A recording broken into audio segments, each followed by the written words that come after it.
beautiful Friday afternoon, and we're happy to have you with us for a great day of racing on today's edition of America's Day at the Races. In the Aqueduct feature, we'll see the return of Good Governance, a lightly raced 5-year-old now back for his first start of 2020. He's been ultra consistent. Let's see if he can get back to the winner's circle today, as we also have racing from Oaklawn Park.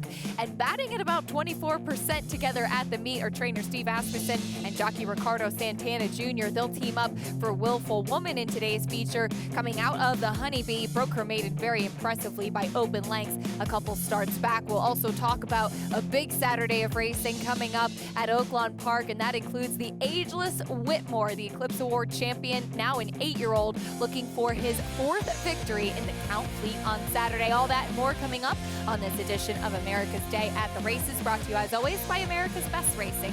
For the love of the race, visit americasbestracing.net today. Thanks for joining us. I'm your host, Acacia Courtney. As mentioned, it's a great day here in South Ozone Park, where we are based, getting ready for a full card turf racing back in action, and looking forward to all of those exciting stakes races coming up this weekend, and our final day to earn some Kentucky Derby points as well on Saturday's card around the country. As I welcome in New York Racing Association analyst Andy Serling. Andy, thank you for joining us today, as we are looking forward to talking about a lot of fun stuff, of course, leading up to the weekend. No, I agree. Nice weekend of racing, excellent racing all around. Just when you get back in the turf in New York, it shows how much the racing can improve, both from turf standpoint and dirt standpoint, and there's some nice horses in today's feature. That is on the turf in the 7th race today here at the Big A. As mentioned, Good Governance will be back on the track. He's part of an entry as well. There are 4 to 5 with Good Governance and Price Talk, both off some layoffs today. It's interesting, the Connections decided to run Price Talk apparently today and not run him in the tough state tomorrow.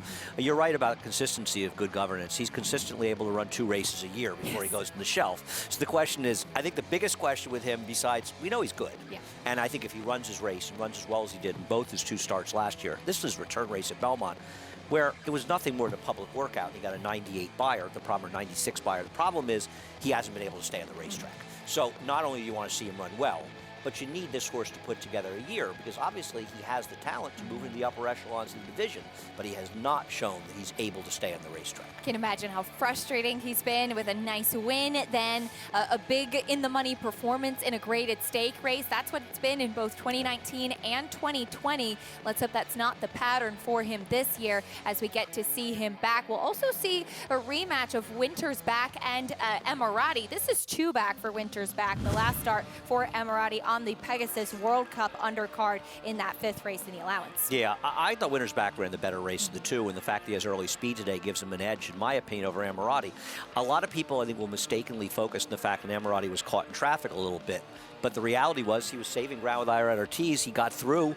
And at this point, if you like him, you have to think, well, he's Gin. He's been saving ground. He comes through, and he just didn't finish. Now, sometimes they don't finish as well inside a horse as outside. I just don't think he ran that well. And I thought that Winters Back ran a race than he did. And the fact that Winters Back is better tactically in today's race, I think it gives him an edge over Emirati. Has speed. Kendrick Carmouche went down to Florida to ride Winters Back last time out in the Canadian turf, and in that race, 2 back for him. He's part of 3 horses setting a pace early on, but it should be a fun feature this afternoon on the turf. That's always an exciting thing to say here at the Big A, as we'll take a look at what's on tap this afternoon. Today's races, as always, brought to you by our friends at Claiborne Farm. We're fast and firm at the Big A. Races 1 through 8 coming up. Races 1 through 9 down in Hot Springs, Arkansas.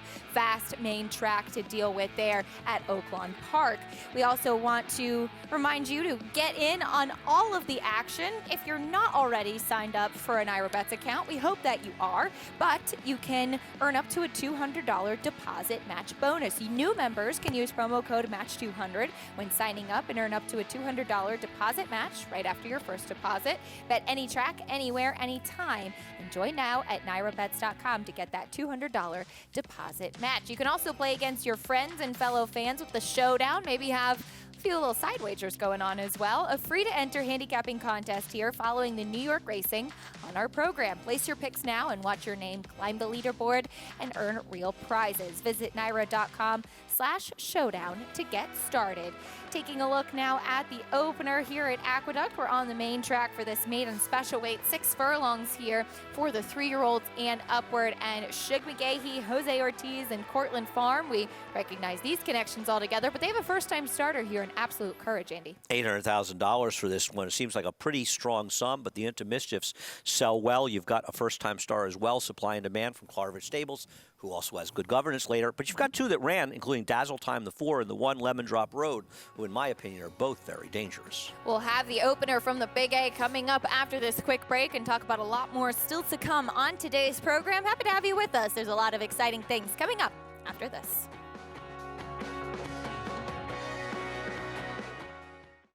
This prolific son of AP Indy has sired over 50 stakes winners and over 100 stakes horses. Star performers include Eclipse champion West Coast, UAE 2000 Guineas winner Muhid, and Kentucky Oaks hopeful Search Results, plus these recent standouts. In the ring, his yearlings have topped the Fasig-Tipton July Seal each of the past 2 years. Success on the track, success in the ring. Flatter, standing at Claiborne Farm. It's America's original sport, and no one covers it better than americasbestracing.net. From the sport to the lifestyle, the best races, horses, and destination venues, cocktails, gambling, fashion, and more. americasbestracing.net is a sport for you. Live it, love it, bet it.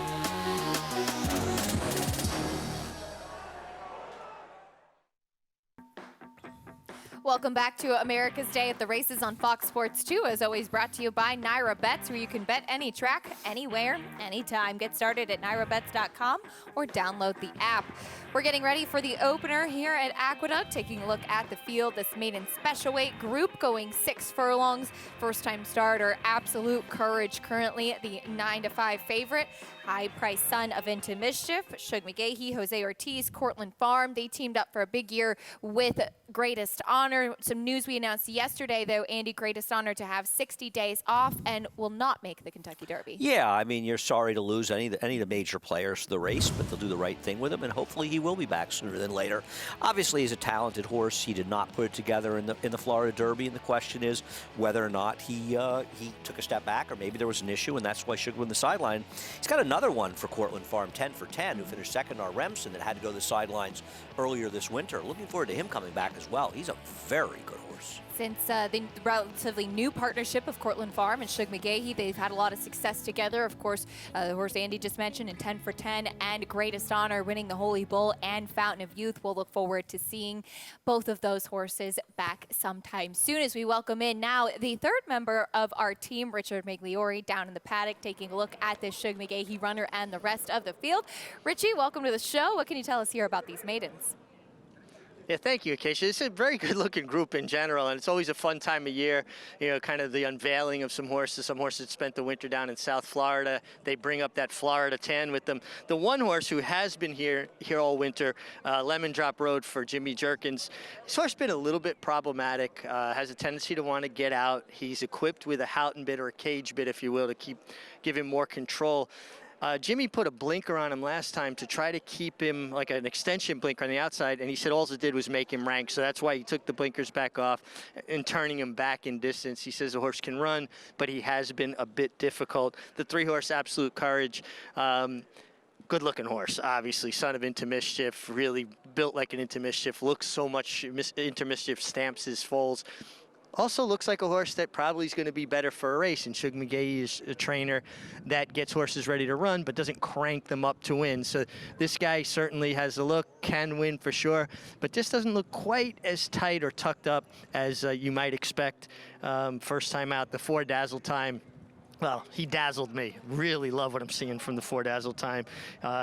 his 5th start, certainly from a fitness standpoint, he looks the tightest of anybody in the paddock. Out of the first-time starters on the outside, both sons of Exaggerator, the 5 Supply and Demand just looks fitter to me. Really, really good-looking colt here. Got a lot of flash to him. Looks like he should be fast. Spoke with Jorge Abreu, his trainer, who unveiled the first-timer that won nicely on the turf yesterday. Says he likes him. Said wouldn't be surprised if he won. And then the 6 over Exaggerate. This is a lot of horse. Big horse, very imposing. Another son of Exaggerator, but a horse that definitely looks like he'll improve with a run. But boy, he does have a look. A lot of size and scope to this guy. All right, Richie, thank you. 2 sons of Exaggerator on the outside. One of them for Jorge Abreu, who debuted a very impressive turf firster yesterday. Very, very impressive. And, you see that Jorge Abreu trains this horse and is owned by Klarovich. Now, obviously, Chad Brown and Klarovich have had enormous success together. Jorge Abreu is the former assistant for Chad Brown. Don't consider it necessarily a negative that Jorge Abreu has this horse. He has Price Talk, who's in the feature today, and he's a horse that's run exceptionally well in all 4 of his starts. Obviously, it's not likely that Jorge Abreu is going to get the very best or the ones they like the most, but it doesn't mean the horses that he haven't been able to run. I have nothing to offer about this horse other than that information, but I think if you like this horse, I wouldn't look and say, oh, Chad Brown doesn't have him. He must stink. That is not necessarily the case. And we've seen the Abreu barn actually batting about 23% on the year and doing very well with some of those Klarovich runners, as you mentioned. The number 4, Dazzle Time, the most experienced in the field. Richie mentioned looks that much more fit, having had that experience last time out. Chased a wire-to-wire winner in 3-2 Zone, who came back to win again. Yeah, and 3-2 Zone rode the good rail, and he came back with a very impressive win in a subsequent start at a big price. Dazzle Time was off the rail, chasing outside. So I thought he ran extremely well in this race and just believe he's very logically the horse to beat. In all likelihood, he'll be favored. I think there will have to be a very strong story on one of the first-time starters in this race for him not to be favored, because experience gives him an edge. And I lean to experience. And the other one with experience near outside the 2 Island Man, the long shot, is the 1 Lemon Drop Road, who in my opinion is a very interesting player. He ran that against the tough crowded trade in his debut, and he ran okay in there with not the best of trips. Last time out, he was chasing a very hot pace in a race that completely fell apart at the end. The speeds finished absolutely nowhere, so I do give him an excuse for that race. And maybe they felt the blinkers on, maybe made him a little too fresh for that race, like him cutting back in distance. And I think Lemon Drop Road is a major threat to the number 4 Dazzle Time. We'll see about the firsters. They're unknowns. We saw Kendrick Carmouche get a leg up there on Dazzle Time on his toes for Michelle Nevin. And Lemon Drop Road seems going back to basics, as you said. They started out sprinting without the blinkers. They tried stretching out last time. Back to the basics today. Of course, Crowded Trade, who beat him, was then 2nd in the Gotham and then 3rd this past weekend in the Wood Memorial. Yeah, it'll be interesting to see what they do with Crowded Trade. He potentially could take the same route. He's the exact same route that Cloud Computing took to winning it. Or they could cut him back and run him in a race like our Woody Stevens, which is also a prestigious Grade 1. It's a nice dilemma to have. Here is Lemon Drop Road, 7-2 on this one for Jimmy Jerkins turning back. Lay 6, taking the blinkers off. I like this horse's chances. Think he'll run very well today. Big price on the board is the 2 Island Man. He comes out of a race that Happy Saver, who ended up winning our Jockey Club Gold Cup when he broke his maiden. Happy Saver had his first work today. I was just going to wonder out loud where he's headed next. So glad to see that he is back on the work tab. Looking forward to seeing him back. But here is that firster we talked about, Absolute Courage. Yeah, listen, Into Mischief, big purchase price, Shug. No reason this horse can't be a runner. Next is your favorite, 9-5 now on Dazzle Time. Talked about this horse's merits. The last 2 races are fast, good. He ran legitimately well last time. He is the horse to beat. Kendrick Carmouche aboard on his toes there on the track. And then we have the 2 firsters by Exaggerator, starting with Supply and Demand. The first of a number of runners for this barn today. This one for Jorge Abreu, $230,000, a lot for an Exaggerator. And you and I were talking off air. Exaggerator's not a sire that's had a lot of success. No, hasn't really had a big name runner as of yet. But here is Over Exaggerate on the outside by the same stallion. Maybe an appropriate name for a son of an Exaggerate. This one cost $47,000. I did not. I don't know if you looked at the sales workout. You usually do. I didn't like the workout. Worked 21 4/5 a 2-year-old sale, and to me, they were working this horse awfully hard to try to get a quarter mile in its sales work. I very much agree, and I think that it's a good example to kind of look at when a horse doesn't go for that much. He's the half-to Grade 1 winner, Great Hunter, who was 3rd in the Breeders' Cup Juvenile. Well, when Great Hunter won his Grade 1, he won the Breeders' Futurity on synthetic over Street Sense. Exactly right. And then you say, okay, so why did he go for such a bargain price? Then you look at the workout and you can kind of see why maybe he didn't go for as much as you might have anticipated. Right. And, I mean, Great Hunter isn't even the only horse. There were a couple other No, foals from the absolutely. dam that ran fairly well. So just to expand on what you're saying, I agree. You know, you see the 47,000 and the workouts. You know, obviously there's a third factor that you're more aware of because you're at the sales and you can actually look at a horse and have an opinion on how the horse looks, whereas I count the number of legs, the mane, the tail. Those are big pieces of it. They are to me. You'll see a big purchase price and you look up the pedigree and you think, why would anybody pay this price? And then you look at the workout and say, oh, this horse worked well, and vice versa. In this case, it was the workout that probably kept the price lower. Well, you can follow along and get all of the stats on today's horses, trainers, and jockeys, and all of the races we'll be showing you with free Equibase past performances. Visit NYRA.com/TV schedule to download your free past performances on all of the races for today's show. Want to make sure you have all of that information, be able to follow along, and place your wagers. Talking about a couple of those firsters, and for more as they're warming up on the track, let's check in again with Richie. Yeah, Casey, you know, you always get one impression in the paddock and then another impression on the racetrack. And the 3-horse Absolute Courage, who is taking money, first-time starter, second choice right now on the board at 2-1 for trainer Shug McGahee. Could not hook up with the pony. I guess he's a little bit of a playboy, just a little bit studdish, and they felt that it's just best to leave him on his own. He looks very classy, handling himself extremely well out on the racetrack under Jose Ortiz, but better instead of getting them kind of riled up with the pony and getting started, just better off do it on your own. Getting a little bit aggressive, taking a pretty good hold of the bit, but contained. What a beautiful mover. Got great mechanics. Just really hits the ground. Lovely. What a beautiful way of going. I like this horse. I think he's going to be better for the race, but it wouldn't surprise me if he happened to get up and win, even though I don't think he's nearly 100% fit. And then the 5-horse, the first-time starter, who ultimately he's just won me over. Supply and demand. He's a horse that looked good in the paddock, looked even better on the racetrack. Loved the way he warmed up. Now the jock's off the 5, but he was by himself. Sometimes they get over there by the Harry yard and they'll spot something and they'll kind of put their toes in the ground or wheel. And as you know, jockeys ride with much shorter stirrups. They don't have the leg aid, if you will. And if a horse does something quick, like a quick move, they'll tend to, be more easily unseated. He's back aboard now, and you see Manny Franco's got his feet out of the stirrups, making sure he's got a good grip and can stay in the middle of them. You never like to see a hiccup like this, but he didn't go anywhere, and he's under control, and I like him. I just love the way he looks, and another horse that's got a great way of going. We'll see how it plans out. You know, it's funny with horses throwing riders, the warm-ups. I don't know how many people will remember that before, in my opinion, one of the most exciting races I've ever seen, if not the most exciting, Rachel Alexander's Woodward at Saratoga. When they came on the track at Saratoga, Rachel threw Calvin right by the winner's circle as they had come on the track, and Calvin was able to hold on to the reins and get back on. But I've always had this nightmare thought of, gosh, could you imagine if he hadn't and she had run off and we'd all been denied one of the most exciting moments in the history of horse racing. Was there a big gasp from the crowd? I was doing the TV show with Jason Blewett, and we were back. Unfortunately, we were in the paddock, so you could hear it. But we were watching a TV. I think there was a big gasp from the two of us because we were so concerned that something would go wrong. Fortunately, it didn't. Well, back aboard is Manny Franco. They linked back up with the pony. Supply and Demand will be the top pick for Richie. The number 1, Lemon Drop Road. Your pick in here, Andy. As we talked a little bit about this horse, kind of going back to the basics, if you will. And it just seems like this could be a logical spot. Yeah, I mean, obviously there are unknowns. Both the 3 and 5 are potentially dangerous first-time starters. And I don't think either the 1 or 4 have shown that much that a solid debut by either one of those or both would beat them.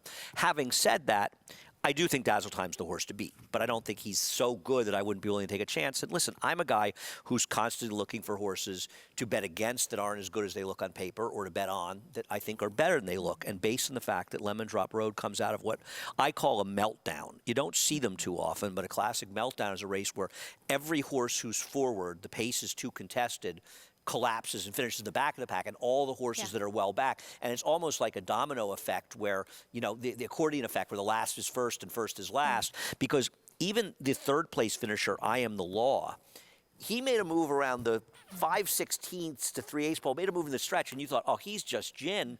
And it turned out he moved too early into the pace, and he ended up collapsing as the other wave came. We'll see if it plays out that way. I tried a long shot that had run badly in the race. They came back and actually improved significantly, just ultimately wasn't good enough.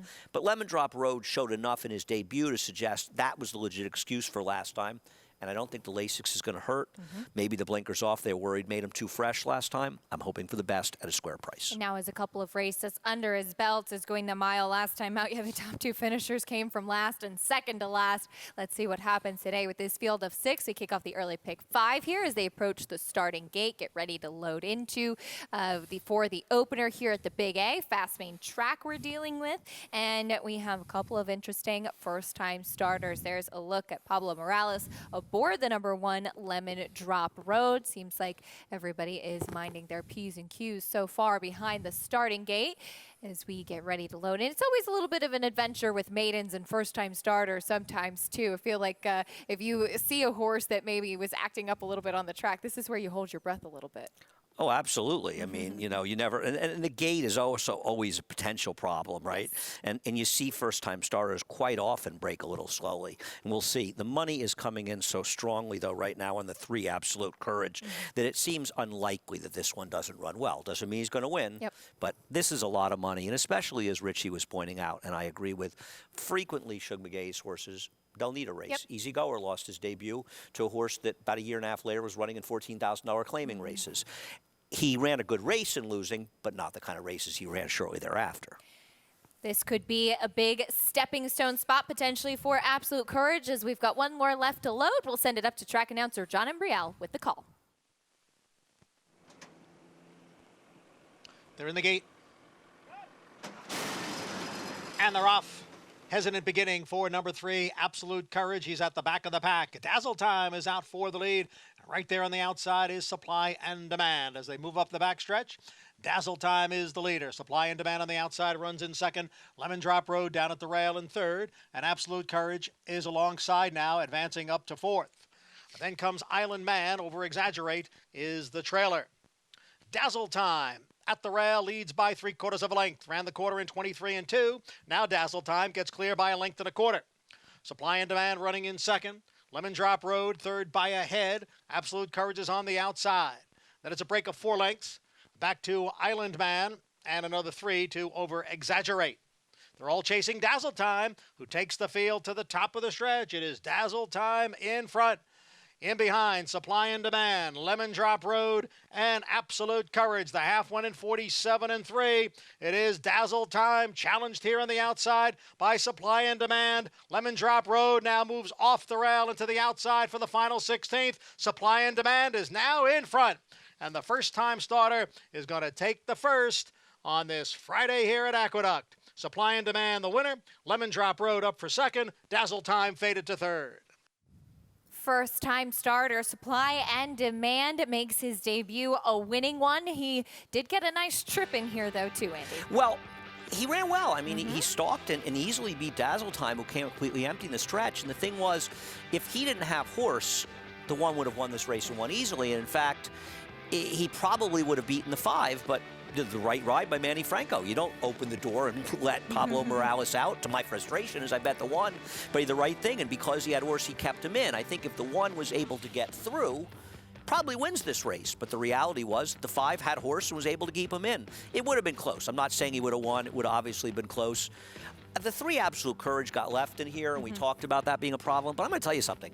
He didn't run very well even after getting left, Keisha. Never switched leads late either. Take a look at the start here. Keep your eyes on the number 3. It'd be hard to miss him after the break because he's far behind the rest of the field even early on. Jose Ortiz asking him out of the gate, too. That's never a good sign for me when he's really asking like that. No, I agree. That was a very disappointing effort by him. Now, that's not to say that with the experience, he breaks well in his next start.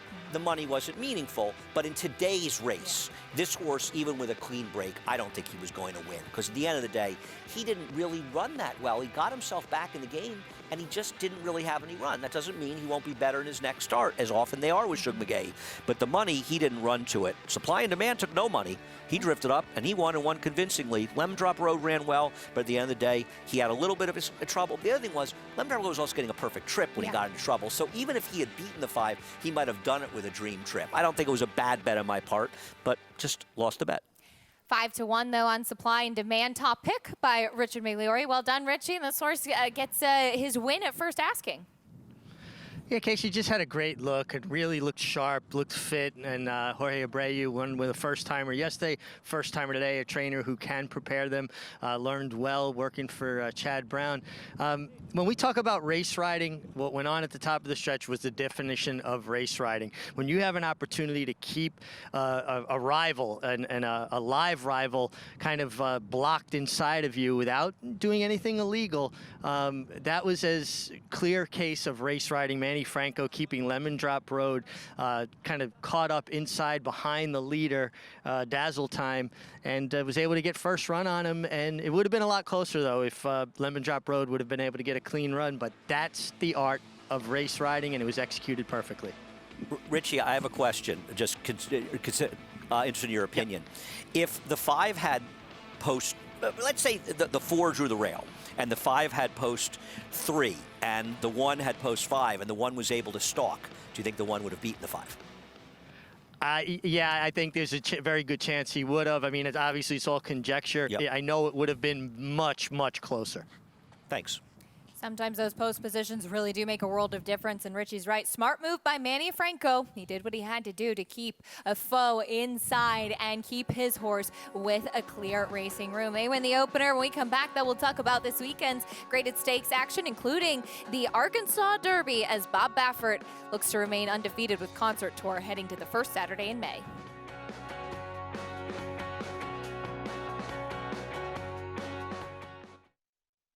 It only takes 20 cents to take down an Empire. The Empire 6 is the 20-cent minimum bet with a 100% net pool payout every day at Aqueduct.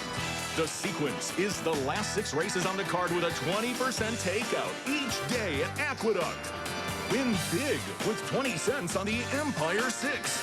For details on the Empire 6, visit nyra.com/Empire 6. Irish Hill and Dutchess View Stallions, proudly standing the ultra-fast, multiple stakes-winning son of Uncle Mo, King for a Day, who took the Sir-Barton Stakes at Pimlico in his first start at 3. King for a Day, who'll rule supreme in the Sir-Barton. And the only horse to outrun 2019 3-year-old champion Maximum Security. Maximum Security has been defeated. King for a Day by a length. Sire Maker Extraordinaire Uncle Mo's King for a Day. Visit IHDVStallions.com to book your mare today.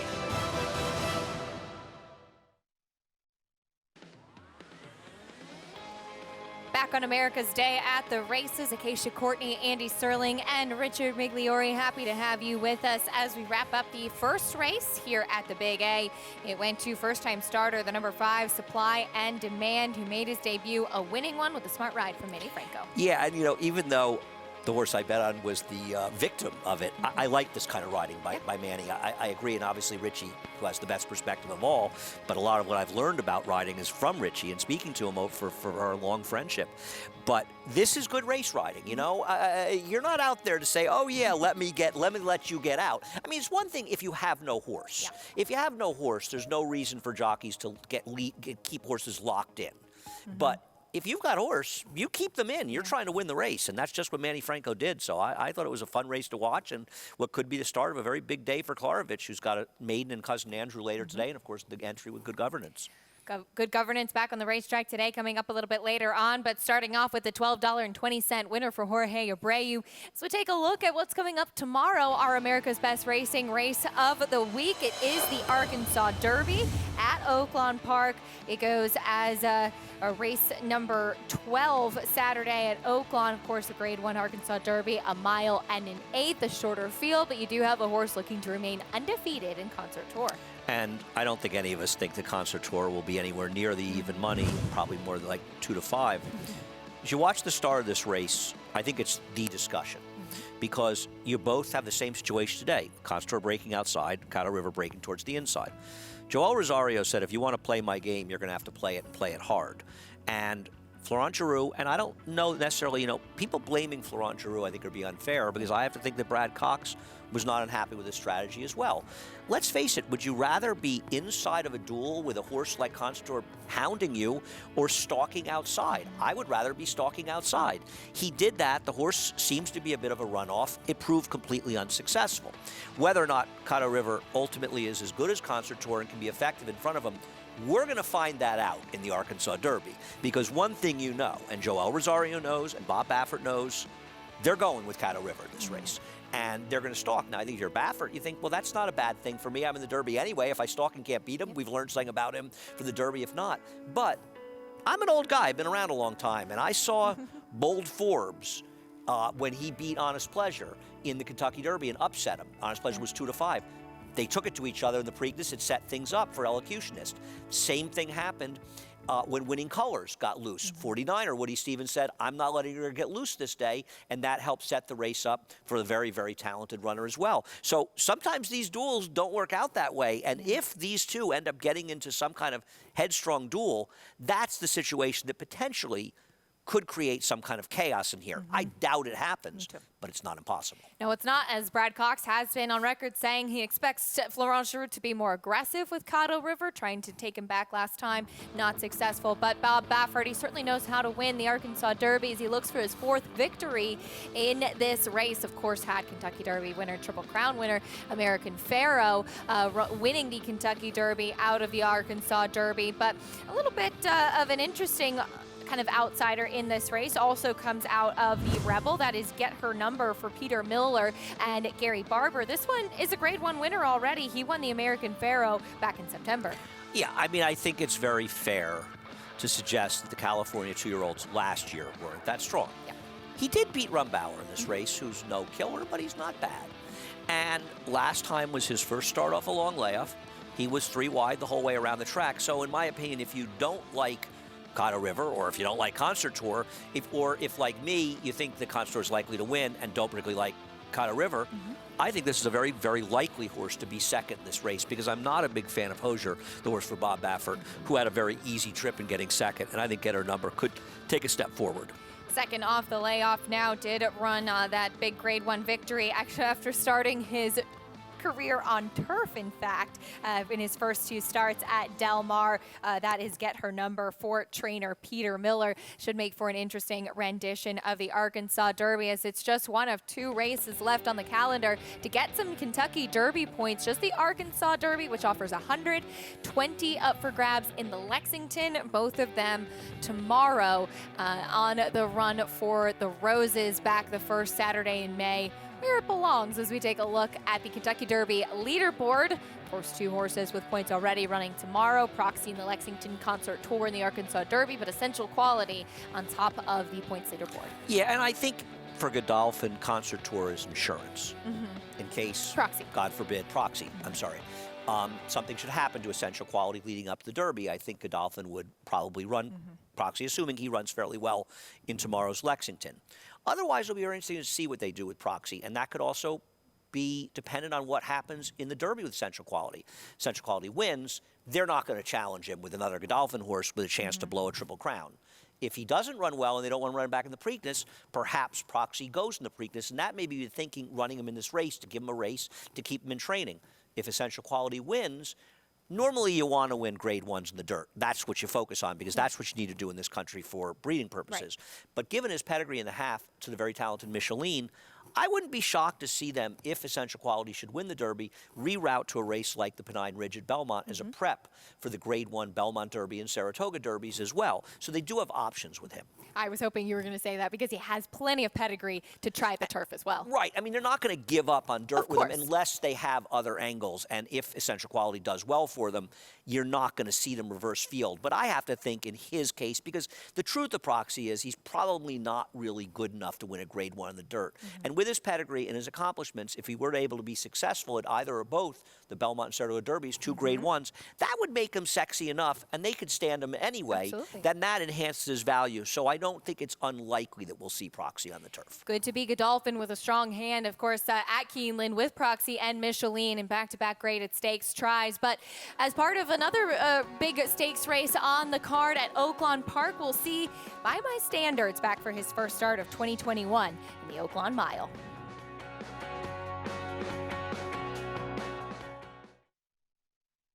Taproot, sold for $1.2 million as a yearling at Saratoga.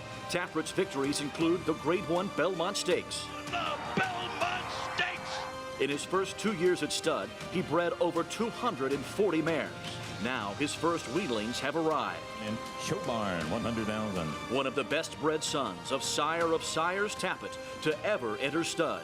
Classic winner and stakes record setter Taproot, standing at Gainesway.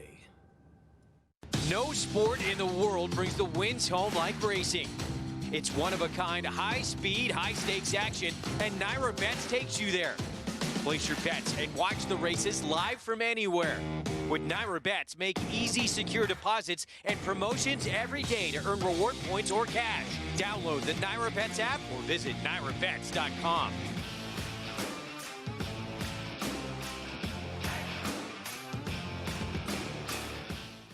The more they run, the more they win. The Run Happy Rally continues in 2021 with winners from Santa Anita to Churchill to Aqueduct. But no problem at the end of the mile. Breaks his maiden here. Nikki the Vest won by 3.5 lengths. And she's well in front. Joyful Cadence canters home. It's all drive happy. Extending that stride, it's going to be drive happy.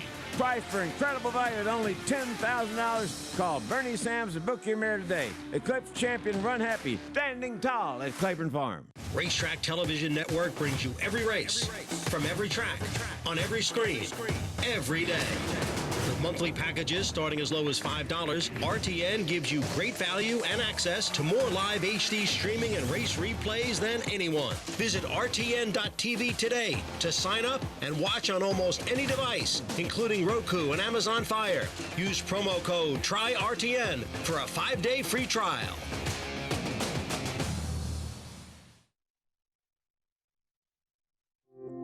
Since everyone left last season, we have, throughout all this pandemic, we've been able to open up a fine dining restaurant called The Bugler. It's got a number of different dishes from steaks to pasta to fish. And then we've got a new bar called The First Turn, which is right next to the Bugler, but access is through the casino floor. And that is a kind of it's a lounge environment with an outdoor patio that overlooks the racetrack. And so it's a unique and very wonderful spot to have a nice drink, watch the races. We're finding that's becoming very, very popular with our guests. About a year ago, Oaklawn opened its 28,000 square foot gaming expansion. This summer will mark the 2-year anniversary of Oaklawn Sportsbook. And this spring, Oaklawn opens the doors to its new 7-story, 200-room hotel and multi-purpose event center that towers over the First Turn. We're going to be very unique. I mean, Oaklawn's going to change dramatically once the hotel opens, and the opportunities for horsemen to come and experience, and quite honestly, not just them, but our fans. Our fans will have a new, unique entertainment option that's not just centered around racing. It's centered around the sport of racing, the entertainment around racing. You're watching America's Day at the Races on Fox Sports 2, and we do have racing from Oaklawn Park coming up for you as we get ready to take a look at the opener, about 22 minutes away from the first at Oaklawn. 6 furlongs on the main track for fillies and mares, 3-year-olds and upward, which have never won 3 races. A couple of scratches in here, but we do have a heavy favorite in Sugar Love. But pleased to welcome in another member of our team, our Maggie Wolfendale, live with us at Oaklawn for this weekend. And Maggie, it is starting to rain a little bit there at Oaklawn. What can you tell us about some of the weather conditions and how that may affect the track for today's races? Well, Acacia, it would not be a weekend at Oaklawn for me if it wasn't raining. I feel just at home with the rain coming in here. Was not expected. They did have a seal on the racetrack, on the racing surfaces. So you'll see the outside rail still open and harrowed, but they did manage to get a quick seal on the track for what I believe is a passing shower. So we are labeled as fast for today. There are some chances for storms later on today's card, but tomorrow for Arkansas Derby Day, Acacia, it does look to be beautiful. Highs are right around 70 with sunny skies. Well, that certainly sounds nice, as it's a big day of racing. Of course, the Arkansas Derby, but Maggie, on the undercard, so to speak, in the Oaklawn Mile, that is a great field assembled there. We'll see the 2021 return of By My Standards. I know you've gotten a chance to see some of the contenders schooling today as well. Yeah, I did. I actually saw Rushy schooling in the paddock, too. But in regards to By My Standards, Acacia, he is a horse that is coming back for this 5-year-old bow. But despite earning over $1 million last year as a 4-year-old, the Grade 1 was elusive. But he's returning back here to Oaklawn, where one of his 3 Grade 2 victories came in the Oaklawn Handicap. Brett Calhoun, his trainer, has said that a Grade 1 is the goal for this year as a 5-year-old. They're using this Oaklawn Mile just to get things started. He's concerned that the mile distance might be a bit on the short side for him, but there is quite a bit of speed in this Oaklawn Mile, so we'll see how things set up. And Rushy could also benefit from the fact that there is some speed as he comes back now as a 4-year-old, campaigned by the Daniels of Arcadia, California, named after their granddaughter. He's their first greatest stakes winner when he took the Pat Day Mile last year. He seems like the one who is geared up for this return effort, Acacia. He was on his toes schooling today. He looks fit, he looks ready, and obviously he's the one proven at the mile distance. But that Oaklawn Mile looks to be a contentious race between those 2 horses coming back. Really looking forward to it, along with the rest of the races on tomorrow's card. Maggie, thank you so much. We'll be hearing a lot more from Maggie today and tomorrow. Thrilled to have her be our eyes and ears on the ground there at Oaklawn. The Oaklawn Mile, though, as she mentioned, Rushy, By My Standards, horses that were proven last year, getting ready for their 2021 debuts. And a lot of people might forget that last year's Oaklawn Mile, Tom Statot beat Improbable. And Improbable, of course, the winner of the Whitney as well as other races. So that's a race that can have some be a real harbinger of things to come. Interesting that all By My Standards is going to run there and not go in the $1 million Oaklawn Handicap next week. Feel they want to give him a race before that. But I think you and I and Maggie as well, we're all kind of fans of Rushy, and I'm looking forward to seeing what that one can do for Mike McCarthy, because I think Rushy could be a kind of under-the-radar horse that has a chance to be a player in that division. Won that Pat Day Mile, finished well behind in the Breeders' Cup Dirt Mile, but freshened up since then, and this does look like this is his game, going that mile distance. As we take a look at what'll be on the card for Saturday at Oaklawn, of course, the Arkansas Derby, the highlight is race 12, but 4 stakes, 2 of them graded, including that Oaklawn Mile. It should be a fun day of racing. I agree. I mean, the reality is the Arkansas Derby obviously is the big one, and Concert Tour, and he's a huge name in there. But I think the other races are as interesting, if not more interesting races. Frank's Rocket in the Carousel, and she's got challenger outside of her and a couple of real runners. Count Fleet, of course, with Whitmore and his big grudge match with CZ Rocket. I want to say CJ's Rocket. And the Oaklawn Mile, good race as well. A very fun day, and some nice maiden races earlier in the card as well, including, I know a lot of people are very excited before the big showdown of the 2 Run Happies in race number 7. That's right. Yeah, looking forward to all of that. That's coming up tomorrow at Oaklawn Park. Back here today, though, we have the second race at the Big A almost upon us. It is a mile on the main track here for this $14,000 claiming race for fillies and mares, 3-year-olds and upward, which have never won 3 races. Scratch the plain one, so we're left with just the one part of the entry. And currently the favorite, Andy, is the 6, Hara. Can she repeat that race last time out? Well, that's the $1 million question so often in horse racing, right? Because if Hara runs back to her last race, she's a cinch to win this race. She was dominant in there and ran a Beyer speed figure of 71, which is likely too fast for anybody in this field. But there's many differences between quality horses and the lower level horses, but the quality horses have a level of consistency that the lower level horses don't often have. And I think it's tougher for them to repeat those performances. So I want to see it to believe it. I prefer the one inside of her, who's also 2-1 right now in Lottie's Mission.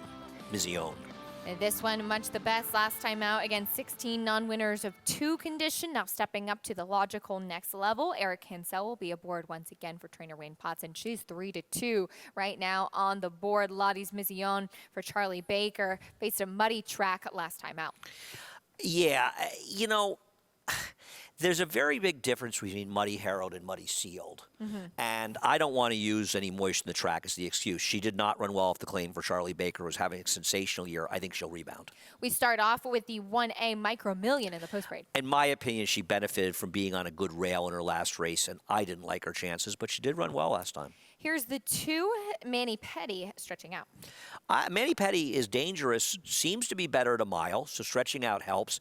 Ray Handel claimed from Randy Persaud. Ray Handel's a more higher percentage trainer, but claiming for Randy Persaud, it's tough to do with success, so we'll see. Next in the post parade will be the 4 Mebs Webb, who also stretches out. Yeah, I think Mebs Webb is much better going shorter. She's the biggest price on the board right now at 13-1 as we look for the 5, Lottie's Mission. Yeah, I prefer Lottie's Mission in this race, hoping she gets back to her race 2 back. We'll see. Next is the 6, your favorite, Hara. Always think of Fernando Hara, the rider, when this horse appears. Her last race sticks out like a sore thumb. If she runs it, she's going to win, but if she runs so many of her other races, she's no factor at all. What do you do with horses like this at a short price? And last in the post parade will be the 3, Gringotts. Gringotts is okay. You know, I know she had her big win in a sloppy sealed track, but I don't think her races are that bad. And, you know, the 2 Manny Petty's going to take some money. Well, she finished just 3/4 of a length behind her, 3 races back. 9-2 right now on that one is being by Central Banker and being named Gringotts. Her name always makes me giggle a bit. I think that's very clever. Of course, the Wizarding Bank. What is it? No, that's right. You said you've never seen Harry Potter, right? I've heard of Harry Potter. You've heard of Harry Potter. I have an uncle named Harry. Does that close? No, I haven't. This is another Harry Potter. You know, if you watch, if you know Harry Potter, you get so many more cultural references. Harry Potter and Game of Thrones. I've never seen Game of Thrones, yeah, but I'm a nerd for Harry Potter and Lord of the Rings. I won't lie. I like Lord of the Rings. Lord of the Rings is great. That's the best. Anyway, we're looking at the 5, Lottie's Mission. Yeah, it's just I liked her race 2 back, where she just toyed with the field. It wasn't a very good field. Nikki Scissors is no superstar, and Mebs Webb, who finished 3rd, as you point out, the rank outsider in this race. She did not run well last time. She was outside, and you were better off in the rail. I know it was extreme rail bias that day, but I think the rail was an advantage. I'm just hoping she can improve off that race, and perhaps the dry track will help her. But she's going to have to bounce back. There's a look at that number 3, Gringotts, who does get some class relief today. Faced 25,000 non-winners of 3 company last time out, and actually dead heated for 3rd. She drops back down to a level where she has been successful at, though, again, in the previous condition, horses that have never won 2 races, then they step up for the next level of never won 3. Yeah, it's a huge jump. It's how you rarely see, you know, horses, even if you get the better horses, they win a maiden race. Can they win a non-winners of 1, a non-winners of 2? The competition gets so much sterner. And the higher the levels, even though they're non-winners of races, the longer the horses have been in those conditions, but the more talented they are overall. So it's very tough to win those races consecutively. Trying to get to the next condition today. And speaking about winning races consecutively, the 6, Hara, she broke her maiden through being elevated in a disqualification back in 2019 with previous connections when she was with John Service, was claimed recently for the current barn. Took a big step forward last time, but again, has to face the next level today. Yeah, the Wayne Potts horses, you know, when he sort of showed up in Saratoga, made kind of a splash. He won a few races, horses ran well. And then there was a big cooling off period for a lot of the Aqueduct meeting. But over the last month to 6 weeks or so, his horses have really come alive. And Hara was one of them. Because, I mean, honestly, you look through Hara's PPs, and as you say, John Service, Linda Rice, there's been some pretty good barns. He just doesn't have any, she doesn't have any particularly good races. And last time, she was dominant. And the track was fair that day, so it's not as though she rode a bias. I have no reason. There was nothing I could find other than her performance to suggest she ran well. She just flat out ran a big race. Now, maybe she's a better horse if she can make the lead. Well, I don't think she's going to make the lead. The horse inside of her race to go in here. There is potentially some other speed, but the reality is, I think if you're Eric Cancel, why wouldn't you go back to what you did last time and be aggressive with her? Mebs Webb is supposed to present a challenge to her, but around here, if one person's aggressive, very often other riders take back. So I think if you're Eric Cancel, you're supposed to think, hey, I won with her on the front last time. Do it again. Let her ride to her strength, because the only difference I can see is she was able to control last time. Being aggressive, as we often hear Richie talk about, putting yourself into the race early on with that forward position. Let's talk a little bit about the two, Manny Petty, who we just touched on briefly. This one first off the claim now for Ray Handel and stretching back out, which does seem, to be fair, to be her preferred distance. Right, I agree. And by the way, she is a very generous price Yes, at she is. 7-1 in this race. I picked her second and think it's a crazy big price for her. You see a trainer, and I'm not trying to knock Randy Persaud. He wins some races, but he's a low percentage trainer. And I think there's a common wisdom that should be, well, a trainer like Ray Handel, a lot of trainers claim from low percentage trainers, why shouldn't I be able to move the horses up? It doesn't work that way. I used to always think this, but then every time you see it happen, it seems like claiming from trainers who win a low percentage, they don't improve that much. For whatever reason it is, I don't know, or frankly, I don't care. I just know it doesn't work that often. It seems in general, it feels like it should work, and it doesn't. You know, I've learned something really interesting. I interviewed Saffy Joseph Jr. the other day for a podcast that I do after his big weekend, and he claims a lot of horses with a lot of success. And one thing he said, which I thought was very interesting, is that he said, I'm never looking to claim a horse to move it forward. If you find something, maybe a condition that they're eligible for, you want to try them on turf, try them going long, a change that you can make. He said, maybe you'll have a couple in a handful if you claim 20 horses that'll move forward. I'm looking to find a horse that I can keep the same and continue on with and win races. And I think a lot of what you see from the successful claiming trainers, and Savvy Joseph has some nice horses now, obviously, and a great performance from Mischievous Alex in our Carter, looking for big things from him going forward. But he's, cut his teeth with claiming horses. I think you claim horses that were really good once, and maybe a CZ Rocket. And you feel like maybe whatever the trainer's doing isn't working, I can get this horse back. I know he's a good horse or she's a good horse somewhere in there. Can I find that? And I think that's what you see good claiming trainers be successful with. Can you tease out some of that back class as well? We'll see if first off the claim for Manny Petty works out in here today as they load in your favorite Hara, trying to make it 2 in a row. Here's John Embrial with the call.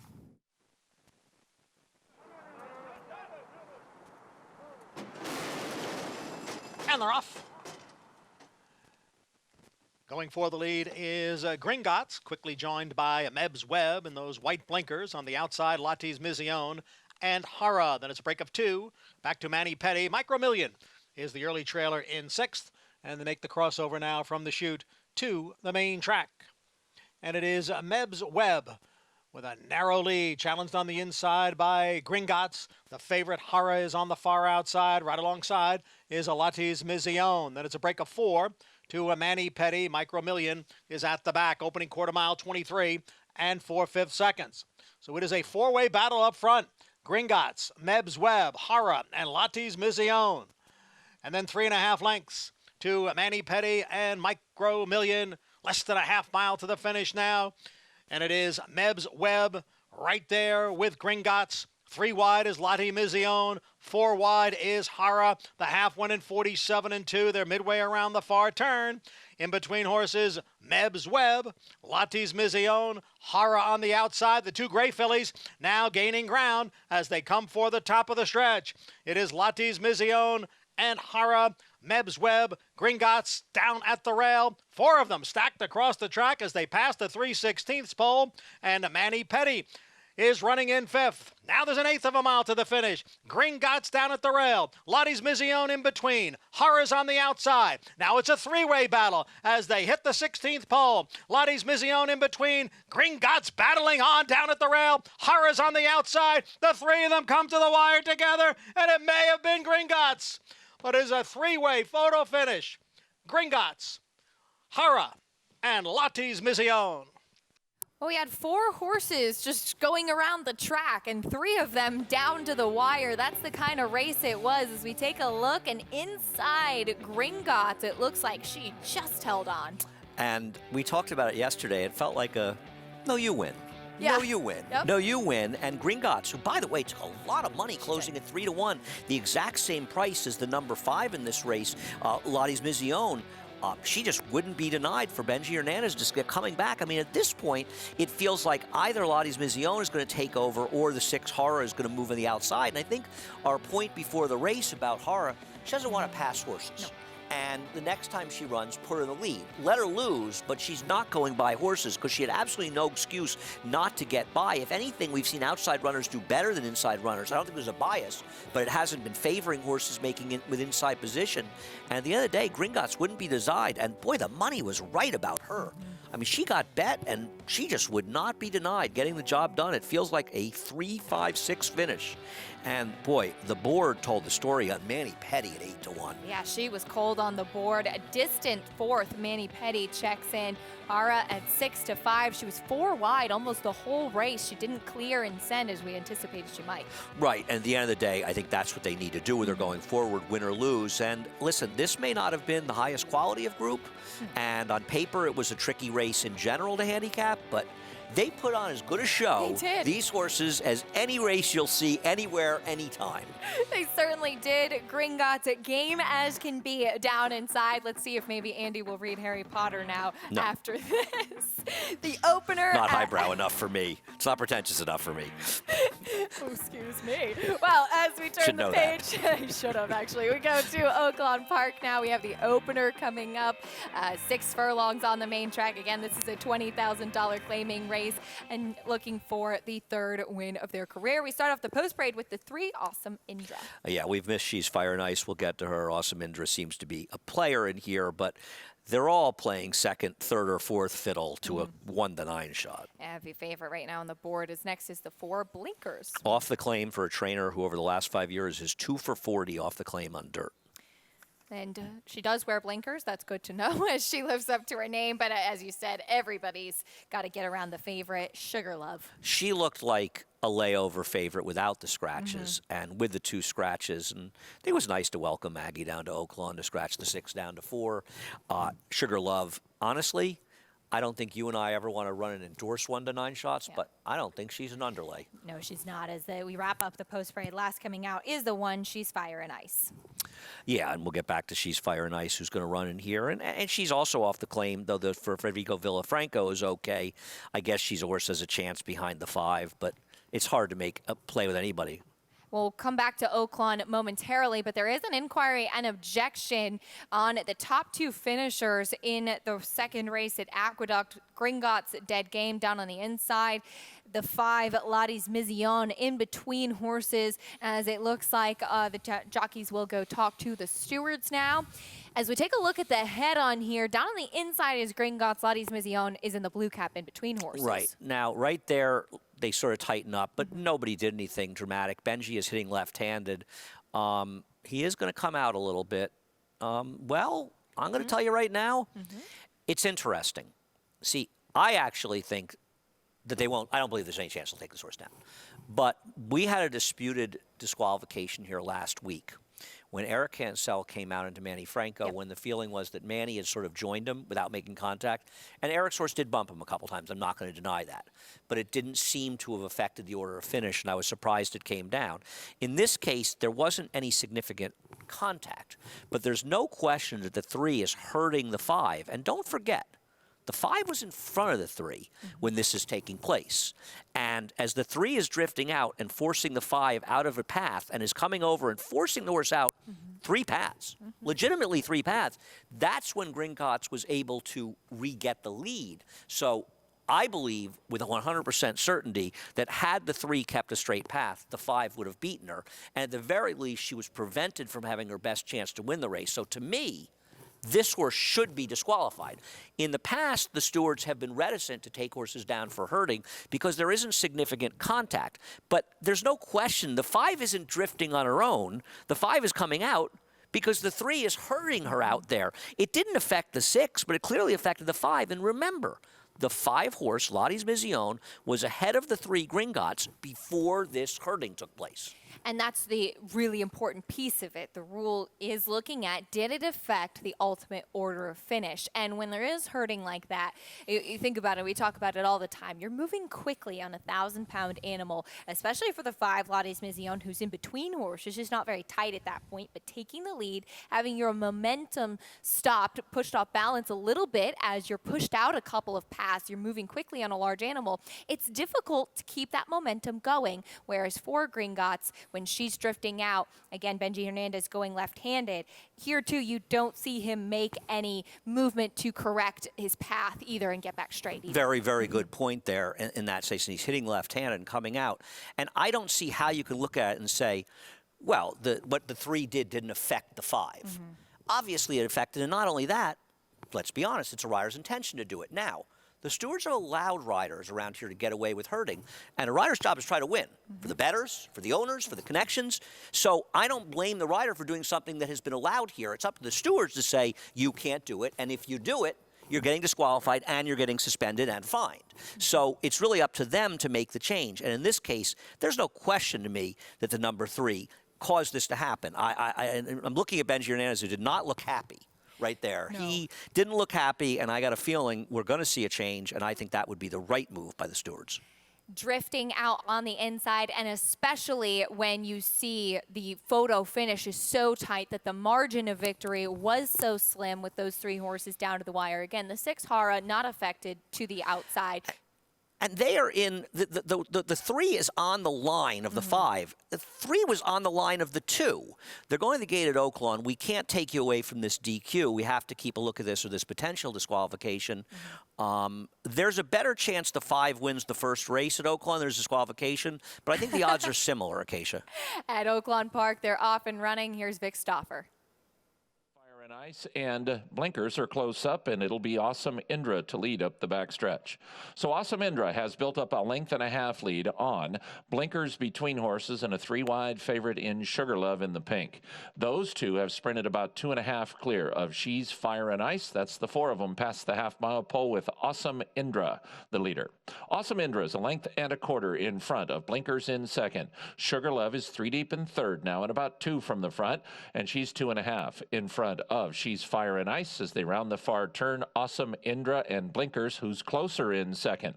Awesome Indra just a 1/2 length in front of blinkers in second. She's Fire and Ice is moving nicely at the rail, and Sugar Love will be 4 wide turning into the stretch. Any one of the 4 can do it. She's Fire and Ice moving well at the rail, but meanwhile Sugar Love is charging in the center of the racetrack, and Sugar Love has taken over a short lead. She's Fire and Ice continues to ride that rail, and that puts her in the thick of the battle. She's Fire and Ice, Sugar Love to the outside, and She's Fire and Ice is going to take it. Awesome Indra battles back into second. She's Fire and Ice. She's Fire and Ice won by 2.5. Awesome Indra was second, Sugar Love third, blinkers fourth.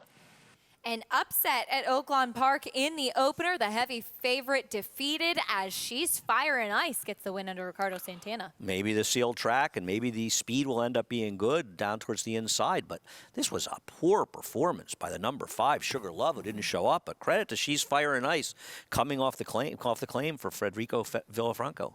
And our Maggie Wolfendale there live at Oaklawn. Maggie, an upset here in the opener.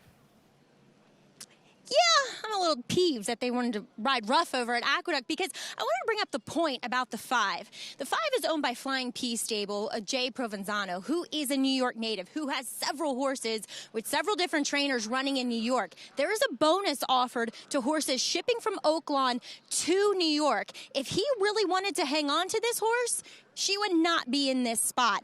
And this was a bit of a dicey spot for this horse to be in. And good on Ricardo Santana. She's Fire and Ice dropped him when he came onto the track. She was breathing fire today, and he worked out the right kind of trip, proving that he deserves to be always one of the leading riders here at Oaklawn.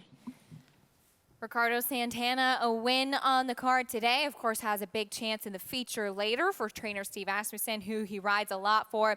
Back at Aqueduct, no change as Gringotts will stay up and get her picture taken. I believe this is a very poor decision by the stewards, and in light of the disqualification they made here a couple of weeks ago, it's absolutely nonsensical. There's no question that Gringotts got an unfair advantage by herding that horse out like that, and in my opinion, and I did not bet a nickel on this race, if you bet the 5, you was robbed.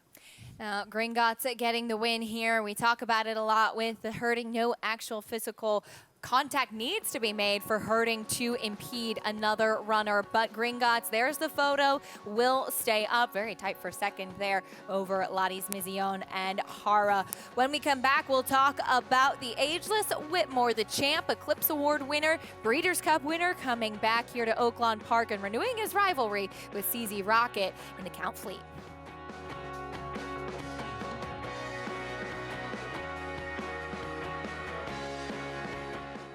Ironicus. This graded stakes winning millionaire defeated over 20 Grade 1 winners, a Grade 2 winner and course record setter at Saratoga. He won 3 graded stakes and was runner-up in multiple Grade 1 events. Top runners include graded stakes winner and Kentucky Derby hopeful Helium. It's Helium in a huge effort.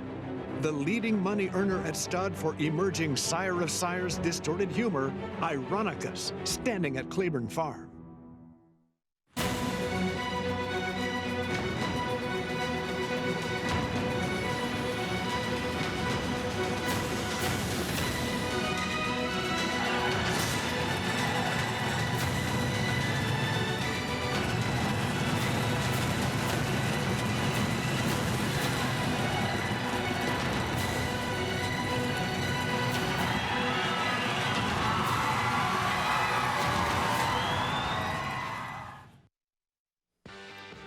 Welcome back to America's Day at the Races on Fox Sports 2, brought to you by America's Best Racing. For the love of the race, visit americasbestracing.net today. In the second race at Aqueduct, bit of excitement here down on the inside. The number 3, Gringotts, crossed the wire first in the blue cap, was the 5, Lottie's Mizion. There was an objection and an inquiry on the 3 coming out and herding the 5 a few paths over.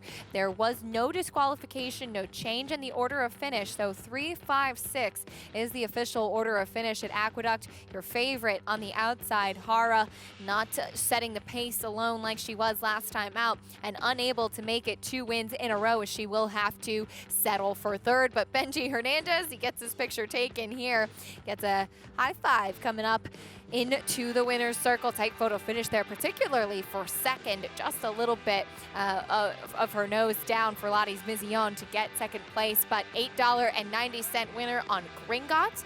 Affiliated by Central Banker. Benji Hernandez in the saddle. At Oaklawn, there was an upset there as well. A heavy favorite was taken down. The number 5, Sugar Love, was 1-9. Again, we did have some light showers, some rain there at Oaklawn Park, a sealed track, and on the inside was the number 1, She's Fire and Ice. You heard from Maggie Wolfendale that she actually dropped Ricardo Santana stepping onto the track. She's certainly full of it today and responded to his cues down on the inside there. Poor performance from your favorite on the outside to not get the job done. Bit of an upset with Ricardo Santana aboard She's Fire and Ice for her first start for the new connections.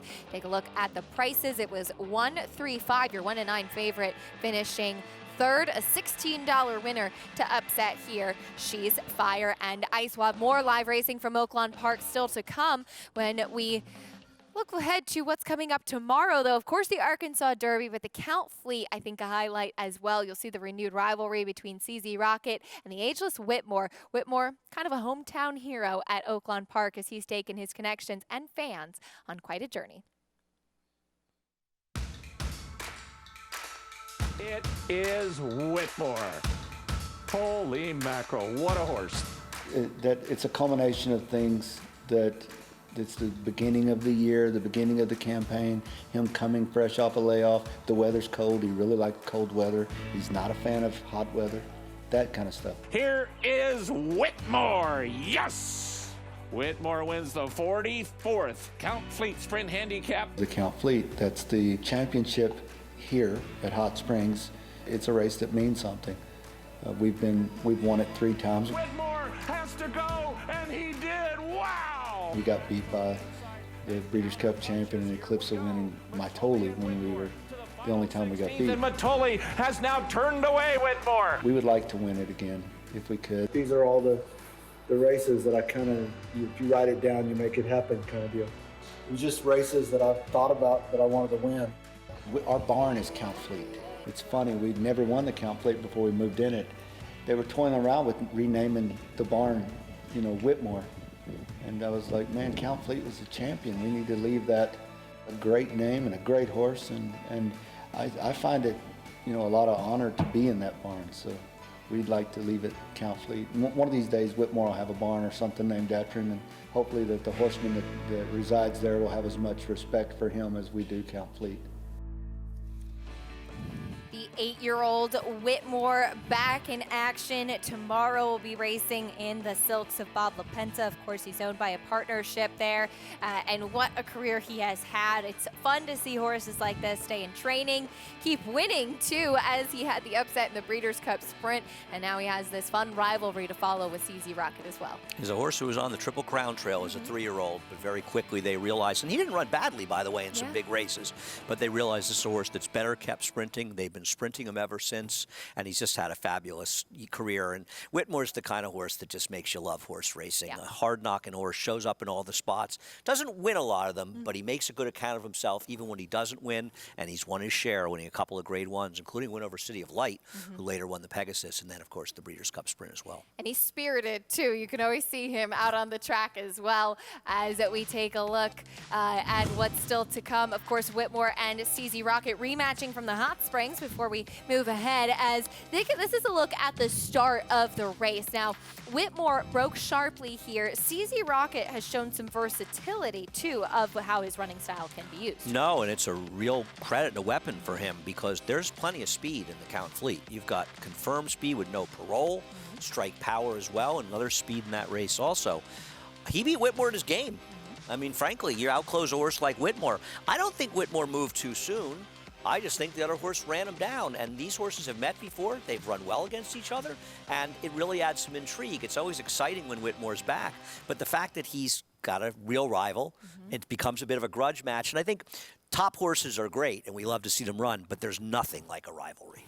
They were putting on a big show for us last time in the Hot Springs. I'm sure that field will put on another show for us this weekend in the Count Fleet. As we turn the page now, we go back to New York. Aqueduct racing continues here. We have the 3rd race coming up next. We are on the turf here, the outer turf, 6 furlongs in this New York bred maiden claiming. This is for 3-year-olds and upward, and Scratchley also eligible as a main track only to the outside. Jack's Dream currently 7-2, but we did have that inquiry and objection earlier on, so who better to bring in for some opinions on that final order of finish than a former champion jockey. Richie, what were your thoughts on that inquiry and objection and how the results did stand? Well, I think you guys made a great point about herding and how it makes a horse have to shift their weight in one direction or another.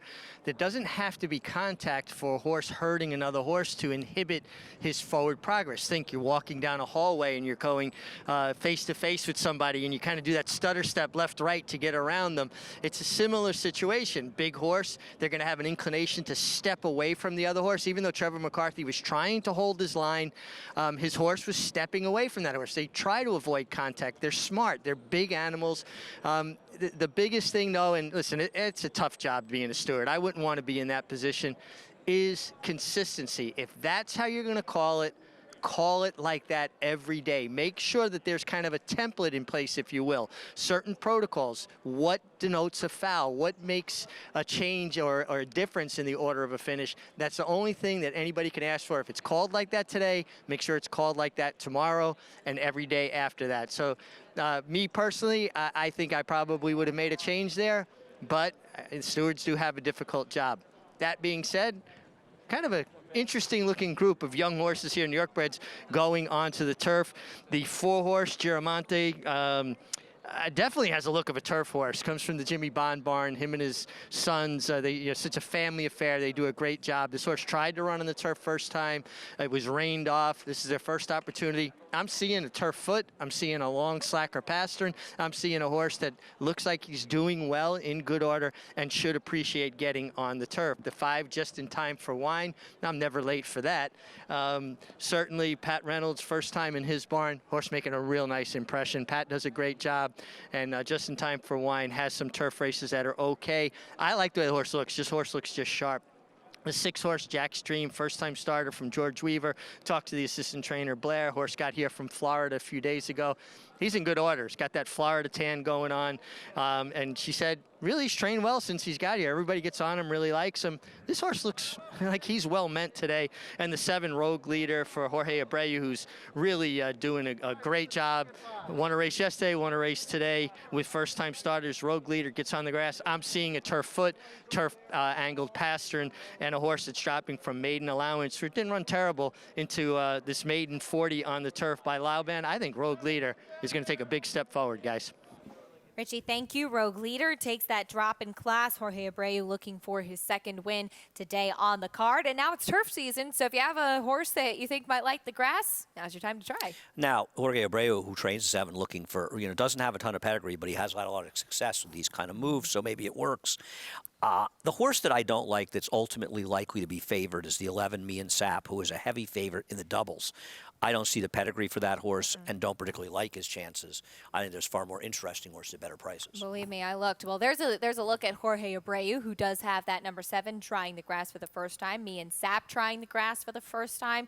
Bourbon Courage with turf sprints. And Bourbon Courage, of course, we typically see a lot more of them in the Mid-Atlantic. Now, this one's a New York bred. But Bourbon Courage with turf sprints, just 2 for 11, with turf routes 0 for 20. So turf, as far as the stallion goes, not really the numbers there. And the dam side in Me and Sap, to expand on that, I know she's an Artie Schiller, but she's 0 for 4 on the grass and didn't do any running at all. So this horse probably has to improve. I think not only Just in Time for Wine is dangerous, but so is the 12 Freudian Analyst. Here's the post parade, starting with the 1 Simba's All Trouble. Yeah, this one tries the turf for the first time. A 1/2 to 1 to try the turf with no success. The dam did win, or a full to a horse to try the turf. You have seen The Lion King, right? No. Oh, boy, Andy. Here's Dream Point. Tried the turf in the past and did no running. Next will be the 3 Unlikely. Another horse who feels like properly named for his chances in this race. We'll look now at the 4 Giramonte, who Richie had some good comments about trying the grass. And Tisway, Maggie was on top of Tisway as a good turf sire before anybody was, and is a 1/2 to 1 turf horse, so there's more dirt in the family. But they entered for turf for the first time, so I think he's possibly dangerous. Just in Time for Wine, currently 7 to 2 favorite. Yeah, I love the trainer switch to Pat Reynolds for a horse that's always had some ability and never been able to put it together. Perhaps today is the day. Next, we'll look at the number 6, Jack's Dream, that firster. George Weaver can always be dangerous, and there is some turf on the dam side, and the dam is more than ready, so there is a turf influence. Called by Painter. Here's the 7 Rogue Leader trying the grass. Those Lauban seem like they can probably do anything. It's not necessarily a big turf pedigree, but I expect this horse to improve at least a little. 9 to 2 on the board, as there's the 8 Big Price Unresilient kind of guy. Yeah, nothing really on the dam side suggests turf, but you do get a turf influence from the sire, Stormy Atlantic. 65 to 1 Big Price on the board. Here's the 9 Kissin' Mission. Yeah, this horse would also have to improve first time in the grass, and another one where there really isn't any turf pedigree move up. Another long shot is the 10 Production Credit. Is a 1/2 to 1 turf winner out of 4 to try it from the dam. Would have to improve immeasurably. Here's that 11 we were discussing, 5 to 1 Me and Sap. This one is being bet based on dirt form, and for my money, those are the kind of horses you want to stay away from in these races. Jose Ortiz aboard as well, and we wrap up the field with the 12 Freudian Analyst. Don't fall asleep on this horse. I know he's had a lot of chances, but he's run well with some trips and some turf races. At a big price, I would definitely be using him in tries or supers at the very least. 11 to 1 right now on the board, as this does kick off the Empire 6 as well. Benji Hernandez aboard the 12 Freudian Analyst looks for another win today. Just in Time for Wine, currently the tepid favorite at 7 to 2. I think that's the kind of race this is. But this horse, I think, makes a lot of sense in this spot. Yeah, I mean, he's got some real speed. The problem I'm concerned is maybe 6 is too short for him. He might be a better horse running on the turf going much longer, but he's had some good races. His form did tail off precipitously last year, but if Pat Reynolds can find the good form he once had, he's been gelded for the first time, I think he could be very, very dangerous. He comes back as a gelding, as you mentioned. The cheek pieces come off. He used to wear cheek pieces after they took the blinkers off. So all open now for Just in Time for Wine, who turns back in distance. For more, let's check in again with Richie. Yeah, thanks, Acacia. Just getting back the 5 Just in Time for Wine. I really like what I'm seeing from this horse. And Pat Reynolds, a trainer, I had the utmost respect for, had a lot of success with him over the years. And just a guy who's got a really good handle on what the horses need. I'm taken with how well turned out the 5 Just in Time for Wine is. The 6 Jack Stream, first time starter, left the pony a little bit green, kind of a little bit of a hump in his back, little bucking. The 7 horse Rogue Leader, who ultimately will be my top selection, just really had a turf look to me. I like the way the horse is built for turf. I love the angle of the pastern, love the kind of flatter foot, and Jorge Abreu doing a good job. Rogue Leader will be my top selection. And then the 9 horse Kissin' Mission was really difficult, really hard to handle in the paddock, and he's kind of continued that on the track. He almost ran over the flower pots in the paddock, almost a little bit out of control, and he's kind of continued. He keeps jumping up and down, sideways, really beside himself. Not very positive notes there. Just a horse that really needs to settle. He's kind of coming unglued a little bit, guys. Richie, thank you. We'll keep an eye on that as Kendrick Carmouche has his hands full there with Kissin' Mission, who tries the turf for the first time, gets the blinkers on. He's linked back up with the pony now, but still acting up a little bit. And that's significant. We talk about how horses are acting up because it expends a lot of energy before they even run the race. Oh, no question about it. I mean, that's something you're more attuned than I am. I mean, it's hard with the first-time starters and horses you're not experienced with, because I think one of the things that Maggie has brought to the table here, and you know, you're not here year-round. You're here for part of the year, though you're spending more time with us, but having the ability to see horses in the past. Because listen, there's some horses that are washed out or backed badly, and they always run well. So if you see them the first time, you go, I don't want to bet that horse.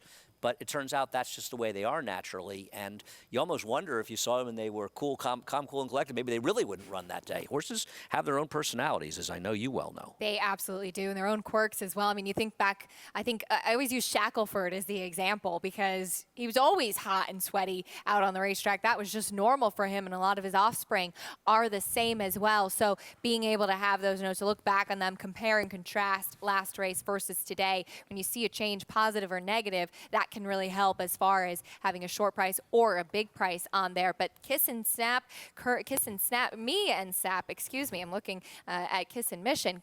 Me and Snap currently your favorite at 5-2. Yeah, what I've done for my betting to hope to try to take advantage of that, because I can't book Me and Sap, is I've keyed the 5 Just in Time for Wine with the 6, 7, and 12. So in general, if I can get the 5 in the exacta with any of those 3 horses, first or second, preferably first, I'll make money. And that's my plan, because I'm trying to find a way to take advantage of the fact that there's a horse that's a short price that I don't like. And that doesn't mean the 11 can't win. But for my money, he's being bet because he's running Beyer speed figures and dropping down in races on the dirt that obviously would make him competitive here. And also, Jose Ortiz is riding, which is never a bad thing. But he had Jorge Vargas. It's not as though he had a bad rider. And I think he's being bet for all the wrong reasons, because you and I have the same belief. We look at pedigrees. And one of the reasons that maiden turf races can prove lucrative is a horse can be a terrible horse on the dirt and be a stakes horse in the turf, and vice versa. And pedigrees play a big role in that. I mean, if you find $50, $60 horses in the course of the year, and you're fortunate to find even 2, it's very often going to be a situation like that. That could really help you out for sure, as we do, of course, have more turf races carded now. We're picking back up steam. It's springtime. You have an opportunity to run on the turf in a maiden race, point to some turf races further on. This is where trainers figure out where their horses belong, and many of them might have already had an idea that they want to run on the turf if they do have that pedigree or that physicality like Richie was talking about with the slacker pasterns, flatter type of hoof. You like the 12 Freudian analyst a little bit, and we touched on him briefly, but I want to circle back to him as he's a big price and one that you're going to be using in your wagers. And yes, he's had some chances, but you're right with some of the trips that he's had in the past. And he's consistently running Beyer speed figures in the mid-60s, which probably puts him in the hunt here. He's got to get the right trip. He didn't draw that well on the far outside in here, but his form tailed off a bit at the end of the year, but maybe it did from a long career. I'm not really sure why they chose to run him in the winter, because he's not a horse that's ever been effective on the dirt. And now Tyler getting back, and at least he's had almost 2 months since his last race. And he's a big price. You know, I think he's a very, very generous price. And the 11 is 2-1 right now. Why? Yeah. Because you're hoping the horse can run on the turf and is therefore better than. There's so many variables in here. You want to try to get paid, and I just think betting on a horse like the 11 at 2-1, win or lose, is just not the way to win at the racetrack. He's the favorite right now. A couple of others still taking some attention, including that first-time starter, Jack's Dream. We heard from Richie a little bit. Green out there on the racetrack. We'll see if he puts everything together as they load into the starting gate for the third race here at the Big A, kicking off today's Empire 6 on the turf here for this maiden claiming race. The New York breds in the spotlight right now. In goes Just in Time for Wine. First time for Pat Reynolds, taking attention as well. A couple left to load. We'll send it up now to track announcer John Embrial with the call of the third, the Big A. And Freudian analyst.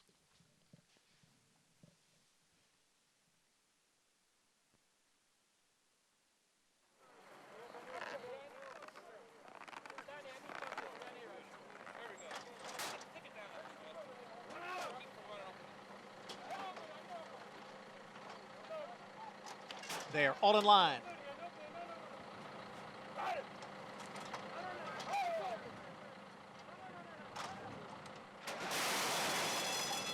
And they're off. Me and Sap going out for the early lead. Giramonte now moves up along with Just in Time for Wine. So it's 3 of them across the track. Resilient Kind of Guy is on the outside. Rogue Leader advances in between horses. And down at the rail is Unlikely, who is racing in 6th. It's almost 3 lengths to Freudian Analyst in 7th. Simba's All Trouble is in 8th. Production Credit is next in 9th, followed by Dream Point in 10th. And then we come back to Kissin' Mission, and the trailer is the first-time starter, Jack's Dream, in 12th. Opening quarter mile over the firm turf in 22 seconds. And it is Just in Time for Wine, who has the lead now by 1.5 lengths. Me and Sap on the outside in 2nd. Giramonte down towards the rail in 3rd. And then comes a Rogue Leader and Unlikely. The field is now in the stretch. The half in 44-4. Just in Time for Wine. Giramonte moves off the rail now, looks to advance in between horses. Me and Sap is on the outside. Just in Time for Wine. Giramonte, Me and Sap, and then Unlikely and Rogue Leader. They're coming for the finish. It is Giramonte and Just in Time for Wine. Just in Time for Wine just held on. Giramonte was 2nd. Me and Sap finished 3rd. Just in Time for Wine, just in time indeed. Holds on inside, wiring the field under Mike Luzzi. Yep, Mike Luzzi, good job by Mike, being aggressive, asserting himself. Congrats to Pat Reynolds as well. I believe it's Pat Reynolds' 70th birthday today, Anthony Stabile said to me. To confirm that, maybe Richie can find out. Giramonte, I mean, poor Trevor McCarthy, you know, who thought he might get put up in the last race, and this is not a foul. He realized there just wasn't room, and he tried to angle out, and he did the right thing riding Giramonte. I think Trevor rides just sensationally, and he had every chance to get up and just couldn't get by him. And then the truth is the 11 didn't run that badly in here. He's a bad bet at 2-1, but he ran fine. I mean, he ran 3rd. He was only beaten about 1.5 lengths, but in the end of the day, there were just better horses at better prices. We'll bring you prices shortly from Aqueduct, but back at Oaklawn, we have the second race coming up next. 6 furlongs on the main track in this $10,000 maiden claiming race, and this is for 3-year-olds and upward. The number 3, Clearly Mad, is currently your favorite, going back to the dirt as we check in with Maggie. Thanks, Acacia. The rain picking back up here again. Track labeled wet fast. I have no problems with Clearly Mad. Making sense. Looks like he should be A-okay on the main track here, which is sealed, obviously. But let's take a look at some other horses, including number 5, Confess, who does go out for a trainer I admit I'm not totally familiar with, but does hit at a high percentage here at Oaklawn. And first off the claim, yes, it was a slower type of pace, but showed a little bit more speed. The one thing I didn't like watching that last replay is he never came off of his inside lead. He is a 5-year-old maiden still, but I will admit he probably looked the best of any of these. Really intense, focused, sharp, and keen look to his eye as you see him bouncing out on the track. Great coat to him, dappled head to toe. Just looks like a ready type of horse. So we'll see if he does possess that same kind of speed, as obviously Clearly Mad has a bit of it as well. Number 4, Talk to Each Other, I thought was the complete wild card here in the mix, as he is making his second start, dropping down a bit from that maiden 30. Actually showed some brief speed and then wasn't really persevered with, and then dropped back through the field and just kind of seemed a bit green, seemed a bit lost. I was very intrigued by this rider change to Ricardo Santana. Big, solid, really well-muscled horse. The one knock, I didn't love the way he first started his warm-up out on track, but Ricardo took him away from the pony, got a big gallop into him, and he looked much better once he got back over to the backside where they break. And then finally, number 8, Majestic Day. He's had his chances as a 5-year-old maiden, making his 20th start here for Ingrid Mason, but at times he's run fast enough speed figures that make him a player. Granted, those were going longer, but I will say physically, he actually does look more like a sprinter as he turns back for his third start here of 2021. Acacia? All right, Maggie, thank you. Majestic Day turning back. Got some good comments from Maggie as far as the distance switch with him today. He is 0 for 19, but this is his third start of 2021. Yeah, I mean, he just had too many chances for me. I now Clearly Mad's had chances, but the thing about the 3 Clearly Mad is only 4 of them have been in the dirt, and they were against much better horses. I think Clearly Mad is the right favorite, win or lose. What about the 5 Confess, second off the claim for Aiden Green, a horse who has speed and probably stalks the 4 Talk to Teacher?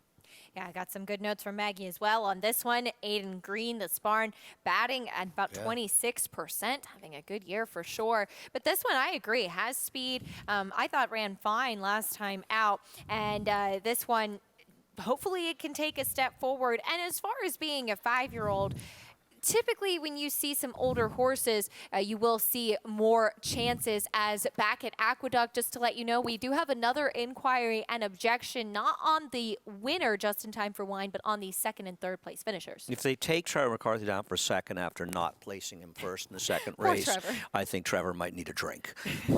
That was on the 4 Giamonte with Trevor McCarthy aboard, and the 11 Me and Sap with Jose Ortiz. We'll keep you updated on Aqueduct. Meanwhile, back here in Oaklawn in for race 2. Here's Vic Stauffer. And Majestic Day.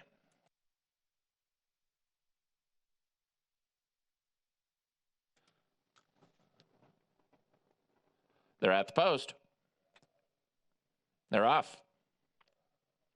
Toil and Trouble broke well, and so did Talk to Each Other, with Clearly Mad away a close third. Then Confess. These 4 have sprinted clear from Aniara and Samurai Saint. Then Majestic Day, and the trailer is Mystic Pharaoh. It is Talk to Each Other just in front of Toil and Trouble up the backstretch. Talk to Each Other ahead in front. Toil and Trouble is second by 2 lengths to Confess and Clearly Mad at the rail. They're right together, 3rd and 4th, and 2 from the front. Then it's a gap of 6 lengths back to Mystic Pharaoh and Aniara. Another 4 back to Samurai Saint and Majestic Day. 2 by 2, Toil and Trouble gets away at the quarter pole, and he's a half length in front now of Talk to Each Other in second. Clearly Mad is 3rd and 2 from the front. Gonna angle off the fence. Confess just outside of him. Aniara still has 7 lengths to make up. He's 2 in front of Mystic Pharaoh. Toil and Trouble the leader. Toil and Trouble leads Clearly Mad, who now is set down in the center of the racetrack. And here's a new leader, Clearly Mad, to put a neck in front of Toil and Trouble, who battles on at the rail. Clearly Mad, now a half length in front. Toil and Trouble is second. Talk to Each Other third. Clearly Mad, Toil and Trouble, Clearly Mad in front. Clearly Mad won by a neck over Toil and Trouble. Talk to Each Other was third. Aniara finished 4th. Clearly Mad, the favorite, gets the job done in race 2 at Oaklawn Park, while the 1 Toil and Trouble ran well on the inside as well. Yeah, Toil and Trouble was very, very game, turning back, and a horse that McKnight had claimed from Travertino Diodoro, but Clearly Mad wasn't be denied, and getting back to the dirt and the drop-in class obviously helped him out. He had never run at this level on either turf or dirt, particularly on dirt. Back at what seemed to be the right spot gelding by Exaggerator, I'm sure didn't mind any moisture in the track either, given his pedigree. Blinkers coming off and that drop in class, the right move for him in the second at Oaklawn 3-1-4-2. Speaking of Aqueduct, though, no change back here after that inquiry and objection. Trevor McCarthy will not have to need a drink. Just yet. The day is young. The day is young, though, at the racetrack. A lot of us feel that way at the end of the day. That's very true. Just in time for wine, $8.40 winner at Oaklawn. We had the favorite getting the job done there, but 5-4-11 in the third at Aqueduct as the final order of finish. We'll give you prices from Oaklawn Park when we come back. We'll also be talking about New York's first turf stake of 2021 coming up this Saturday in the Dangers Hour. A couple of graded stakes winners that will be swearing off in Analyze It and Decorated Invader, both making their first starts of 2021. That'll be a fun race to talk about, and we'll discuss it after this quick break on America's Day at the Races.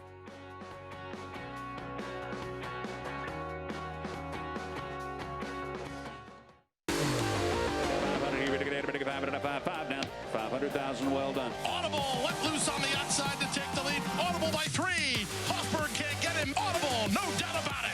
Audible on the inside turns away the challenge of Free Drop Billy. No confrontation at all. It's Audible to win the Holy Bull with style. Audible on the outside races to the lead.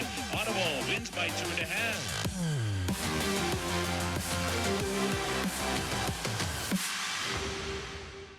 For 3 generations, the Bond Racing Stable has held to a simple philosophy. If you take care of the horses, they will take care of you. That guiding principle drives every aspect of operations at the family's Song Hill Farm and Racing Stables. From breeding to breaking, racing and retiring, our commitment to our horses is reflected in everything we do. Now you can join our Grade 1 winning team with racing partnerships starting as low as $3,000. Bond Racing Stables, 3 generations of thoroughbred excellence. Welcome back to America's Day at the Races, bringing you coverage of Aqueduct and Oaklawn Park at the Big A. Race number 3 is in the books. It did go to the number 5 just in time for Wine, who wired the field. However, Andy, there was an inquiry and objection on the 2nd and 3rd place finishers with the 4 Giramonte and the 11 Me and Sap.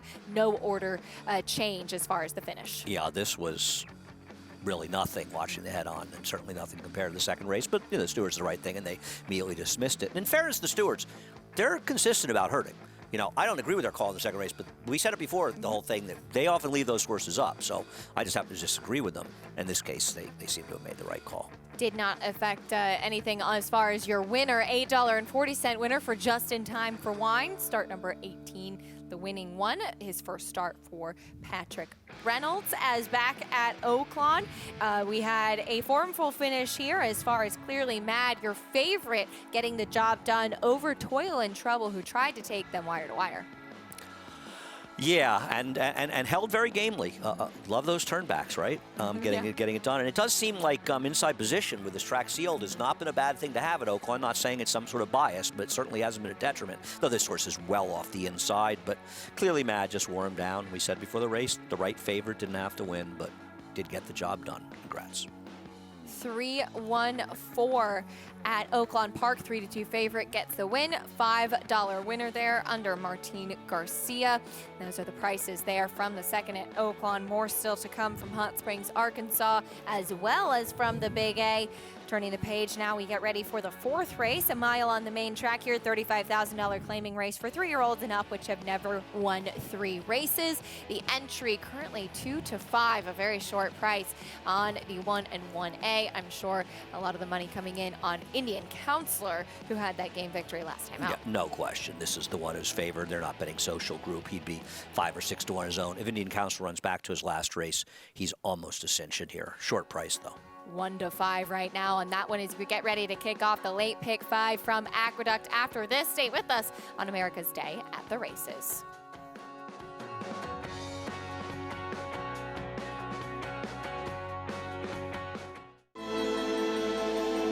The level of racing that he's achieved is extremely rare. Anybody who's witnessed Matoli running sees a level of ability that doesn't come along that often. Matoli's a monster! Matoli wins the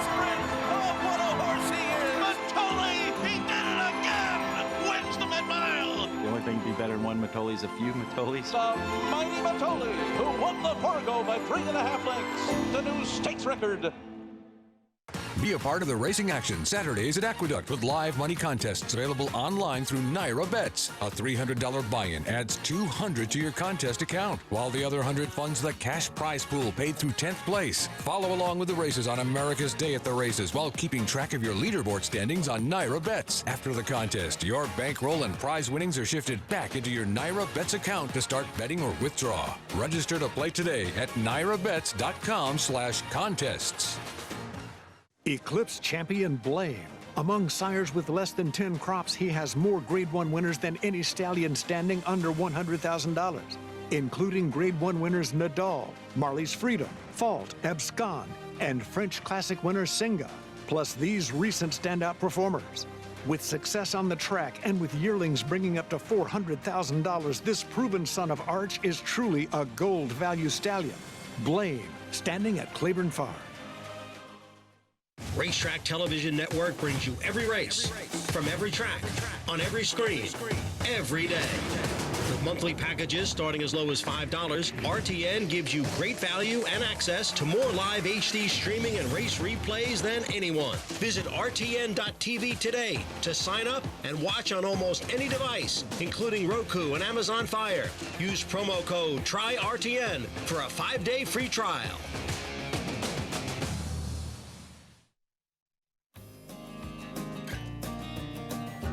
Elate is a mare that really probably doesn't need much introduction. She was a multiple Grade 1 winner, earned just a little bit over $2.6 million on the track. It's always exciting to raise one, have it go on, be incredibly successful on the track, and then see them come back as brood mares.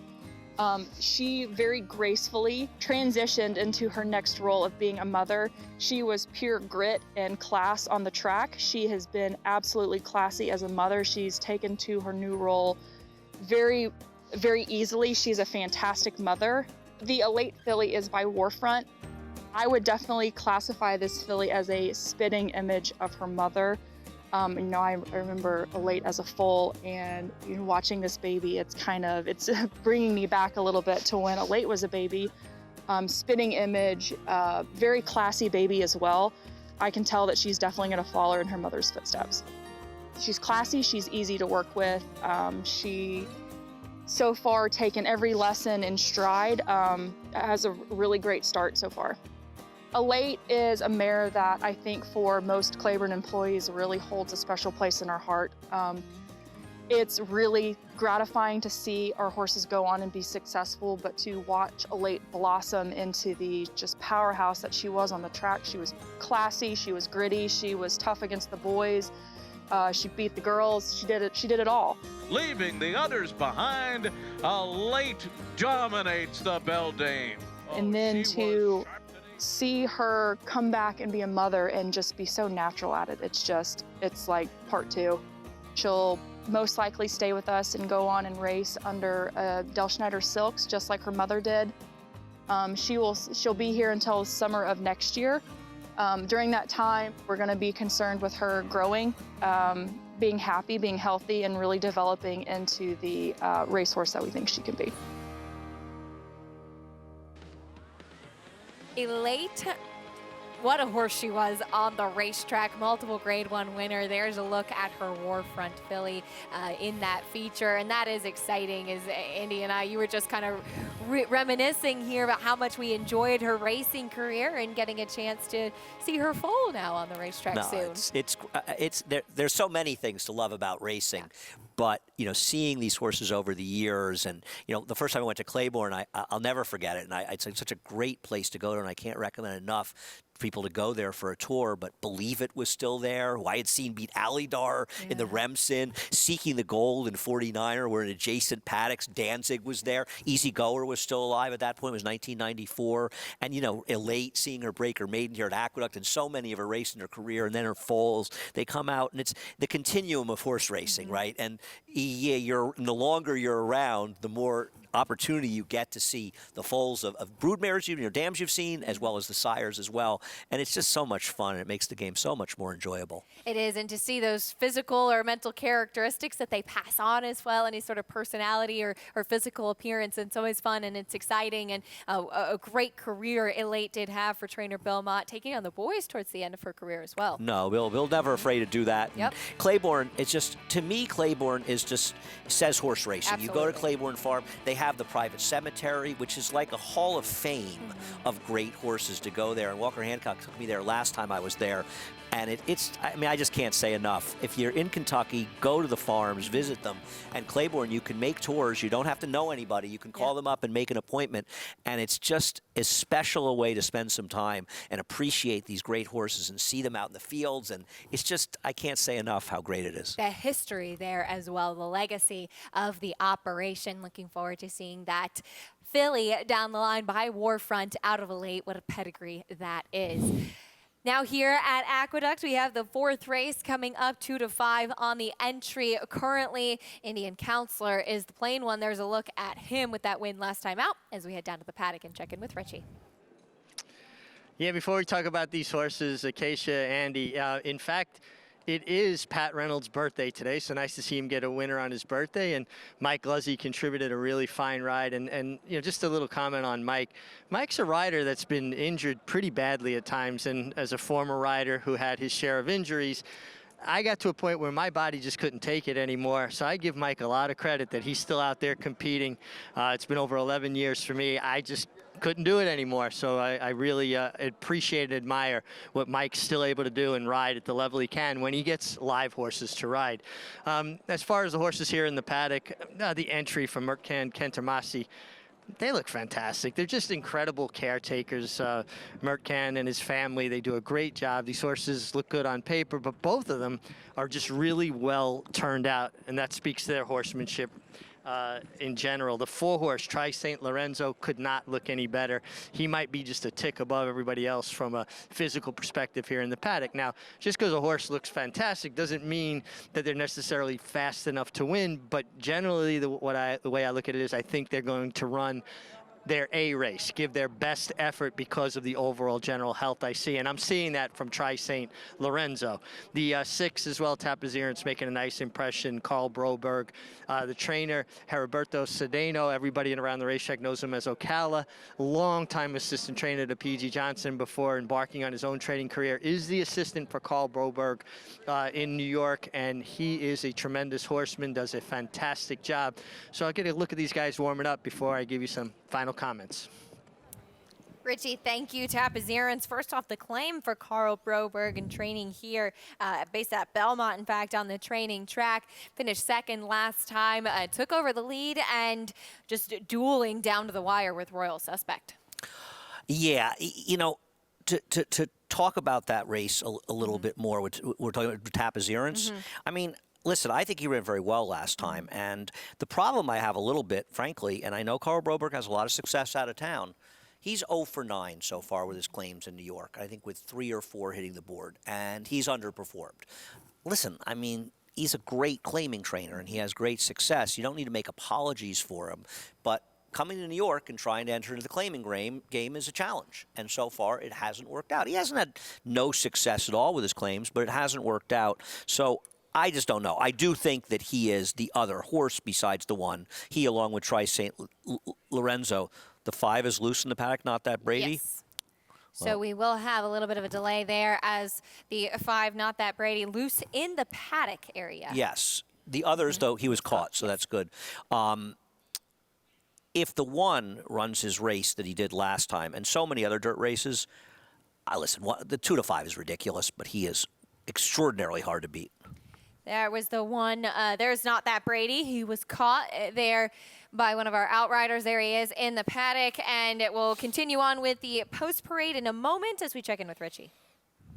Yeah, guys, just the 5-horse, Not That Brady, really a handful. It actually got his foot through the reins. They had to unbuckle the reins to get his foot extricated from it, and he's being a real handful right now with the pony. Outrider doing a really good job trying to get a handle on him. So going to keep an eye on him as he gets up onto the racetrack. He'll do a lot better, I think, when he has some more room, but he is really kind of throwing a fit at this moment. Richie, thank you. We'll keep an eye on that. Not That Brady has been apprehended after getting loose in the paddock as he stretches out in distance, though. But other horses out on the track. Let's talk about a couple of others. There goes the 3 Latin Love Bug as we continue on with this post parade. Yeah, he was in a tougher spot last time. And recently, Latin Love Bug's form recently is actually very good. He's not impossible to get a piece at all. Here's the 4 Tri St. Lorenzo with Manny Franco. Even though he's won in a wet track, he does appear to be better on a dry track. He had a couple of back-to-back victories back in November, December. Next, we'll go to the number 6, Tapazirance. Tapazirance in good form, as we said, off the claim for Carl Broberg. We'll see. 2 for 19. He's had his chances. He's one of the horses besides the favorite. He is 8-1 right now on the board. It's been a little bit of an eventful day here at Aqueduct. Got a loose horse in the paddock, a couple of inquiries. And some terrific racing yet to come. We've had some fun. Absolutely. I'm excited, having a good time up here with you. I know you're stepping off in a few minutes when Greg Wolf comes up here, but you'll be in the paddock later. And there's a lot to look forward to. As far as the 1 Indian Counselor, just to sort of expound on what we're talking about with him. And you look at his last race, say, well, he only won by a nose. Why is he a heavy favorite? He was claimed. He's moving up a condition. He's moving up in price, which are all fair questions. The horse he beat, Dangerous Edge, came back yesterday and was a decent second with a good trip, but against a solid field, I thought, in yesterday's first race to a horse Obsessed, who would be a favorite in this race. I don't want to knock Eric Hansel. I think he was concerned that he needed to get his horse into the game. As it turned out, the pace got pretty hot. And he was on top of a pace that was too hot. And the fact that he held on despite that, I think, is a real credit to him, running against his best running style. Ran well last time out, as you said, up against it. Dangerous Edge came back to run second yesterday with a 71 Beyer speed figure. Meanwhile, Not That Brady, we saw still back in the paddock area after horses get loose, will be examined by the attending veterinarian as we check in again with Richie. Yeah, Keisha, the 5, Not That Brady, will scratch. He did fall over. They're taking the tack off him now as we speak. Benji Hernandez was being taken to first aid. He fell hard on his hip. I did get to speak with him. He was obviously in pain. Going to be evaluated first aid before they make a determination of whether to send him on to the hospital or not. But it is official. The 5, Not That Brady, is scratched. Okay, Richie, thank you. Scratched there, Not That Brady, as we get ready to kick off the late pick 5. And as always, the safety of horse and rider is first. If something happens before the race, again, attending veterinarians will check out that horse to protect the horse, the rider, and the interests of the betting public as well. No question about it. And that is something, it's racing, and we all find things to criticize others about. But having said that about Naira, we will never let a horse. I mean, you see other tracks do it too. If a horse gets loose in the post parade and throws the rider and runs up, we scratch them. It's going to cost us money, but you're protecting the bettors. More foremost, you're protecting the bettors, the horses, the connections. Nobody benefits when a horse is running a race that shouldn't be running. Nobody. Late scratch there of the 5, Not That Brady. As we go to the other part of the entry, and of course this is a difficult thing with having entries, is Social Group race just 8 days ago did get a win. Now claimed for Murtcan Cantormasi, though being part of the entry, also 1-5 here. Yeah, now that horse can't win this race on paper and is being carried along. This is not a case where this horse is dragging down the price. I mean, maybe the horse would pay 10 cents more, but they're betting on Indian Counselor, who really did run well last time. And if you look at him, when I was talking about him being in front, well, he's never been in front before. And I don't want to criticize the rider for being aggressive. In this particular case, fortunately, the horse won, but it probably ultimately was the right decision. On the other hand, considering the number of slow paces here, I don't knock Eric Cancel for riding the best horse and saying, I'm not going to get victimized. But he ran a much better race than it looks on paper, and he still ran well enough to beat these horses regardless. We'll see how the pace works out. There isn't a ton of speed, but Liam's Fire is going to go the number 2, you'd have to think. At one time, Not That Brady had speed. Now, he's obviously scratched, so that takes some of the speed potentially out. But he didn't have speed anymore. So I think Indian Counselor will be forward here, but not as aggressive as he was last time. Got part of that pace last time out against his typical running style, as Andy mentioned. We're taking a look now at the 2, Liam's Fire. This one, Pablo Morales going to be aboard. He won 2 starts back and ran 3rd behind Tapazirans last time out. Yeah, as far as Liam's Fire, just listen, being the controlling speed is never a bad thing, and he potentially is. When he won 2 back in a 4-horse field, he rode the rail, and that was a very odd day because it seemed like the first 3 races there was an extreme rail bias, and then the track seemed to change in the middle of the day.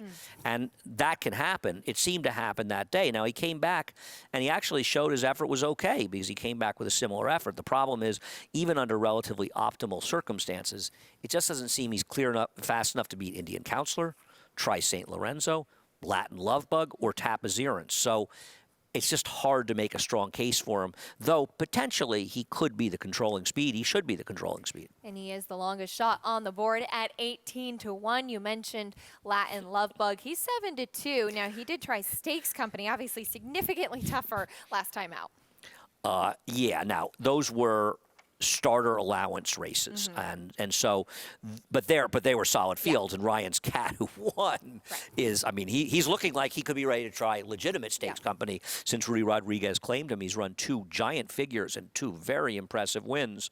He didn't run badly in there. It was a tougher field than he's meeting today.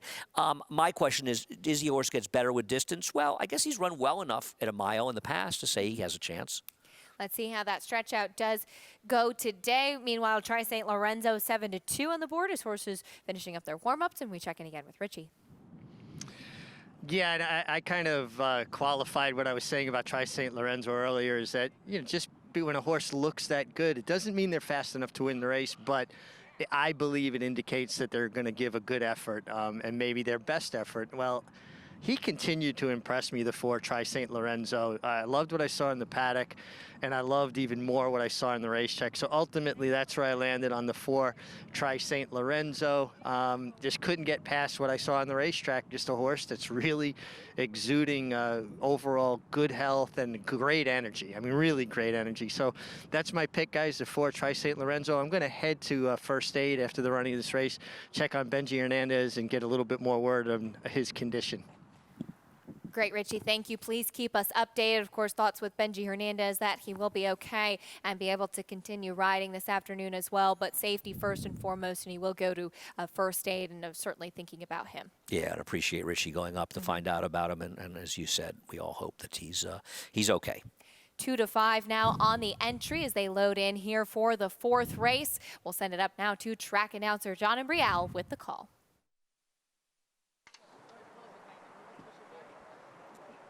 Waiting now for Tri St. Lorenzo and Tapazirans.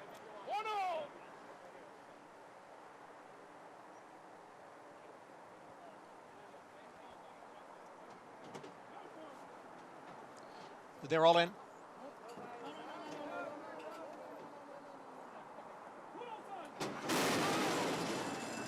And they're off. Social Group away well. Right alongside is Liam's Fire, and those two are heads apart for the early lead. Tapazirans is on the extreme outside, racing in 3rd as Indian Counselor now moves up. Then it is Latin Lovebug, and trailing the field is Tri St. Lorenzo in 6th. The field moves up the backstretch, and it is Liam's Fire with the lead here, challenged on the inside by Indian Counselor and on the outside by Social Group. The opening quarter went in 23-1. Break of 2, Tapazirans and Latin Lovebug are right together. Tri St. Lorenzo continues to trail. It is Liam's Fire with the lead over the entry of Indian Counselor and Social Group as they head for the half-mile pole. Latin Lovebug and Tapazirans, they're right together, 4th and 5th. Tri St. Lorenzo is at the back, the half, 46-4. Liam's Fire takes the field around the far turn. It is Liam's Fire in front, length and a quarter. Indian Counselor, Social Group, they continue to chase 2nd and 3rd. Tapazirans is on the move now on the outside in 4th. Then it is long shot Latin Lovebug and try St. Lorenzo. They're at the quarter pole, and it is still Liam's Fire with the lead. Liam's Fire in front. Indian Counselor is in second. Tapazirance is on the outside in third. Social Group has dropped out of it. A furlong to the finish. Here comes Indian Counselor now to grab the lead. Tapazirance up on the outside into second, and Liam's Fire is back running in third. Indian Counselor, Tapazirance, and Indian Counselor. The two of them come to the wire, and it looked like Indian Counselor got it over Tapazirance. Another Friday photo finish. Another photo finish indeed. Johnny Ice had several of those to try and call today as Indian Counselor. Not the easiest way for a heavy favorite to win like he did, but does get the job done. Got the job done. He was a little headstrong and aggressive, but I'm not sure why Eric didn't take him outside to begin with when he dropped back into third to get that outside position instead of running in the inside of Liam's Fire. He ended up getting the clear room. He was able to get it done. It's certainly some scary moments. His Tapazirance certainly appeared like he was going to go by him, and just because might have been Carl Broberg's first win off the claim in New York, he was able to hold that one off and get the victory. He got it done. Got the job done, and a little bit, as you said, some scary moments there. And you think about it, when a horse is rank and headstrong and fighting with the rider early on, that takes some energy out of them as well that they don't have for the stretch. But he was just good enough to hold on there. As also to note on the number 6, Tapazirance, we're hearing now. Take a look in the red cap as Louis Cardenas does actually drop his whip there in the stretch, so doesn't have that aid either to try and get by the number 1. So that would certainly affect it as well. Yeah, no question about it. And listen, I've said it all along. I'm very impressed with Louis Cardenas as a rider. This is a 10-pound rider. He's the single most polished 10-pound rider I ever saw, and he's continued on and ridden well. I don't know much longer he has the bug, but when he loses it, he'll still lose the whip when he's a journeyman. I think it happens to journeymen it'll happen. and apprentices alike. It'll happen. There it is. As don't worry, somebody will go out and pick that up before the next race. But yeah, it happens. It happens. You're riding hard, especially there in tight with another horse. But when you are in tight like that and you do lose that aid, certainly something that could affect it. But the one Indian Counselor, a 1-2, gets the job done at Oaklawn Park.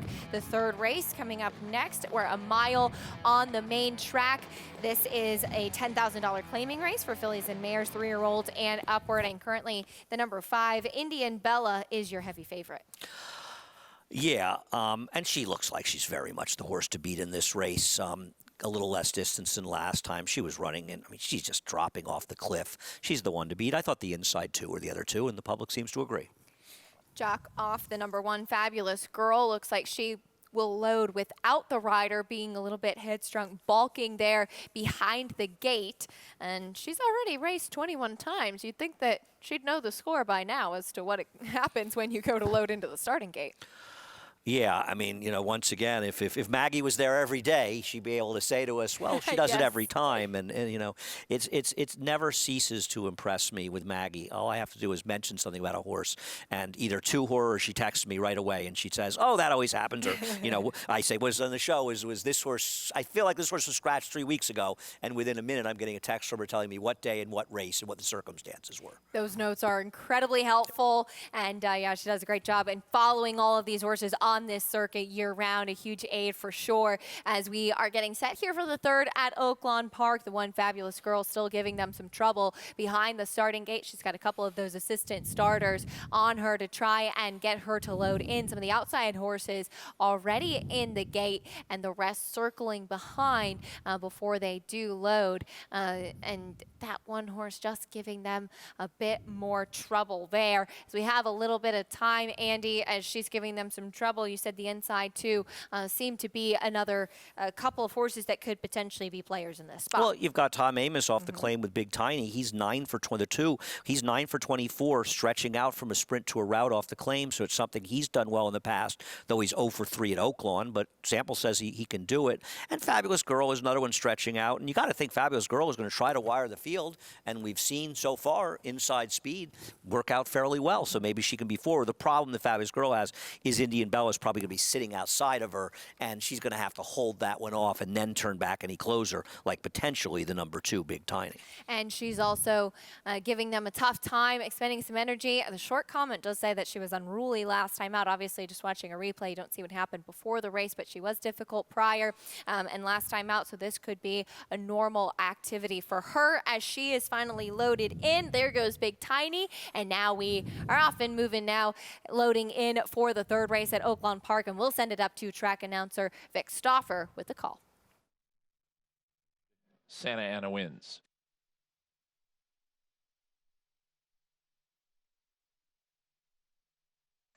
They're at the post. They're off. Julie Arkansas and Fabulous Girl are asked for speed. Indian Bella and Big Tiny are close up. And those 4 race out, and Julie Arkansas and Fabulous Girl are match racing away and going very quick. Cassidy Fletcher wants the lead on Julie Arkansas to clear off as Fabulous Girl has to relent and sit second. Indian Bella is third. Then comes Big Tiny, Vela Zig into the outside Hush Y'all. At the back of the pack are Santa Ana Wins and Monkey Mind. Julie Arkansas pumped up to the backstretch and opening up. It is Julie Arkansas with a 5-length lead on Fabulous Girl in second. She's 2 lengths in front of Indian Bella in third. Then a lineup of 3. Big Tiny at the rail, Hush Y'all to the outside, and Vela Zig between horses. Then it's another gap of about 6 lengths back to Santa Ana Wins, and Monkey Mind past the half-mile pole. The finish line is the 16th pole, and Julie Arkansas is the leader.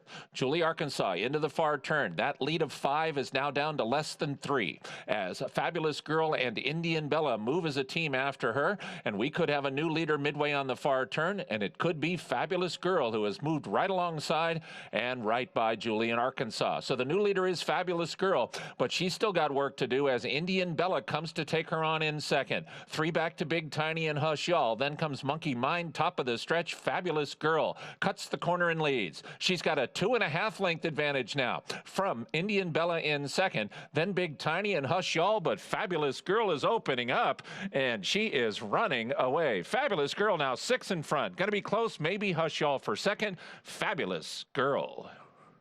Fabulous Girl won by 8. Big Tiny might have got second between horses. Then comes Hush Y'all. An upset here, the big favorite beaten, but it was a logical runner. Fabulous Girl gave them a tough time loading into the starting gate, but there was no doubt about it. Much the best here. I guess we know why Indian Bella was dropping second off a layoff. As far as Big Tiny, I'm sorry, Fabulous Girl, the 3, Julie Arkansas, ran off with the apprentice rider. And so they almost rode like she wasn't in there. The 5 wasn't strong enough to even keep up with the 1. And Fabulous Girl just took over. And you could see in the turn that the 5, the rider was pumping away. And the 1, Fabulous Girl, basically, De La Cruz was sitting chilly. So he got the job done. And Tom Amos got it for second with Big Tiny, who clearly wasn't named for Tom. Ended up second there. Can't miss an opportunity. And it just perfect timing. It's time for me to say goodbye. Greg Wolf coming up on the set to take you the rest of the way. I'll be back in the reporting seat later, actually, but Andy's sticking around too. We've got a lot more racing still to come, and don't worry, we'll have a lot of exciting things still coming up. The Beldame winner, Horologist, coming back for the 2021 debut in the Top Flight Invitational for trainer Bill Mott. That's next on the agenda after this on America's Day at the Races.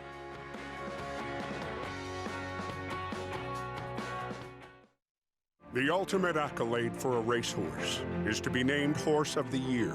To be enshrined to the Hall of Fame is to achieve immortality. As a stallion, genetic immortality is defined in 2 words: breed shaper, plain and simple.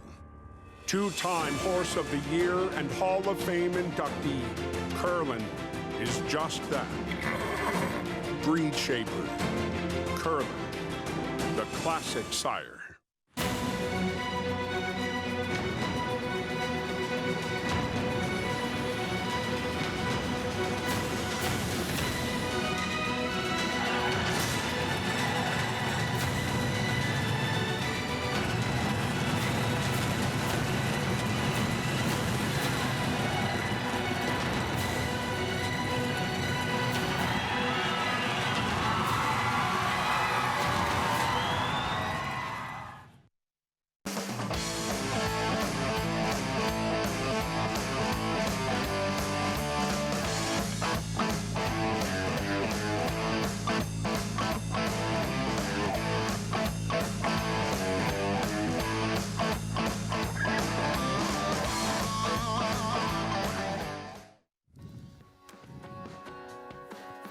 We continue on America's Day at the Races. What's that on the track? We'll tell you in just a moment here. Someone lost their riding crop. Our program brought to you by America's Best Racing. For the love of the race, visit americasbestracing.net today. Greg Wolf stepping in for Acacia Courtney, still with Andy Serling, and never a good thing to lose the handle during a race in a tight duel. I tell you, when it's happened to me, it's always been a very hard thing to get over. You don't have the twirl down, huh? Otherwise, you would have been a jockey. Yes, exactly. That was all I was lacking. That and coordination and the nerve. Yeah. And 100 other things. Heavy favorite, had to really work in this race, and that whip you saw on the ground, that was from Luis Cardenas on the 6th, dropped it mid-stretch. Yeah, no, you'll see him drop it in the very late stages, and you see Eric Cancel. Trying to just get lighter, maybe, to win the battle? Probably not.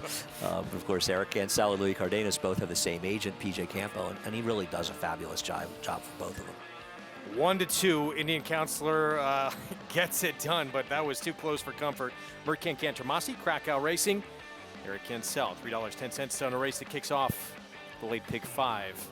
Back at Oaklawn, Hot Springs, Arkansas, Fabulous Girl. Walter De La Cruz, William Martin, 7-year-old mare, back to the winner's circle. And a good ride by De La Cruz, because even though she projected to be the speed, when the 3 Julie Arkansas ran off early, he didn't get in her way, he didn't panic, he just let her go. He understood that this horse was basically running off, so when she, not surprisingly, halfway through the race, just stopped, basically he was able to take over as though she wasn't even in the race. Fabulous Girl, Big Tiny, Hushial, 1, 2, 3 in that 3rd at Oaklawn. We'll get to the 4th coming up in just a moment. We have such a big weekend ahead. Obviously, that Grade 1 final major Derby prep, the Arkansas Derby, coming up on Saturday, which we will bring you with Concert Tour looking to remain undefeated in his 4th overall start. We have some great stakes action out here as well. Decorated Invader back in action, but it's Analyze It, who's had all those foot problems, has had to stop and start continuously over his career, who's a 7-5 morning line favorite. And it's an interesting storyline with the two, right? You've got the age and the accomplishments and the obvious talent, but the issues with Analyze It. Running against Decorated Invader looks so good, but now he's got to really try to show that he can be the good horse they once hoped he was. Analyze It was very impressive, winning his first race off a near 2-year layoff. He did not run as a 4-year-old after a very good 3rd-place finish in the Breeders' Cup Turf Mile. Came back, he beat a subpar field. He got a big Meyer figure in doing it. I don't know how strong that field was. He tried the big boys in the Shadwell in his next start and wasn't up to it. He's got to get over those foot problems. And I'll tell you what, can he keep being as talented as he gets older? Yeah, and at some point you got to figure he loses a step. We will see. He's been pretty good when he's been able to run over the course of his career. Of course, he will be taking on Decorated Invader, Christophe Clement says is at his best at this 1-mile distance. And there really was nothing Christophe could do last year, because the big races for the 3-year-old colts, they're a 1 1/8, the Bollywood Derby, 1 3/16, the Sarah Derby, 1 1/4, the Belmont Derby. You kind of have to run in those. Are big purse races. And listen, he was a short price in these races. But all along, Christophe kept saying to me when I talked to him about him, he's a miler. Maybe he can get a little farther, but if he's going to be a top horse, it's probably going to be a mile. Now he has the opportunity to show whether or not he can do that. And take it for what it's worth. Maybe it's just trainer speak, but Clement said, and you would think that's the case, his comeback race, this is not the ultimate goal. There's some big mile races or close to it over the course of the year coming up. He mentioned the poker, the 4-star Dave later this year as well. Woodbine Mile, Shadwell, ultimately the Breeders' Cup Mile. Obviously, you want to be there. Christophe wants to be there. He's never won a Breeders' Cup race, which is incredible when you think about it. A chance for him to make the Hall of Fame this year. We'll see if that happens, and wish him the best of luck. He's a good horse. You want to get him started somewhere. Christophe has always felt when he got a chance as a 4-year-old to focus on the mile races, he'd have his best chance to show what he can do. Starting point for this campaign for him as a 4-year-old. It comes up tomorrow. We will have live coverage. Earlier on in the card, Top Flight Invitational, Horologist, back in action for Belmont. Multiple graded stakes winner who maybe her finest moment came in New York in the Beldame. She ran great that day. I mean, she was chasing that very, very talented speed horse. Latruska. Latruska. It felt like she maybe was all done on the turn, and she just flew on by. She really came to hand last summer and into the fall as well. She's going to be a handful. Mrs. Danvers looking to redeem herself and show that she can be a player in this division. And I'll tell you what, this is a division that once again is shaping up to be very strong this year. Oh my gosh, it is it is going to be a lot of fun. Monomoy girls, Swiss Skydiver, obviously they're the two big guns. They're on a collision course. Maybe a week away. I hope so. I would love to see the two of them square off. We were talking about earlier, we love to see great horses, but nothing in this game is better than a rivalry. Yeah. As for horologist, Leanna Williford, Belmont's New York-based assistant, says as for horologist, she looks as good or better than she did going into last summer and fall, which is good news. No, it's great. And Leanna's worked for Bill for over 20 years, and I was teasing her the other day, and I said, you know, Bill Mott's barn has been doing so well in Florida. Now they're coming up north. The pressure's on you. And Leanna said, when I'm around, there's no pressure. And she smiled, but she does an absolutely fabulous job. And I think a lot of people don't realize she was a very successful trainer on her own when she was in Iowa before she came to New York. So she has been a very, very important part of the Bill Mott team for a long time, just in the sidelines. She's never going to get the credit she deserves, at least from the general public, but she deserves a lot of credit. That is coming up, race 5 tomorrow. That actually kicks off the late pick 5 on the Saturday program. I think we got the heavy chalk out of the way for today. We'll see. 5th race coming up. Good Governance maybe be a big favorite in today's 8, but it's no in the 7th. Yeah. No layover. But not 2 to 5. I'll tell you the race I can't wait for, Greg, is the 6th. That's a really contentious-looking maiden race coming up. Nice horses in there, and this is a contentious turf race, too. No, I can't wait for the 8th. Mile on the inner turf in this one coming up. 50,000 starter allowance. Chad Brown holds a strong hand in this one as well with Life on top. Let's check in downstairs for a Paddock report with Richard Migliori. Yeah, thanks, Greg. It's getting a little bit cloudy, a little blustery here. A little sunshine out earlier, but still no place I'd rather be than the racetrack. Let's start talking first about the 1, Anzio Beach. Interesting, this horse making his first start for Horatio De Paz. Comes from the Christophe Comont barn. Never tried the turf. Now he gets on the turf. And I tell you what, I'm seeing a horse that's certainly built like he should appreciate the turf. Very kind of wide, flatter foot, longer pasterns. You know, horse that to me looks like he should handle the turf very well. It'll be interesting to see what kind of trip he works out from the inside, but I like what I'm seeing from him as far as a physical perspective for turf racing. The 8 horse, Mr. Kringle, coming off a layoff, or you can call him Chris if you like, a little less formal. Mr. Kringle could not look any better off the layoff. Couldn't look fitter. Great coat on him. He's trained here in New York through part of the winter, and he looks like he spent more time in the sunshine of Florida. Really well turned out. But sometimes older horses, even if they're physically in a good place on return, they mentally sometimes need a race to really get focused. But from a physical perspective, love what I'm seeing from him. Life on top. Comes from a great barn. Chad Brown does tremendous work. It's interesting. A lot of Chad Browns have very similar physical attributes. And I think it might be part of his training regimen. It kind of streamlines their body, but definitely more of an old-time thoroughbred look. Longer, leaner, certainly lends itself to having good turf horses. This horse ran extremely well in Florida last time. Thought he was a bit unlucky. You know, he might have been best that day. And then the 12 Perceived. Actually came from the Chad Brown barn, made the last 2 starts for Linda Rice. He just looks great. I mean, overall good health. Comes from a good barn, into a good barn. Horse could not look any better. Tough post, though. Got to work out a trip from those outside with not a tremendous amount of run to the first turn, but going to get a look at him up on the racetrack before I give you a few more ideas. Mig, thanks. 9-1 on Perceived, but the favorite right now, Life on top for Chad Brown. Jose Ortiz will ride, and he had some trouble in that last trip at Gulfstream. He basically got blind switched by the winner. Right now, he's second to last. The eventual winner is last, and Irad is waiting patiently. And you're going to see that the rider on the 4 says, okay, he wants to sit around and wait, I'm going to go. And he sends him, and he kind of gets blind switched. Now, to be honest with you, and it's funny, I remember actually talking to Chad Brown after this race. I was just watching it and sort of making comments. And he kind of agreed with me, yeah, it wasn't a perfect scenario, but you could also argue that he was making the last move and he was concerning, and the horse who won the race, maybe he moved prematurely. And, you know, if Life at the Top had won the race, you'd have said, oh, well, sure he won. That guy moved prematurely, and Irad was patient. So I really think it wasn't an ideal situation, but I don't think he had a major excuse. I picked him. I don't love his chances. I think the race is mostly 11-9, a little bit of 3 and 8, but he's the one to beat. Yeah, you see, he does have that acceleration when he does finally get in the clear and get going. Here's Anzio Beach, huge long shot from the rail. Supposed to be the speed in here, a trainer switch ratio to pause. My concern, he has some turf pedigree, is Christophe Clement never tried to run him on the grass. That's a bad sign. Simply, he comes in off a win from the clouds at Fairgrounds. My recommendation to trainer Rick Schosberg is turn him back. He is a better sprinter than he is a router. Shooting the breeze, 7-1 for Danny Gargan. He finally got that win after having nothing but hanging jobs and not getting the job done. He was wide last time out. Future victory for Todd Pletcher. He just broke his maiden for maiden claiming last out. Listen, it's Todd Pletcher, but he would really have to improve. Bad Guy is at 11-1. Nick Juarez, Rudy Rodriguez. He's a bit of a fringe player. I think he's a little better on those one-turn mile and 7-furlong races at Belmont, but not impossible. 6-year-old who's just 1 for 21 on the turf. There he is, double-digit odds at 10-1. The Sinner is you, 34-1. I thought had an outside look.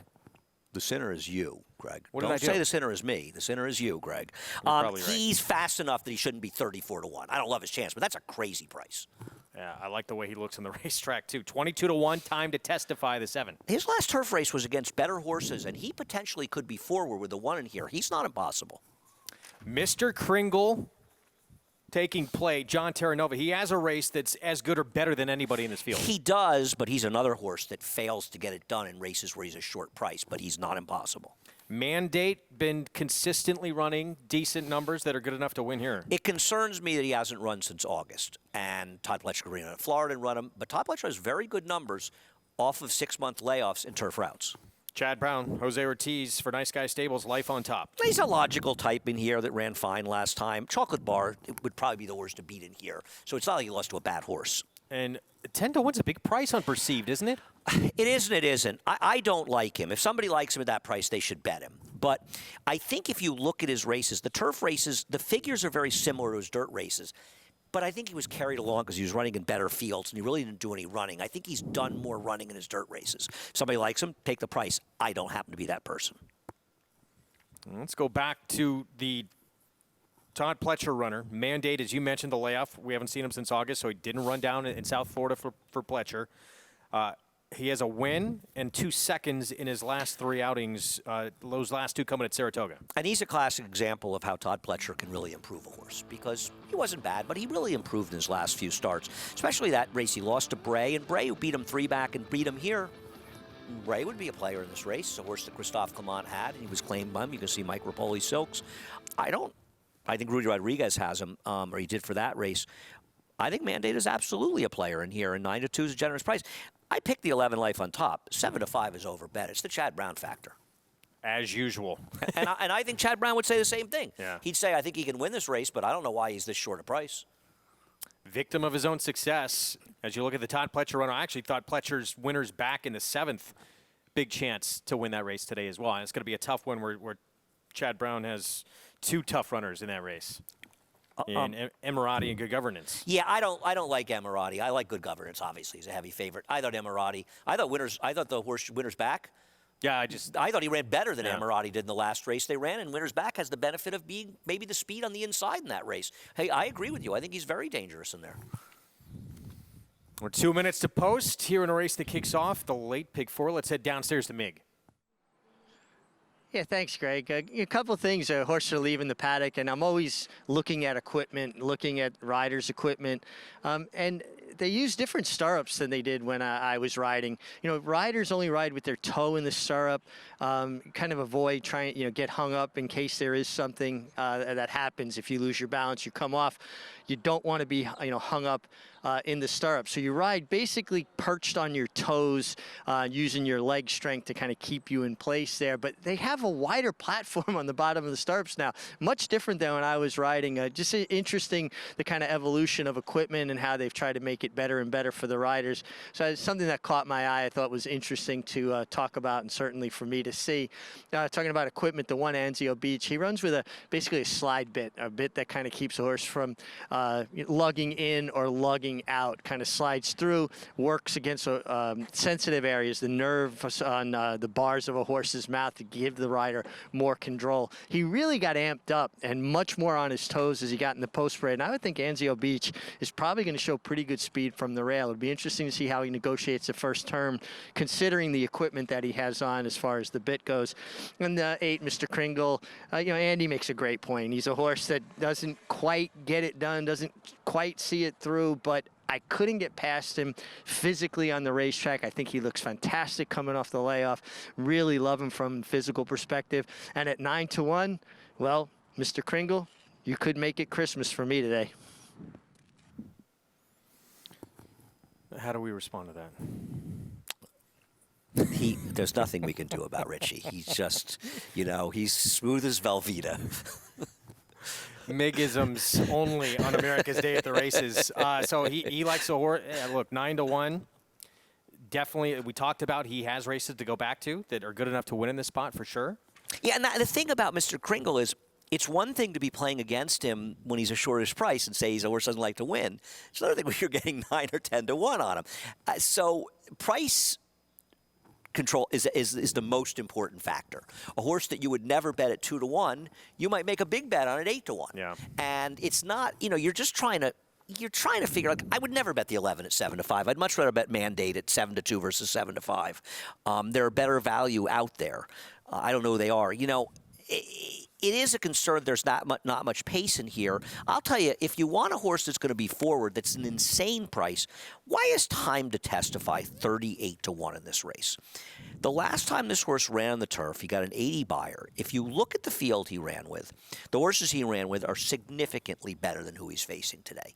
And that was a race that was pretty much dominated towards the front end, and he was taken back. You have to think they're going to look to be more forward with him today.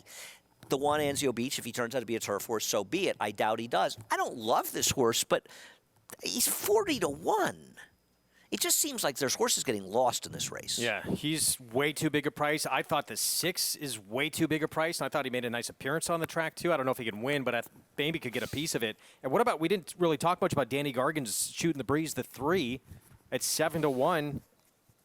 I put him third. I could have put him on top in this race. He's not a winning type. I thought he got an overly aggressive ride by Luis Saez last time and ended up being wide the whole way around the track.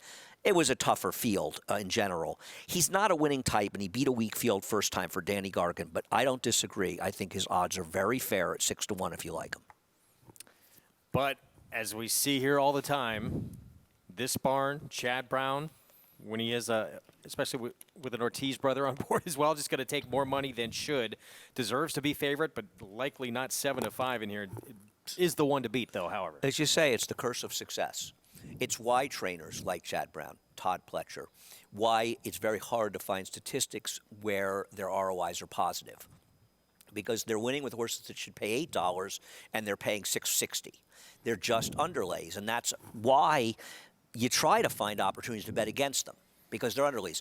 The difference, though, is that with good trainers is you can have a certain amount of confidence that their horses will show up.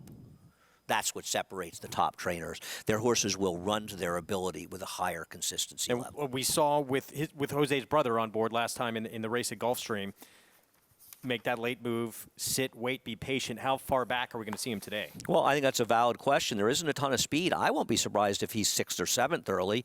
The job that Jose's got to do, and Richie touched on it with a post position because they hit the turn. They've got a nice run of the turn. What do they have, about 3/16 of a mile? This race starts right around the 8th pole. So they've got a good run of the turn, but he's got to make sure he gets position because you don't want to get caught 3 wide in that first turn. That could be doom. Late pick 4 starts here. Life on top, the 11. The favorite, John Imbrial with the call. Horse number 12, Perceived. And they're all in the gate. And they're off. From the inside, Anzio Beach. Now moving up is Time to Testify. And on the outside, it is Mandate. Time to Testify will be the early leader. Mandate's running in second. Anzio Beach is down on the inside, next in third. Shooting the Breeze is in fourth. Perceived on the outside runs in fifth. And then it is The Sinner Is You in sixth as they go around the clubhouse turn. Time to Testify steps away to lead by 2.5 lengths. Mandate runs in second. Anzio Beach is down on the inside, and in between horses is Shooting the Breeze. Perceived on the outside in fifth. Mr. Kringle is next in sixth, followed by Bad Guy at the rail in seventh. In between horses is The Sinner Is You. And then we come back to Life on Top, followed by Future Victory, and the trailer is Simply in 11th. Half mile 1 in 47 and 2. Time to Testify with the lead by 2 lengths. Mandate is racing in second. Perceived is now on the move on the outside in third. Shooting the Breeze. Anzio Beach down at the rail in fifth. Bad Guy is sixth. Then Mr. Kringle in seventh. Life on Top with a lot to do, racing in eighth. Then The Sinner Is You. Future Victory is down at the rail. Simply is at the back. 3/4 in 11 and 4. It is Time to Testify and Mandate to the front. Time to Testify. Perceived is in third. Shooting the Breeze is in fourth. Then Life on Top and Bad Guy. They're coming for the finish. It is Mandate with the lead, and it will be Mandate coming off the layoff to win here by 3 lengths. And it was close for second among Bad Guy, Time to Testify, and Perceived. Mandate, Todd Pletcher, Kendrick Carmouche with the win at 4-1, and it looks like the 5 Bad Guy gets second at a big price. What a generous price on this horse. I mean, we talked about it. We can say it after the race. We said it before the race. Not supposed to be such a big discrepancy. And, you know, Life on Top is compromised by his lack of pace, but he didn't even make a significant run the stretch. He was bad. And Mandate got in that good position. He was able to get forward, and it was a very, very good ride by Kendrick Carmouche, getting him in that position and being more forward. We talked about Time to Testify beforehand. He went from 40 to 20. And he should have been. As we said, he was too big a price. He just got nipped, it looks like, by Bad Guy at the last stage, but did finish third as the main speed in there. But it really was a very forward race, if you think about it. And that compromised the number 11. But frankly, Life at Top, he didn't run at all. 4-1 on your winner right there. Mandate 28 to 1 shot. Completes the exact as we head back to Hot Springs. Fourth from Oaklawn, $50,000 maiden claiming 6 furlong sprint. Mega Tap getting hammered at the windows right now for Hall of Famer Steve Asmussen with his main man Ricardo Santana Jr. on board. Let's check in with Maggie Wolfendale. Hi, Maggie.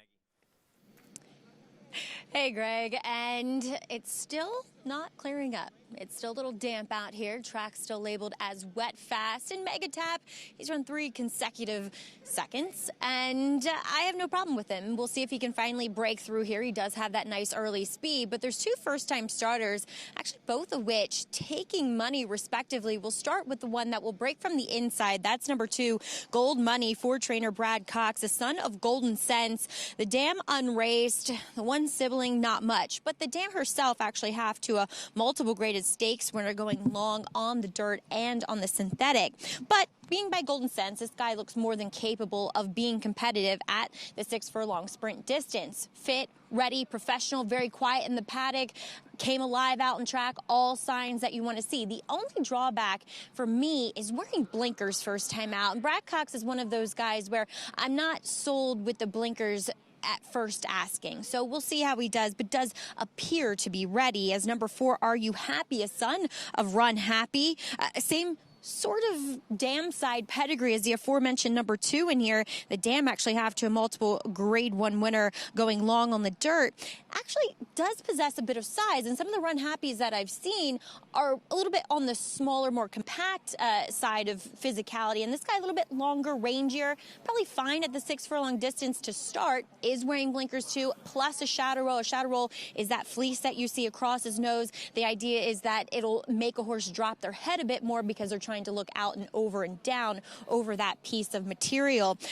Another one that's been professional, we'll see. He was at 7-1, now he's jumped back up to 14-1. Obviously, the 3 Mega Tap at 2-5. The 2 for Randy Morse made great impressions on me physically. Number 5, Mega Charlie, first off the claim. Love the way that he moved out here. Applies blinkers, just a shortcut. Does come out of a suspect type of field. Looked as though he wanted to lug in that last race, so I'm wondering if the blinkers on will help prevent that and get him to run a bit straighter. As number 6, Tango Charlie, drops out of a maiden special weight. Didn't take much money that day, didn't do much running, but I'm wondering if the blinkers on get him a little bit closer, because he's a very short, compact horse that looks as though he should have a bit of speed based upon his physicality, Greg. Maggie, thank you. 2-5 favorite, Mega Tap, who the first 2 starts of his career ran second right in the mix on off tracks. Can he break through today with 3 seconds in 3 tries? For Steve Asmussen with Ricardo Santana Jr., heavy favorite with the 3. Here's Vic Stauffer with the 4th from Oaklawn. They're at the post.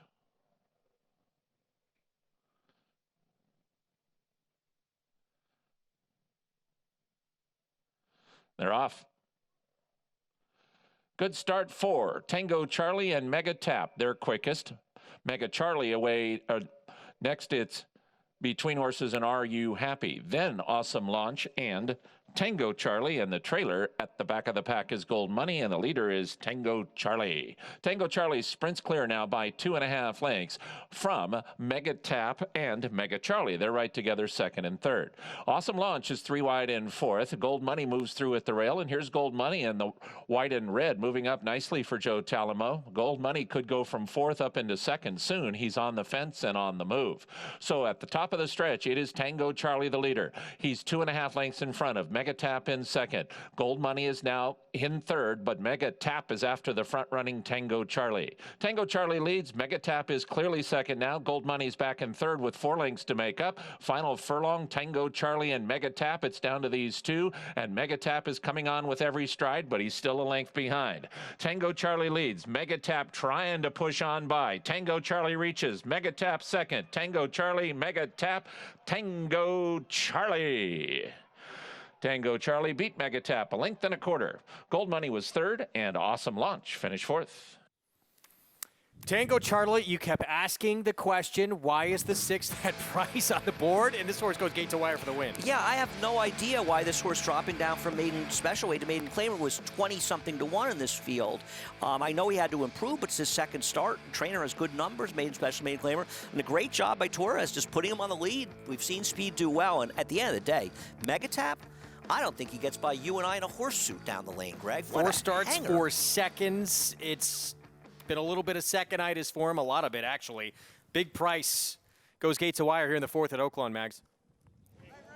Yeah, I mean, he's a horse that looked as though he should be fast. So I said before, going in the gate, he broke well. Christian Torres taking advantage of that. This horse looked phenomenal. I agree with you guys. There's no way he should have been 23 to 1. And I mean, as Andy likes to say, Mega Tap is just the equine version of a chandelier. He does not want to run by any horse whatsoever, even with the blinkers on 2nd time. I mean, I'm obviously not going to tell Steve Asmussen what to do, but I'd be putting a full cup on this horse so he can't see any horses around him, and maybe that does the trick. I don't know, Greg, but a big payout here at 23 to 1 on your winner for Randy Moore's Tango Charlie. Yeah, how about that? 2nd time out. He was dropping out of a maiden special weight as well. Blinkers go on for start number 2, and he rolls to victory. 23 to 1 over 3 to 5, over 3 to 1 in that 4th at Oaklawn. We're going to take a break. When we return, we'll talk the final stops on the road to the Kentucky Derby at Swift Shirt for Steve Asmussen. 2 sprints and now stretching out in the Grade 3 Lexington next.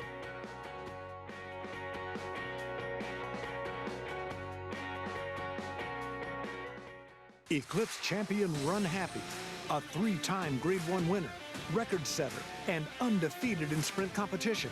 Now his runners are winning from coast to coast. And Hernandez Jr. Run Classic out to the maiden ranks at 2nd asking, won by 4. She's a happy girl, a 7 to 1 winner. She won by 2.5. Happy Champ is 3 to 5, and he's long gone. Happy Champ, the son of Run Happy. Eclipse champion sprinter Run Happy, standing at Claiborne Farm. Hello, you've reached the offices of West Point Thoroughbreds. Please leave your name and your number, and we'll get back to you as soon as we can. Okay, starting to move now. He's 4th.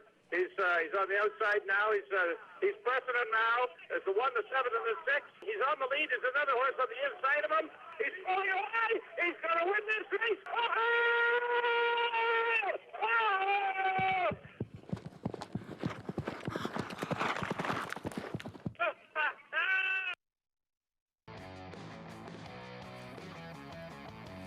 Back on America's Day at the Races on Fox Sports 2 program is brought to you by NamRaBets. Bet any track, anywhere, anytime. Download the app. You can go to NamRaBets.com as well. Back in New York, Mandate off the bench for Todd Pletcher. 4-year-old debut, a winning one at 4 to 1 for the new gelding. Sure feels like the Todd Pletcher barn is firing on all cylinders, winning races here, winning races at Keeneland. Went from being nowhere in the Triple Crown chase to having as many as 4 horses in the Derby, and things are going well. And it's a good time of the year to have things going well. Yes, it is. Mandate impressive. 3 for 9 now on the grass. Son of Blame. $10.20 after a very short odds-on price to start the late pick 5. You get an upset here with this one for owner Michael Stinson. Kendrick Carmouche aboard for the winning ride. Bad Guy in 28-1 in second and 20-1 in third for a pretty big trifecta there. Back at Oaklawn, about 23-1 on a horse that Andy Serling liked. Well done here. Gate to wire on Tango Charlie with the dropping class. Thanks, and a good job by the rider putting him on the front end. He hadn't shown speed in his debut, but we talk about this, Greg, quite frequently. The old maiden special, the maiden claimer, dropped down the biggest one in racing. The trainer wins at roughly 25% with the move. Ran better, and at the end of the day, the second place finisher at 3-5. Now 4 for 4 running second. I think this just epitomizes his inability to pass horses. Exactly there. $104 for a $2 play. $49.40 return. And the double, the last one, it feels like this horse blew up in odds, right? As they were over-betting the number 3 horse, this horse went up because even the double short the parlay, not dramatically, but parlay's closer to 150 or something, so. Let's take a look in the stretch on the 6, and no stick required late. Yeah, that's 2 6s, as Jody just pointed out. That's a couple of 6s in a row that dropped the whips, right? We saw the one in the third race. In this case, and if he had lost, I could have blamed the rider for dropping the whip. Always good to have an excuse. You didn't need it. Christian Torres able to get that one home. Impressive that the big number. Next race, this 5th here, 6 furlongs, condition claiming race. 4-year-olds and up who have not won a race since November 9th of last year. And the entry at 9-5. Ramon Vasquez rider change on U-split 10s, who does have the rail. Yeah, claiming for 7,500, dropping in, turning back and dropping down. We'll see. Overall, the Robertino Diodoro barn is just 17% with a negative ROI, cutting horses back from routes to sprints off the claim like they do with U-split 10s. It is back on Saturday, cross country pick 5, featuring those racetracks. Starts with the 7th at Aqueduct. You could play it on your Naira Bets app at XCP5. You can get free PPs and more info as well by going to naira.com/cross-country. Part of that sequence, one of the final stops on the Triple Crown Trail. It ends with the Oaklawn Mile, but that Grade 3 Lexington, 20 points to the winner to get into that starting gate for the Kentucky Derby, the Stone Street Lexington. And some horses who have, to this point, been under the radar, although Proxy early on for Mike Stidham looked like at one point he was going to be a main contender when he was forwardly placed in his races. Well, he is a good horse, Proxy, and I think if you're Godolphin, he's sort of your insurance policy for essential quality. If unfortunately something should happen to him, they'll go to the Derby. If he wins the Derby, he's not going to challenge him in the Preakness. And I wonder, because he's a half to Micheline, who I think is the morning line favorite in the Grade 1 Jenny Wiley, they could end up going the turf with Proxy as well. But you know what I like of this Lexington? You look at the field, you feel like there's some nice horses in that race that the second half of the season could really come to life. Yeah, no question. And he might be one of them here. Son of Tappet, he won back-to-back starts at the Fairgrounds at the end of last year, and he did not disappoint in a couple, even though he didn't win, in the Compton Risen Star with back-to-back seconds. Yeah, I mean, he had a little trouble to start. He's a horse that causes some of his problems to start by breaking a little step slow. He was disappointing last time, and maybe more distance didn't help him. I think that's a concern. What helps him in the Lexington is not only an eighth of a mile less than the Louisiana Derby, there's plenty of speed signed on in this race, Greg, so he's supposed to get a pretty nice trip.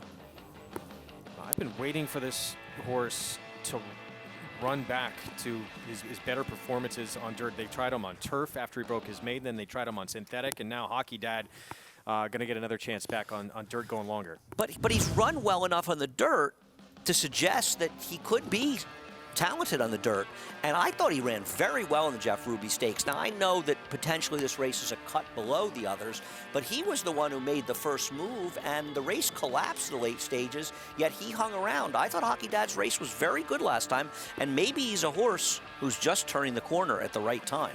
And you put together 3 consecutive victories, a couple of them on grass, win sprinting on dirt. We'll see if he can get the job done. Mario Gutierrez has the call And then you have the horse who is supposed to be the super horse for Bob Baffert, Bezos. He did break his maiden, start number 2. He'd need a big step forward numbers-wise to contend in this spot, but he's lightly raced. This will be start number 3. Odd that Bob Baffert's doing this just 2 weeks, 15 days after breaking his maiden with a 76 buyer. He's worked 58 since that race. He seems to be one of the rare Bob Bafferts that's not living up to the hype. And it's incredible how frequently they do. Yeah, it's almost shocking that this horse has been as disappointing as he is. Let me ask you a question. What price do you think he should be in here, and what price do you think he will be? Yeah, he's going to get overbet because of the barn and the name. Yeah. He's 8-1 morning line. I think that's fair. I mean, I think there is still upside potential with him. We still don't know. I mean, it's just the third start of his career. He's got a pedigree to love going longer. I think it's a fair price. Yeah, I don't know. I feel like this is a very, very tough race. I'm going to say this is one of the tougher Lexingtons we've seen. I think the inside 2 are good. I very much respect the Steve Asmussen horse inside of him. Proxy is legitimately good. Hockey Dad is okay. I feel like you're probably right. It'll be 6 to 8-1. I'm not sure he's not supposed to be. Put it this way. And it helps to have Bob Baffert. But if he was trained by just your run-of-the-mill good 17% trainer, he could be 20-1 in this race or higher, maybe 25-1.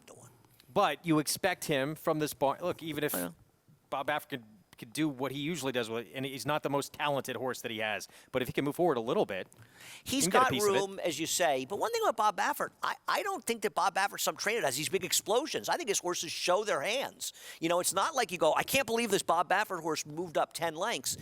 They tip their hand going into the race where they're good. They just run to their talent level with great consistency. Yeah, and Bezos, in this race, he would need to make, you would think, a big step forward if he's going to win that Grade 3 Lexington.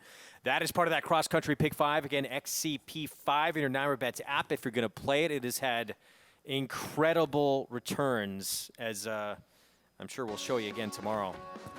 I think 67,000 it paid once. Even when it's paid 3,000, it should have paid about 1,200. Yeah. So the value is there. It's a sensational bet, and it's a fun bet as well. Cousin Andrew, Chad Brown, looking to do it again with a horse who's going to get a 4th crack at a maiden score after 3 seconds and 3 tries. We'll be back.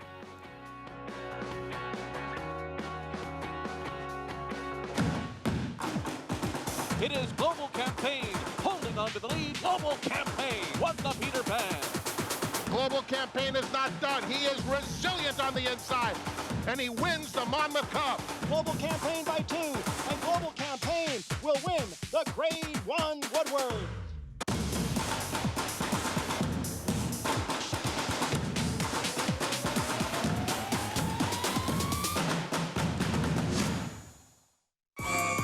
It's America's original sport, and no one covers it better than americasbestracing.net. From the sport to the lifestyle, the best races, horses, and destination venues, cocktails, gambling, fashion, and more. America's Best Racing is a sport for you. Live it, love it, bet it.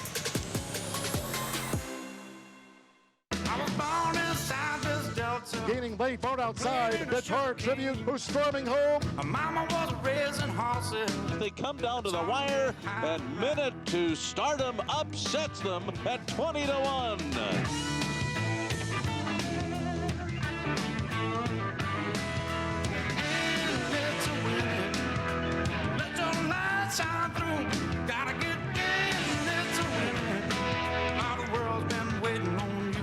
Racetrack Television Network brings you every race, from every track, on every screen, every day. With monthly packages starting as low as $5, RTN gives you great value and access to more live HD streaming and race replays than anyone. Visit RTN.tv today to sign up and watch on almost any device, including Roku and Amazon Fire. Use promo code TRYRTN for a 5-day free trial.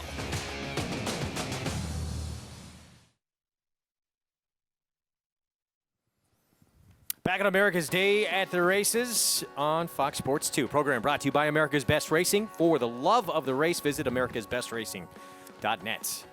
Today, 6th at Aqueduct, approaching the 8-minute mark to post. And this race, at least the board says right now, it goes through this horse here, Cousin Andrew, for trainer Chad Brown, Klarovich Stables, 4-year-old son of Into Mischief, who has had 3 starts and has had 3 seconds to this point. Let's head downstairs to Mig.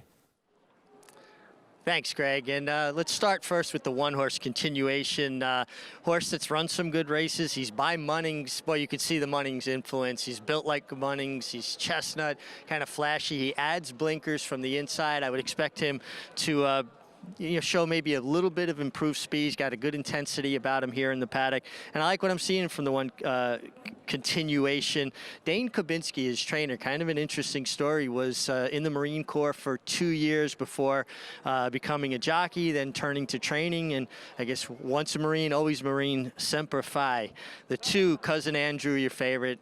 What can you say? He's from Chad Brown's barn. Chad does a great job. He looks fantastic. One of the things that I think is important, Chad Brown's in town. He's here back from Florida and said he's happy to be back in New York. Cousin Andrew certainly looks like a deserving favorite on paper. Can't fault him. Actually like the way he looks in the paddock. The 4 Savoy also looks good, returning as a gelding. Maybe carrying a little bit more weight, might be better for the run. And the 5 Royal Realm for Jimmy Jerkins, Centennial Farm, adds blinkers. He's by Empire Maker. Definitely think he'll appreciate going the miles. Longer, leaner, scopier with the pedigree. And asked Jimmy about the addition of blinkers. He says, he worked him with the blinkers, really kind of picked his head up, got more focus out of him, and he's kind of a laid-back demeanor, not the kind of horse that should get ranked because of the blinkers, but he thought he worked really well with the blinkers, Greg. Mig, thank you. Royal Realm, you're looking at 7:01 right now. Blinkers on, getting Lasix for Jimmy Jerkins, son of Empire Maker. He picked a tough race. I mean, this race, Greg, has it all. You think about it. Cousin Andrew, I know he's been second in 3 races, but he ran very well last time. There's a fast pace in there, and he held on. There's a lot going on. We'll get to it. There's a lot going on. Real quick, just a reminder there, if you want to get signed up for the Saturday contest, you go to NYRA.com/challenge. You have until today at 5 Eastern time. That's when registration ends. So that's where you want to go, NYRA.com/challenge, to get registered to play $300 buy-in with all kinds of prizes. And you see Chad Brown talking. Derek Cancel is riding Cousin Andrew. And, of course, Manny Franco is riding Savoy for Peter Brandt. Cousin Andrew was engaged in a furious duel last time out, and we'll show his race 2 back where he finished second. But last time he ran exceptionally well, and Creed, had potential before he got injured, unfortunately, for Saratoga. This is race 2 back when he finished second. I still think, though, when you're talking about a short price, you have to be concerned about a horse, not only the layoff, but a horse has been second 3 times in a row. In this race, he got shuffled back to last, entering the turn, and then he did make a big stretch run, but he comes up short. He's good, and Chad Brown has very good numbers. He's 32% overall with 180-day plus layoffs with dirt routers. He's 5 for 14, 36% with a positive ROI with maidens, so he gets these horses to come back and run well off last. But Savoy, the 3-year-old, he's running for Peter Brandt. This horse ran that killer maiden race first time out with 10 for 10. Speaker's Corner, he was very second in the green. Remsen, beat a neck. Yeah, I mean, in Speaker's Corner, who impressed with Bicado River and Greatest Honor when he broke his maiden in his subsequent start. And then maybe didn't handle the slop. He's been gelded. I think he's dangerous in here, and he almost fits that stat as well. Not quite as long a layoff. What about Orifice? He lost all chance to start last time. He's running 80 buyer. He's got ability somewhere. And this is the first time for Shug he's had a chance. Here's the one. We'll start off with Continuation. Blinkers go on Dane Kubinski. And what's wrong with him? He lost to a horse named Mystic Knight last time for Chad Brown and Peter Brandt that's got stakes in his future. Yeah, ran a 99 buyer in his next start. That's a serious racehorse. He missed by 2 3/4 lengths to him. 3-2 favorite. Cousin Andrew, 1-2 for Chad Brown.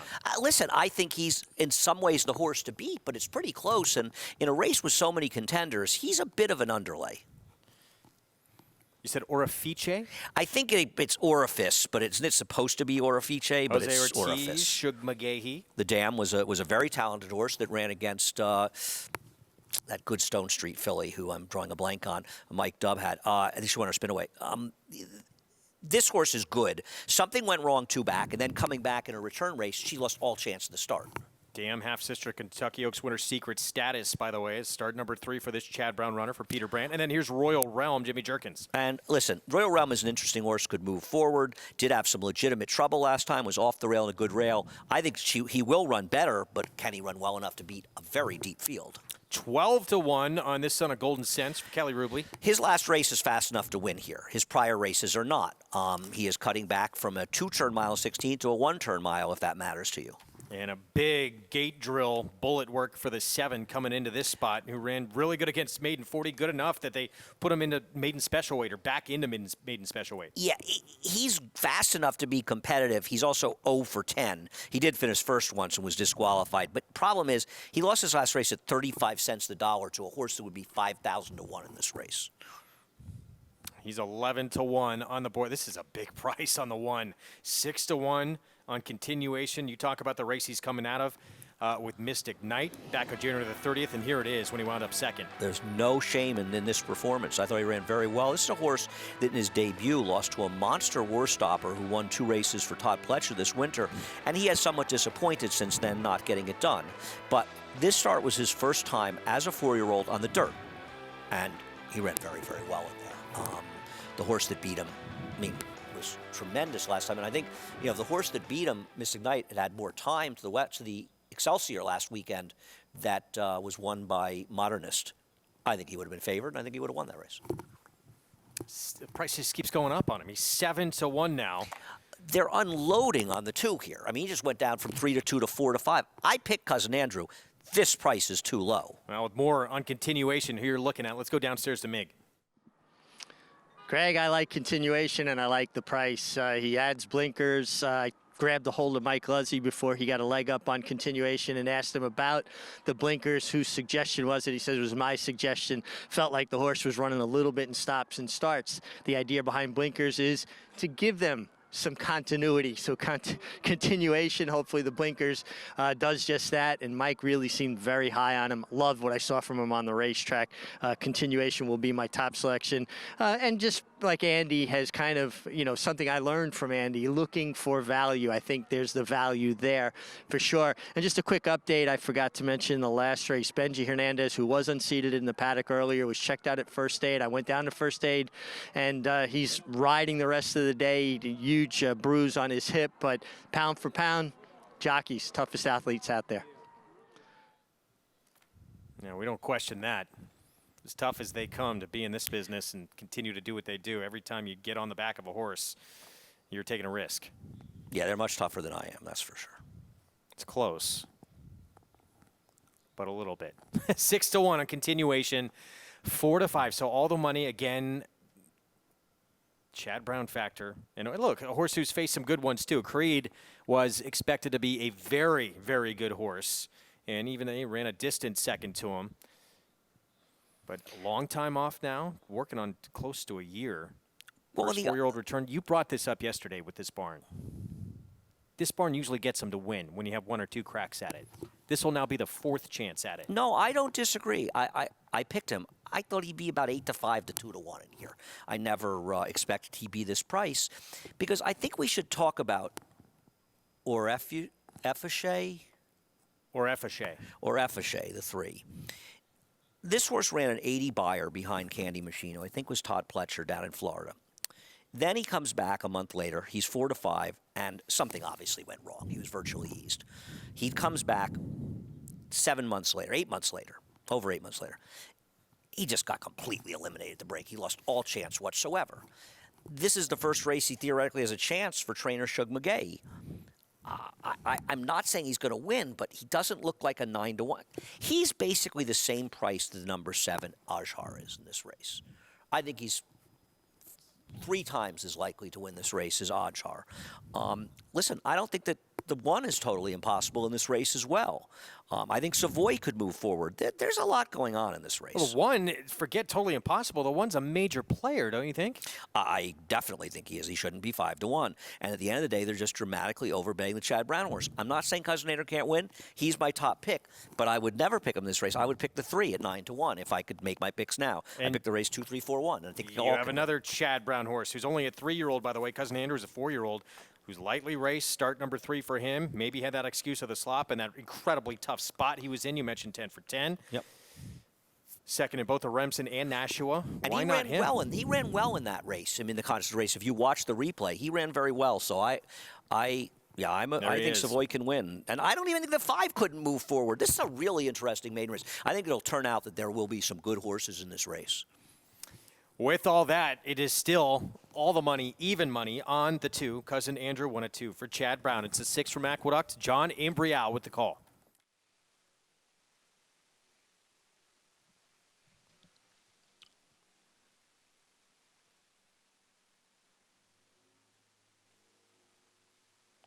There in the gate.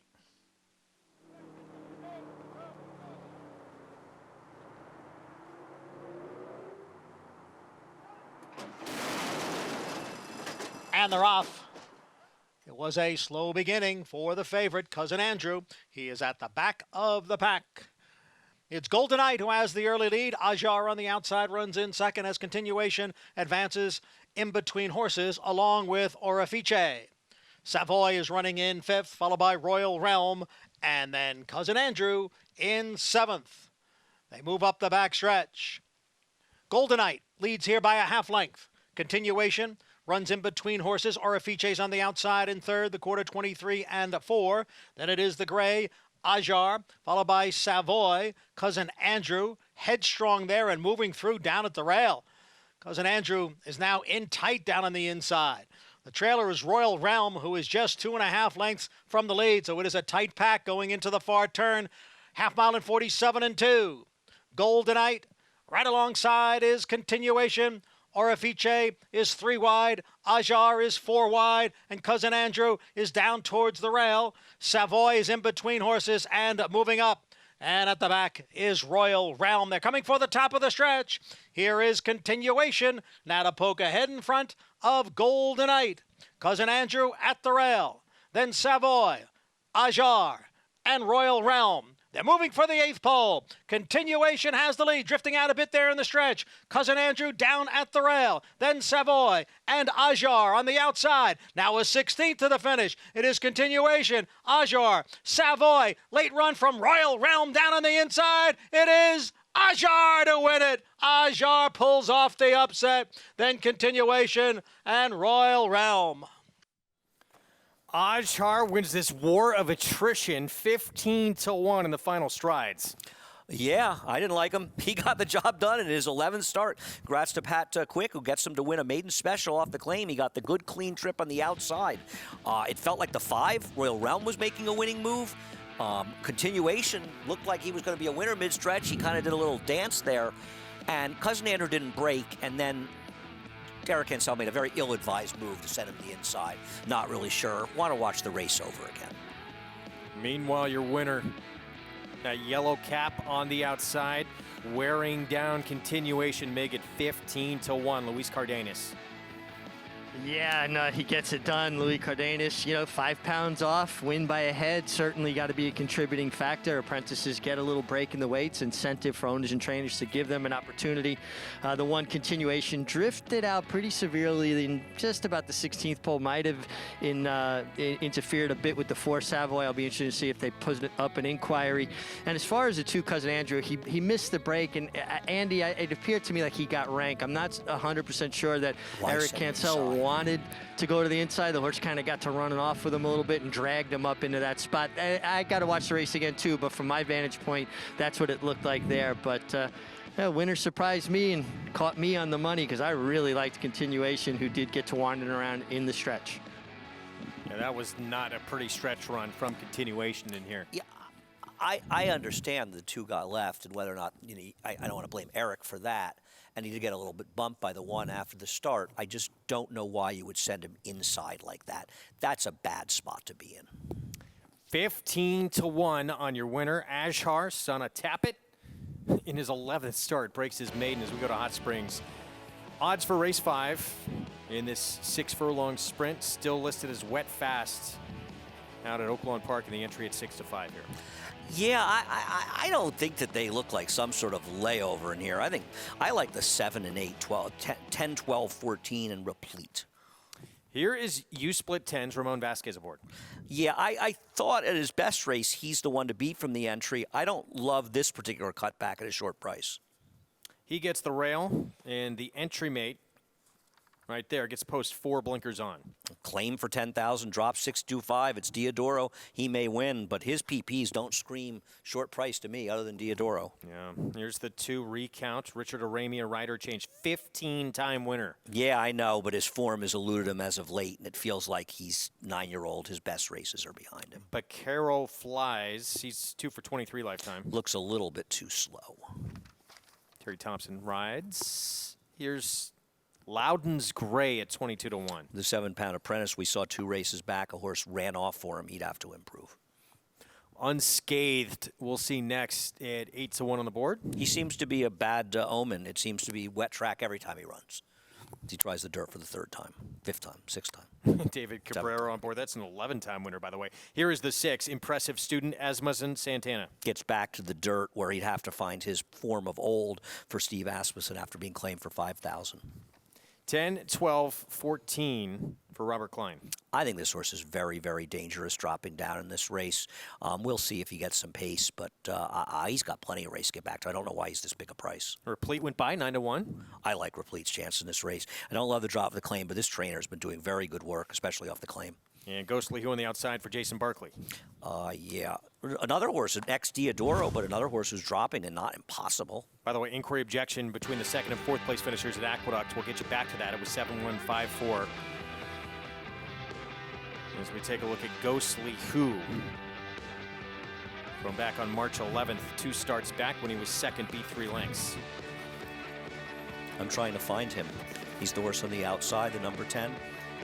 The problem is he was claimed out of that race from Robertino Diodoro. No knock on Jason Barkley, but Diodoro's a tough guy to claim from. He is Jason Barkley, strong trainer though. But yeah, Diodoro, one of the best in the claiming game in the entire country. 9-time winner.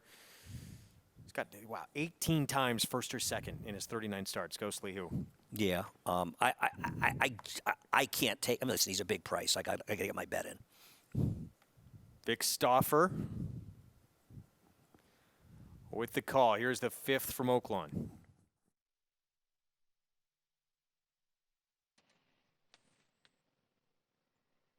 They're at the post.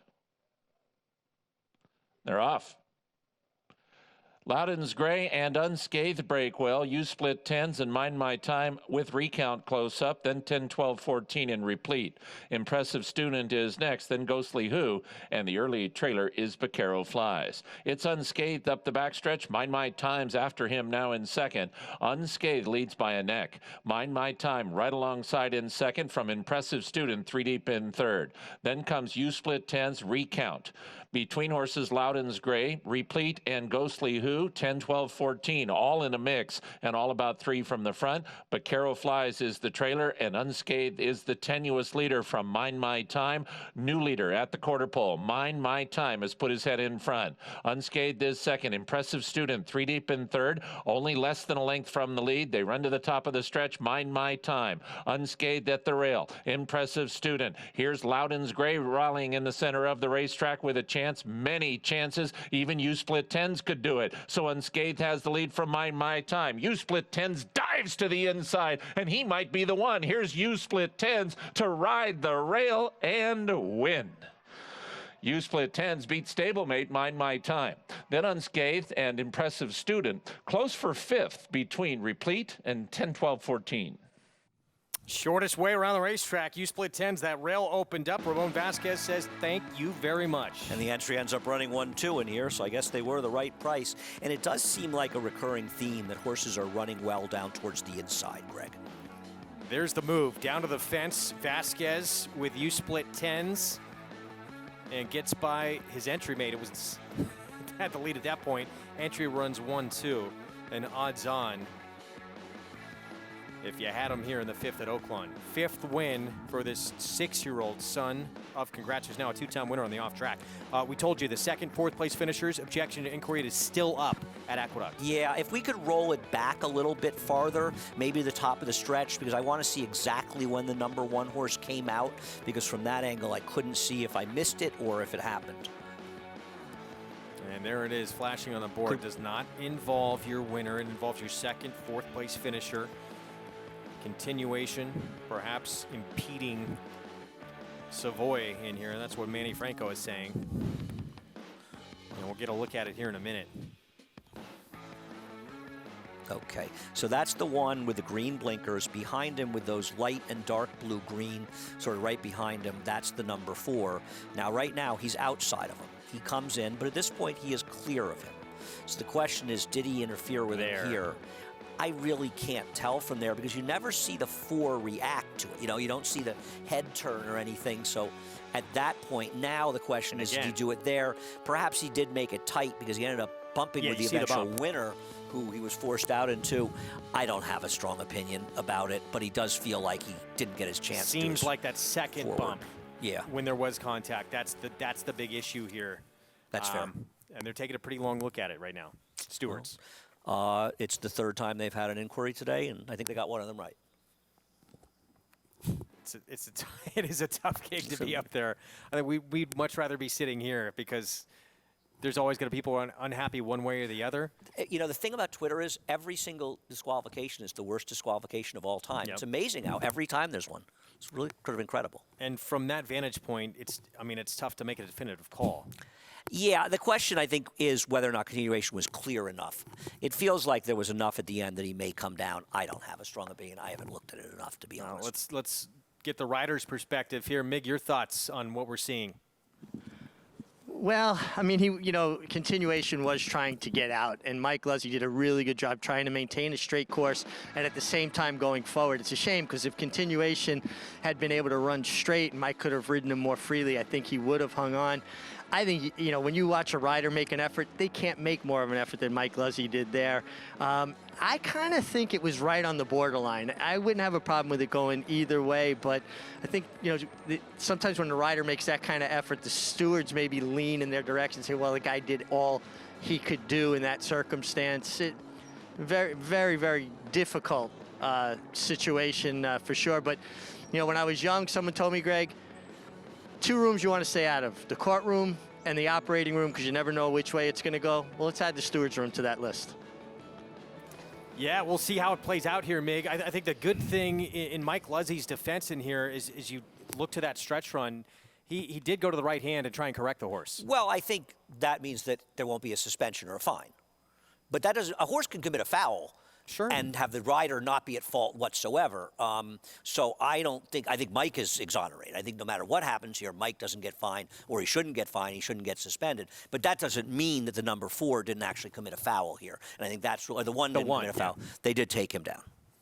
All right, yeah, change made. So Royal Realm moves up in here, 7-5-4-1, your new order of finish. So that's 15-1 over 11-1. If you happen to back into that exact that is going to be healthy. I could not have without an all-by-all. Yeah, nor could I. Back at Oaklawn, the entry at 4-5. They run 1-2. You split 10s. Good ride here from Ramon Vasquez. Yeah, I agree. Getting down to the inside, and it really seems to be a recurring theme. The inside paths are the best places to be, and I think keep an eye on the horses that were very wide the entire way around. You split 10s. Robertino Diodoro. A lot of times on this circuit, go with one of the best in the claiming game, and he certainly is. M&M Racing, son of Congrats, wins for the 5th time in his career. Race 6. Let's take a look at the current odds. Start of the late, pick 5, 3/4 of a mile to 12,000 starter allowance. Jack Van Berg, currently favored 2 for 25 lifetime. He is in good form. He won off the claim last time. This is tougher. I like the number 6, Believe in Holidays, off the claim for Carl Broberg. He's turning back from a route to a sprint. How about this stat for Carl Broberg? Over the last 5 years, he is 42 for 141, 30% with a 225 ROI, cutting back from a route to a sprint off the claim. I'm all in on Believe in Holidays. All right, we'll get back to that race coming up. It's picture time for Ashar. Meanwhile, at Aqueduct in race number 6, Louis Cardenas, Patrick Quick, Paradise Farms with a 4-year-old son of Tappet. This horse went for $800,000 when he was at auction. Well, the connections, fortunately, were able to get him for $40,000, and now they want a maiden special weight. So a great move to claim, and congrats to them. Yeah, a bit of a bargain price there. 11th timeout, finally breaks his maiden. This late pick 5, shaping up to be nice. 4-1 beating in a favorite with the Todd Pletcher. Now 15-1 beating. Was the Chad Brown odds on in the end? No, I think it was 7 or 6 to 5. But regardless, and you started out with a 2 to 5 shot. But as you say, with these two prices, if you're alive, it doesn't matter what the first one paid. It's going to be good. And you see again that DQ with the second place finisher placed from second to fourth. 7, 5, 4, 1.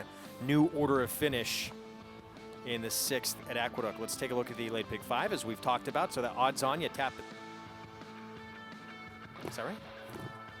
No, Tapazirans did not win. The first winner was the number 1 in the fourth race. The number 1. Yeah, we'll it's get that 1, corrected. 9, 7, and the parlay right now is around is over $250.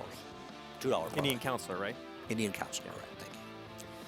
Seventh race, mile to 16th inner turf, allowance optional claimer, and price talk good governance. This looks like a tough entry. Yeah, I agree, and I think good governance is going to be very tough to beat off the left. But right now, if you look at multi-race bets, there is next to no difference in both the doubles and the pick 3s between the odds and the number 2 winners back and the entry. So that's going to change. The one's going to come up, and the through is going to come down. I like winners back in this spot. Pletcher, Waterford Stable, and Kendrick Carmouche. We're going to take a break. When we return, Chad Brown trying to get those foot issues squared away with Analyze It and get him back in the winner's circle as he gears up, the 6-year-old, for his 2021 debut in the Dangers Hour.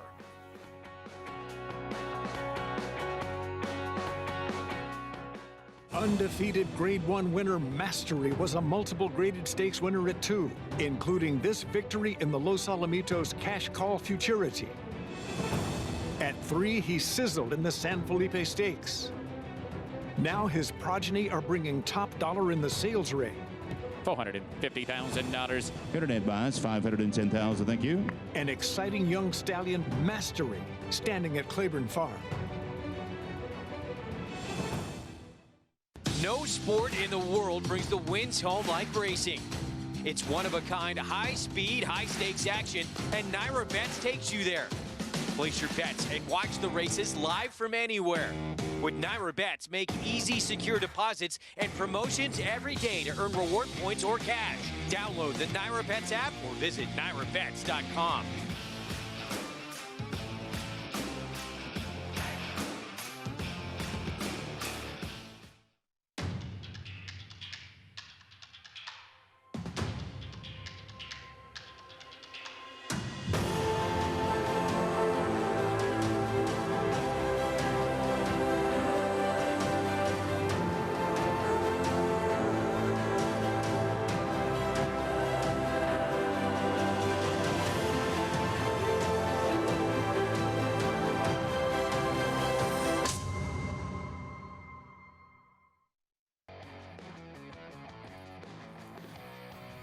Back on America's Day at the Races on Fox Sports 2. Greg Wolf, Andy Serling, Maggie Wolfendale, and Richard Migliore. Good to have you with us on this Friday card with live action from Oaklawn and from Aqueduct. Again, coming up this weekend on good Saturday card at Aqueduct. That Dangers Hour with Analyze It back, with Decorated Invader back for Christophe Clement. Let's take a look at Analyze It again, those foot issues, which we have talked about quite a bit over the last couple of days. And this horse, when he's ready to run, he's usually very good.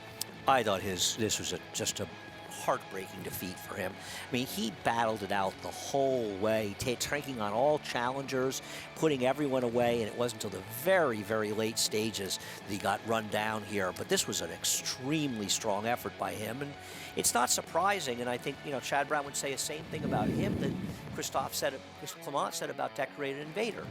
He's really a miler. But the races he had to run in as a 3-year-old, the Secretariat, the Belmont Derby, they're mile-and-a-quarter races. So he ran where the money was and where the prestige was, but the reality is he's a miler. Unfortunately, he didn't get a chance as a 4-year-old to run in those mile races. We'll see if hopefully he can keep it together this year and still be as good as he once was. Delaware horse, I know who's disappointed for Chad Brown. He trains a lot better than he's run. Do you think he can break through tomorrow? I do. I actually picked him in this race, not because I think he's the likeliest winner, but because I think he's going to be way too big a price. Now, the reality of him is he's very disappointing in our Artie Schiller here. I think it was the Artie Schiller, the stake race last fall. But he still ran well enough that he could compete in here. And I I beseech you to watch the replay of his last race at Tampa Bay Downs, because the chart caller completely missed this horse getting in trouble not once, but twice. He had significant trouble. So the reason he ran poorly last time was the trouble he had in. And I just think he's going to be 12-1 in this race and get kind of lost, and he has races good enough to win. I don't think he's the likeliest winner by any stretch. Yeah, you mentioned the race, that Artie Schiller. That was one of the best races he's ever won in the States. That was at a mile at Aqueduct. Yeah, so I think he'll be an overlay in this race. And the truth is, I don't trust Analyze It. It's a 6-year-old. I don't even think his win last year at Monmouth was that good. It's a tougher field. And while I do respect Decorated Invader in here, and I believe in Christophe Clement that he'll be a miler, it's not like his performances last year were so strong that I should be scared to take a shot against him, especially with a big price. All right, we're going to get back to action here. The 7th at Aqueduct is coming up in about 14 minutes on the turf, mile and a 16th. Let's correct that late pick 5 for you. Indian Counselor at odds on. Gutted out the win to start the sequence. And then upsets in the next 2 legs, including a 15-1 shot. The good news is the parlay is still about $260 for $2. So, even if Good Governance wins this race with a 2 at short prices, I still think you'll be looking at some very good payouts, because the last 2, especially the last winner, is a tough one to get on the ticket. Speaking of, there is Good Governance. It's going to be his 5-year-old debut. He is lightly raced. He's only made 4 starts. He hasn't raced since July of last year in the Bernard Baruch at Saratoga. Yeah, this is his race 2 back at Belmont. And obviously an overmatched field, but I mean, this was almost nothing more than a paid public workout. Got a 95 buyer, and you see his explosive turn of foot. The concern with him is, can he stay on the racetrack? Same thing in both his maiden win, and then he goes in the stake and runs a credible race, then he's laid up again. Comes back with a big win, then he runs a solid third in a stake, and then he's laid up again. And this is a horse who took his time getting the races, not because he had serious problems, but because he managed to get himself in trouble and get minor scrapes that kept him off the track. If he can stay sound, he has a chance to be a serious player in the turf division. You get that one as well, even money. That's price talk for Jorge Abreu, Klarovich runner as well. Meanwhile, Todd Pletcher already has a win on the turf today, and Winner's Back looks like he's primed for a big run this afternoon. He's got tactical speed, if not the one who's going to be in front, and he's got the rail with Kendrick Carmouche. I agree. A lot of people talked about Emirati because they thought he had a tough trip here. I completely disagree. I thought that Winner's Back, not that he had a bad trip, and he got the clean run outside, but he lost more ground. Emirati, yeah, he was briefly in traffic, but he got the seam to run through, and I mean, it opened up like the Red Sea, and he simply got out-finished in this race. I think Winner's Back with his speed, I don't think it's going to be that strong a pace. I imagine Bodie Cream will probably be fairly close to him early. I think he's okay, and listen, 7-2 Winner's Back's a great play if you like him. And Bodie Cream at 6-1 is a big price.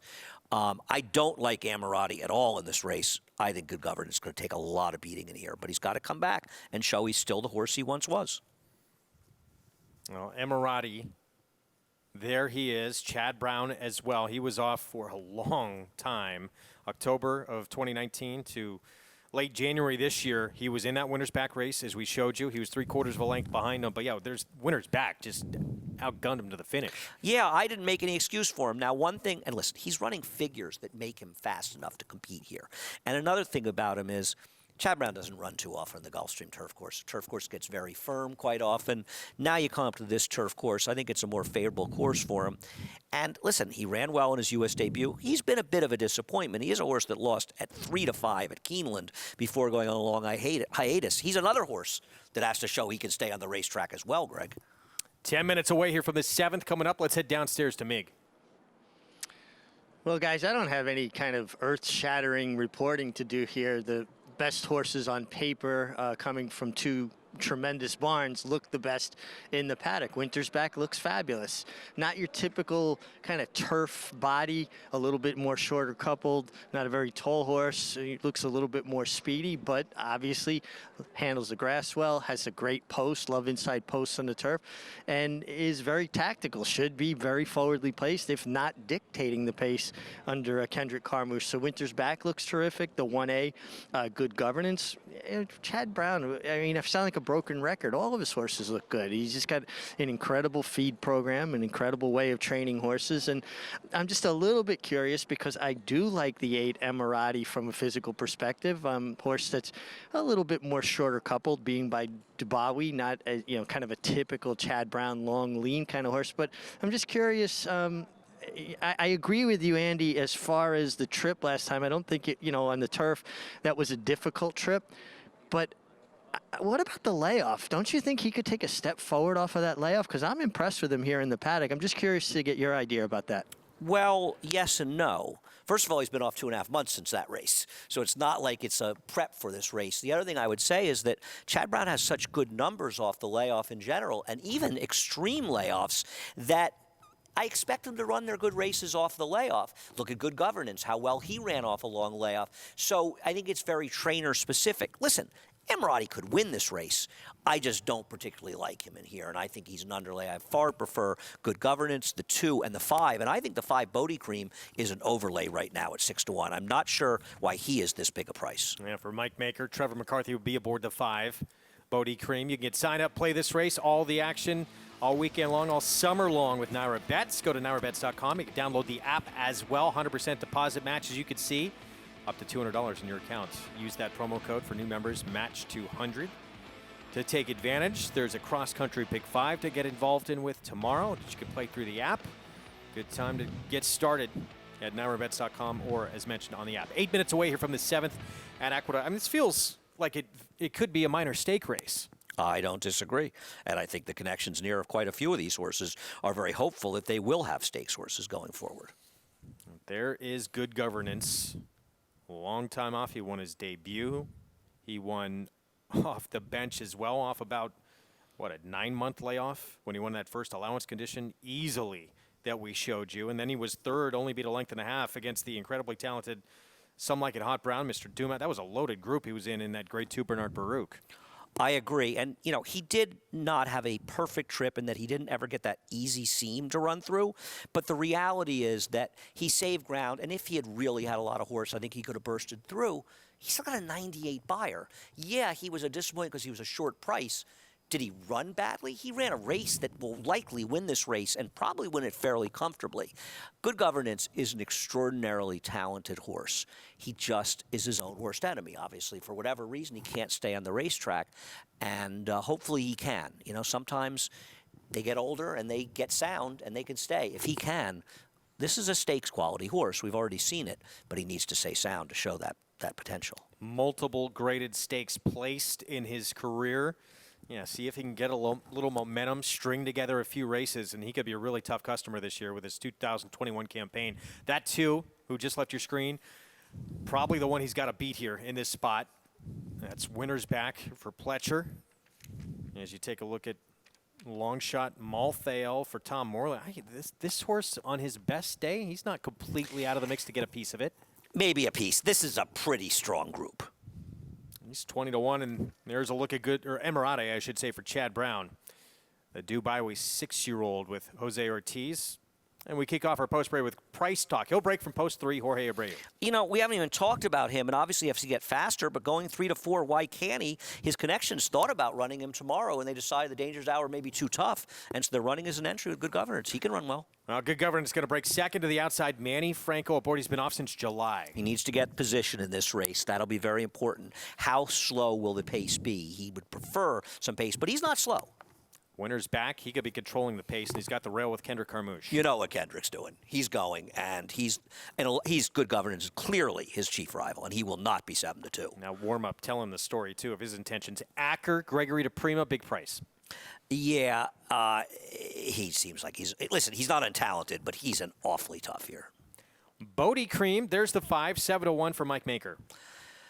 Yeah, I think this horse is very dangerous. He was compromised by a slow, moderate pace last time out in that firm turf, and I thought, second to Pixelate. Pixelate will beat him 2 back is okay. This horse is an overlay. Yeah, he finished ahead of Price Talk at the Giaponte. Meanwhile, Malthael, the long shot, 23-1 for Tom Morley. Yeah, listen, he's run some okay races. I thought some of his better races were on the dirt. We'll see. Danny California getting back on turf for Orlando Noda. He's a better dirt horse, and he's not good enough in the dirt to win this. 18-1, it would not appear so. They were hoping for rain. Rides, you would think. And then Emirati, Chad Brown, 3-1. Yeah, he's the Chad Brown factor. He's fast enough to be competitive. I prefer others. 5 minutes to post here in this 7th race. We're going to go back to Bodie Cream, who you sound like you're pretty high on here for Mike Maker. Take a look at him in action for Rapoli Stable. 4-year-old son of Bodemeister. This was back on November the 27th in that Gioponte when he finished ahead of Price Talk. He did. Now, that was a race where being forward was helpful, but this may be a race where being forward is helpful. And I have to think that Trevor McCarthy and Mike Maker and his connections have the same thoughts that I do. He's been okay being a little bit forward. You don't want the 2 with Kendrick to steal it in the front end, so put yourself right outside of him. And I don't know that he can't compete with that one, and I don't mind taking a much bigger price to find out. Very strange the 2 is this price. A lot of money is going to come in the 2 late. Yeah, 4-1. Way too big on Winner's Back. 7-1, meanwhile, Bodie Cream, who we just showed you. Outside, well, you talked about the key players, obviously the entry, and you believe it's Good Governance, his race to win, Winner's Back, and then maybe the 5, Bodie Cream. Obviously, Emirati could win. You're not that high on him, but it's pretty much those 3. Win. Yeah.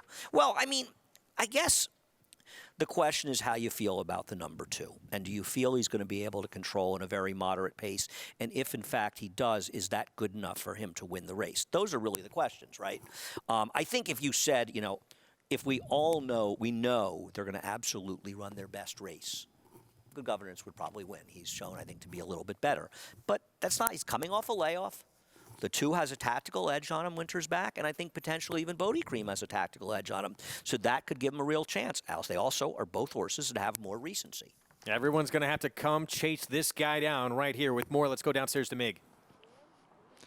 Yeah, I'm seeing a race that really sets up tactically for an advantage for the 2, Winter's Back. And the way he warmed up under Kendrick Carmouche certainly leads you to believe that he's going to allow this horse to take advantage of that inside post, take advantage of his speed and what looks like potentially a pace advantage. And one of the things that Kendrick does so well is he puts a horse on the lead, gets him into a good rhythm, gives him a breather, but at some point he uses the advantage he created by setting a comfortable pace to his advantage and tries to go on. I've never understood riders that put horses on the lead and keep slowing them down until the closers are in close proximity to them. So in its essence, their strategy is to out-kick the kickers. I just never worked for me. I think at some point, if you've gotten it easy, you got to take control of a race, rip it apart, and make everybody else come off the bridle chasing you. And that's one of the reasons why Kendrick Carmouche is so good on the lead.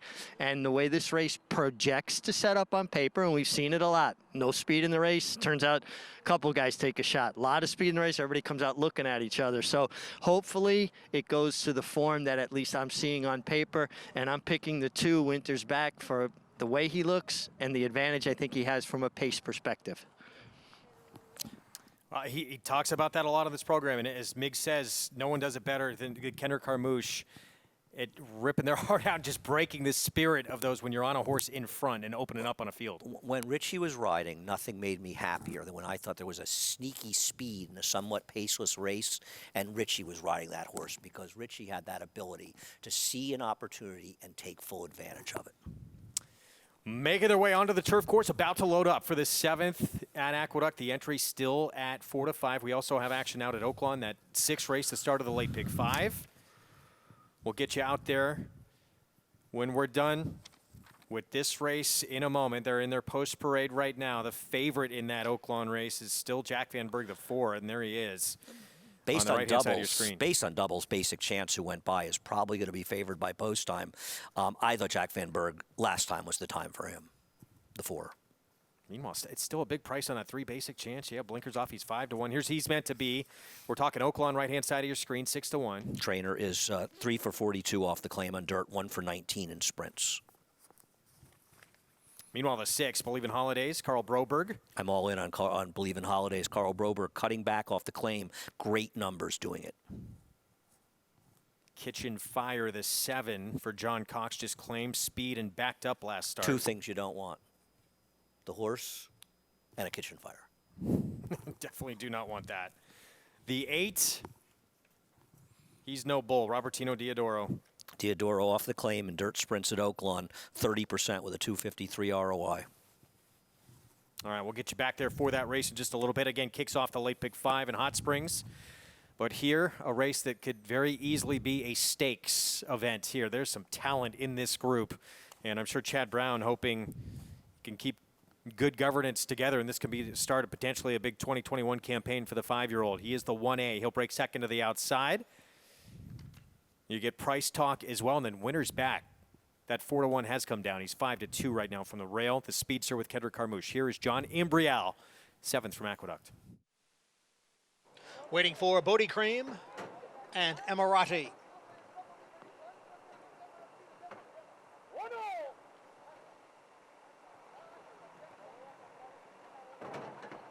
In the gate.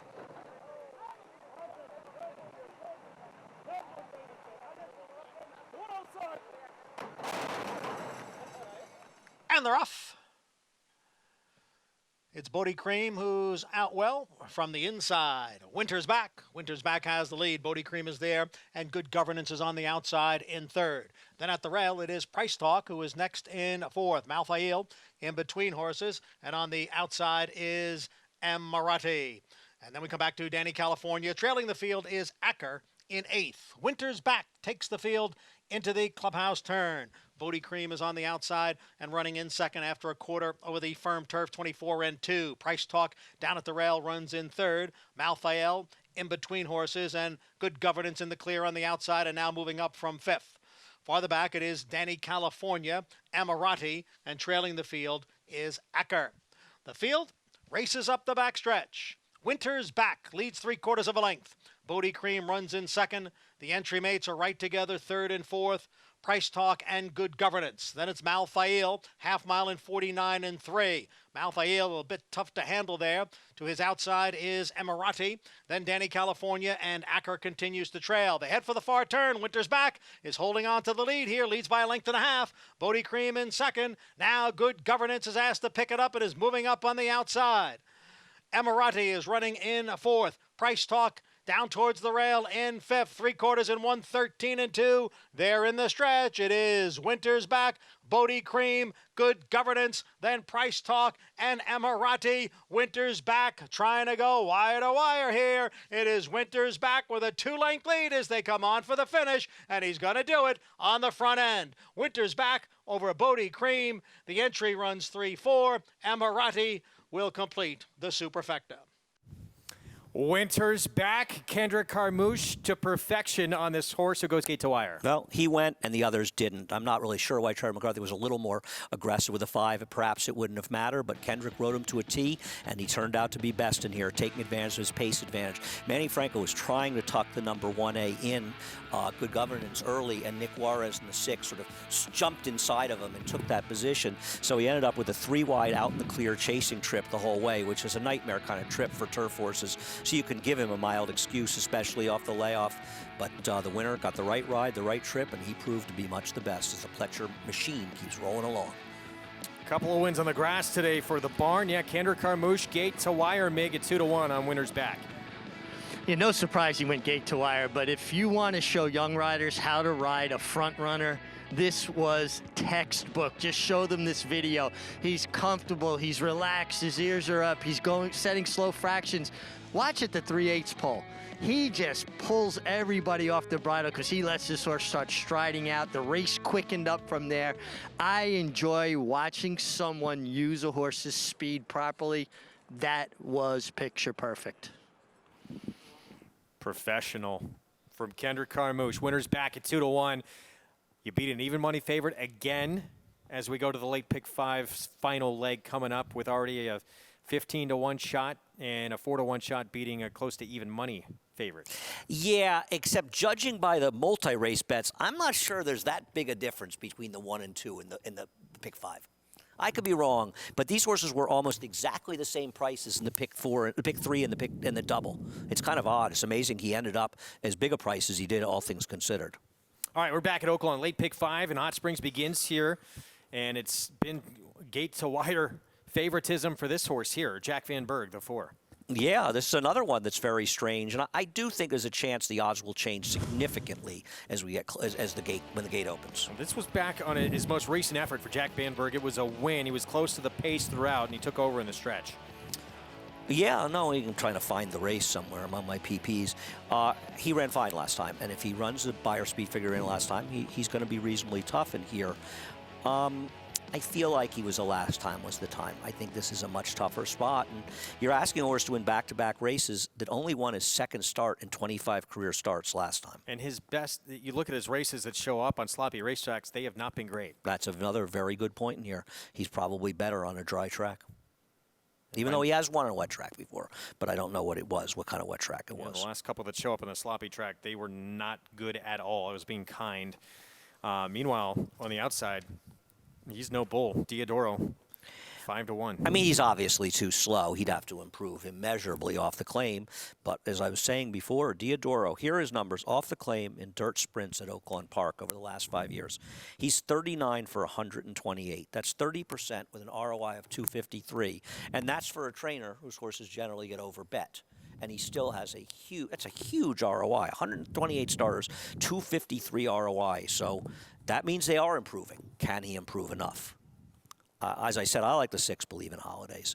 I love the turn back for this horse. I know he's been a horse who's been a router, but he has a very good race going 6 furlongs, 3 races back. I don't love the way the track has been playing for his running style. I think that could compromise him. But Believe in Holidays, I'll stick with the stats that say that Carl Broberg is excellent, cutting back from a route to a sprint off the claim. He is 5-1 on the board. 7-year-old son of Harlan's Holiday. Set for the 6th from Oaklawn, Vic Stauffer with the call. Believe in Holidays. Last to load, he's no bull.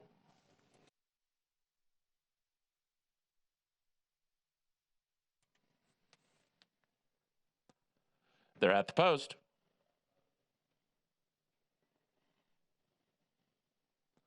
They're off. Terrible start for He's No Bull. He jumped straight in the air. Basic Chance and I Belong to Becky with Jack Van Berg and He's Meant to Be. These are the 4 quickest. Then Something Super and a recovering He's No Bull. And the trailer is Believe in Holidays. Basic Chance quicker than JVB up the backstretch. Basic Chance a length and a half. Jack Van Berg is second 3/4 of a length to I Belong to Becky. Then it's 2.5 to Believe in Holidays and He's Meant to Be. He's No Bull is second last now and the trailer is Something Super, and the leader is Basic Chance. Basic Chance around the far turn, a length and a quarter in front of Jack Van Berg in second, and now Jack Van Berg draws within 3/4 of a length of the lead. I Belong to Becky is next, then 3 back to Believe in Holidays, He's No Bull, and He's Meant to Be. Something Super is the trailer, and Basic Chance is the leader. Basic Chance off the top of the turn, a length in front of Jack Van Berg in second. I Belong to Becky is third. Something Super just moved into fourth, but Basic Chance is clear now, is 16th out, and he is 3.5 lengths in front. I Belong to Becky has moved into second. Jack Van Berg is third. It's Basic Chance in front. Basic Chance won by 4. I Belong to Becky was second. Jack Van Berg third. Something Super finished fourth.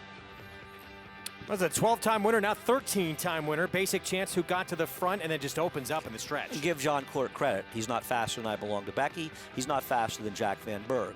But Court wanted the lead. He got it. Speed's been good. And he controlled and dominated the front end. And as we predicted, the late money eventually came in. 3-1, co-favorite with the victory here. Again, 13th time in his career he has done it. He's gone back to the William Martin Barney, reclaim this horse and gets him back in the winner's circle. 7-year-old, son of Yes It's True. Very tough to have seen this horse on the front end of this race. Really? Good ride, but yeah, the 2 and 4 are both considerably faster horses. 21 and change last start on the lead. 2 and 4 are faster horses. 21 and change. He went 21 and 4. Didn't the two go 21 and 3? I don't know. Back at Aqueduct, winners back. Kendrick Carmouche, Todd Pletcher, Waterford Stable. And textbook here from Carmouche going gate to wire for the win. Great job by Kendrick. You ride him the way you're supposed to, and he gets it done. Good Governance has a legit excuse. I think all 3 of them ran very well in here. It's just you're not going to win these races sitting 3 wide on slow paces, especially with horses that are effectively closers. It's Good Governance. Bodie, Cream the 5, both give a chase. To no avail. Yeah. This was, listen, you got the speed in the inside. We saw Kendrick win the 7th race at 10-1 yesterday by sending a horse that didn't appear to have speed to the front end. He knows what he's doing on a speed horse. And Price Talk out finishing Good Governance, by the way. Because he saved ground on the rail every step of the way. Winners back with a win. Let's head downstairs to Mig. I'm here with Kendrick Carmouche, who's just been riding in career form. Kendrick, you're making all the right moves. You put this horse in the lead, got comfortable, but you won the race at the 3/8 pole. Talk me through, or walk us through, what it's like to ride a front runner and when you make that decision to seize a race. You know, Richie, going down the backside, you got to feel what your horse is giving you. And you got to know if he can explode when he hits the turn, to open up, to get away from those horses, to give him a breather before they come back and tackle you. Because if you can get a breather before they come back and tackle you at the quarter pole, it's going to be a race home, because my horse caught his breath and the other one's still trying to catch theirs. So that's what I have in my mind about things, you know. Other jockeys might not, but we are on the inner track. You can't forget. Those turns, you got to cut them. You can't go out or they take you out. So, you know, I still love my inner track. It's turf now, but you got to have the horse. But you got to sneak away whenever you can when you're on the lead like that, because if they got good grass horses behind you, like I was thinking of Chad, 2 horses behind me, and I'm saying I'm not going to give them a chance to get closer to me at the 3/8 pole or the half. I'm going to make them run into it, then slow down, then take off again. You know, that's my concept of things. And, you know, you got to have the horse, first of all. You ain't got the horse, you can't do these tricky things, you know. But it's good to see an older rider do it if they want to learn from it. Well, they can learn from this guy, a guy that's so versatile, came from way back to win the Wood Memorial, got a Derby mount, and rode a textbook race just now. Good for Kendrick. What a last 5-6 months he's been having. As we take a look at the late pick 5 follow along, winners back, beating an even money favorite in here as we go into this final leg of the sequence coming up. Good luck if you're alive. I haven't seen the payoffs, but I'm sure they're pretty generous. Lowest pick 4 with the 3 is $751. And it's a wide open last race. I mean, I hope you're alive. I hope you have a few. Here's a look at the field for the nightcap. To the favorite right now, pick 5, just over $1,500 and much, much bigger the rest of the way. I think 16 tons, perhaps, second choice in the pick 5. This one, 40 maiden claiming sprint on the outer turf. 7-2 on the muscle, is the one to beat, but is 0 for 10 on the grass to this point. We're going to say goodbye to Andy Serling. You are back with us tomorrow. Keisha Courtney stepping in right after a timeout. All right. Been fun. I'll see you tomorrow. All right, sounds good. We're going to have a lot more coming up. Stay with us, including the connection out in Hot Springs between Major League Baseball and some of the best in the game in Hot Springs. That story next when we return on America's Day at the Races. Stay with us.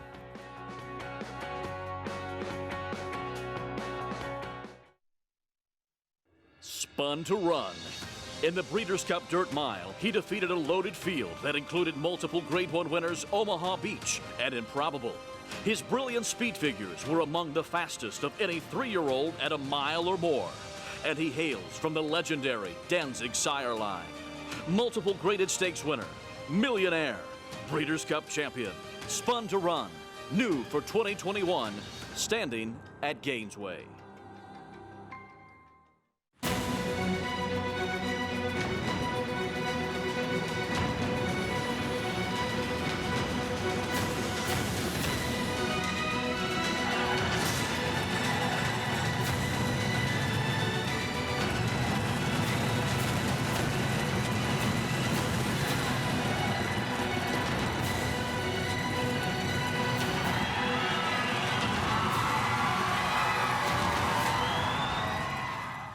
The ultimate accolade for a racehorse is to be named Horse of the Year.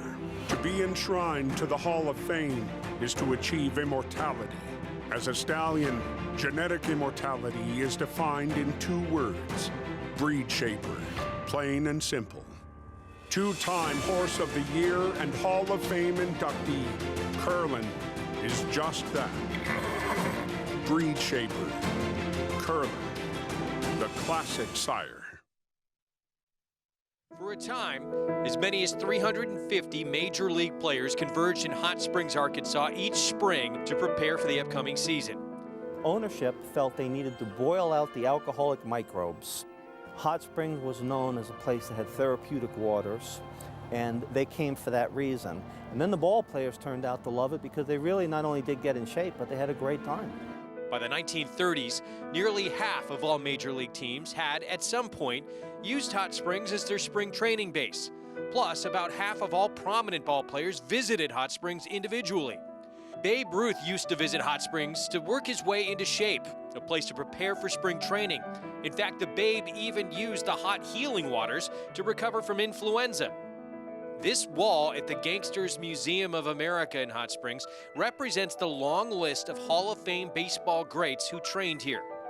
This winter is a reminder of why baseball eventually migrated away from Hot Springs. The rain proved to be a disruption, and sometimes even the cold and snow wiped out valuable practice time. Although by the 1930s, most teams moved to Florida and Arizona, Hot Springs would continue to be a destination for players to work out before joining their major league squads for decades to come. Such a cool history out in Hot Springs, Arkansas. Baseball, a big part of it as well. You're watching America's Day at the Races on Fox Sports 2, brought to you by America's Best Racing. Rotating analysts continue. Acacia Courtney, you've done it all this afternoon. Yeah, I haven't been out reporting today, but I guess we'll be doing that tomorrow as well. But in the host chair now, happy to be back in the analyst chair this afternoon, and some good racing still to come, particularly with the feature at Oaklawn. You're our Mrs. Versatile on the program. Yeah, we can do it all. I try to be. Back at Oaklawn in the 6th race, it was a horse who late in the wagering was bet down to favoritism, Basic Chance, who got the win. William Martin reclaimed this one. John Court still visiting the winner's circle at his advanced age. Yeah, and he's been continuing to do well. This is the 10th or 11th win at the meet. This horse was second off the layoff, second off the claim. The blinkers coming off as well, and no doubt about the winner here either. And good to see John Court once again heading back to the winner's circle with the 2. I Belong to Becky first off the claim as the barn runs 1-2 in here. 3-2-4 finish. Gene Burkholder, your winning order. Yes, it's true. 7-year-old who is now a 13-time winner. This horse loves to cross the wire first. Get his picture taken. Wins and pays $8.60 for the victory in that 6th from Oaklawn. Late pick 4 coming up next. If you're just tuning in, it is a sloppy racetrack. It had been wet fast, now sloppy. In Hot Springs, Arkansas, we have a maiden special weight coming up next at 6 furlongs in Music App. Don Von Hemel, start number 2, showed speed and a distant second in that debut effort, the favorite. And I do think that she is the worthy favorite in this spot. She showed speed, as you mentioned. She broke out a little bit in the beginning of the race. Then she looked really green to me in the stretch. She was kind of chasing then after that as the winner took over and was much the best. But I think that that race will really be beneficial for her now moving to her 2nd start. Well, that race about 18 minutes away. Back in New York, we have the finale coming up. And Kendrick Carmouche, he's going to try and take the late double on that horse right there. 5-year-old On the Muscle, who is 0 for 10 on the turf, but is a deserving favorite. Only 7-2 on the board right now. We'll talk more about it when we return. Stay with us.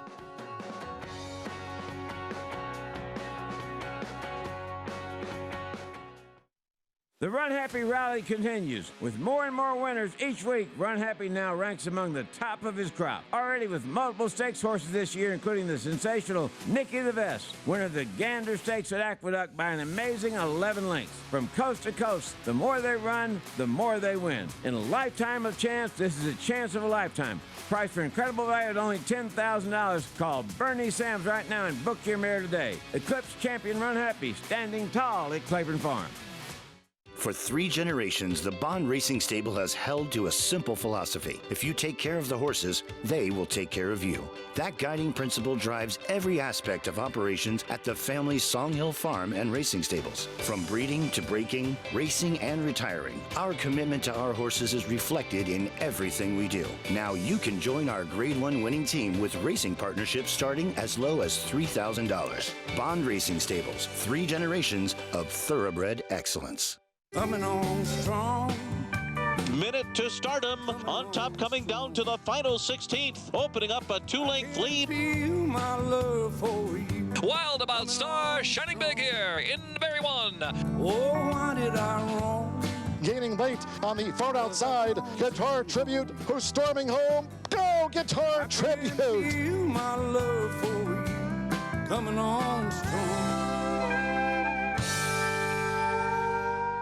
Racetrack Television Network brings you every race, from every track, on every screen, every day. With monthly packages starting as low as $5, RTN gives you great value and access to more live HD streaming and race replays than anyone. Visit RTN.tv today to sign up and watch on almost any device, including Roku and Amazon Fire. Use promo code TRYRTN for a 5-day free trial.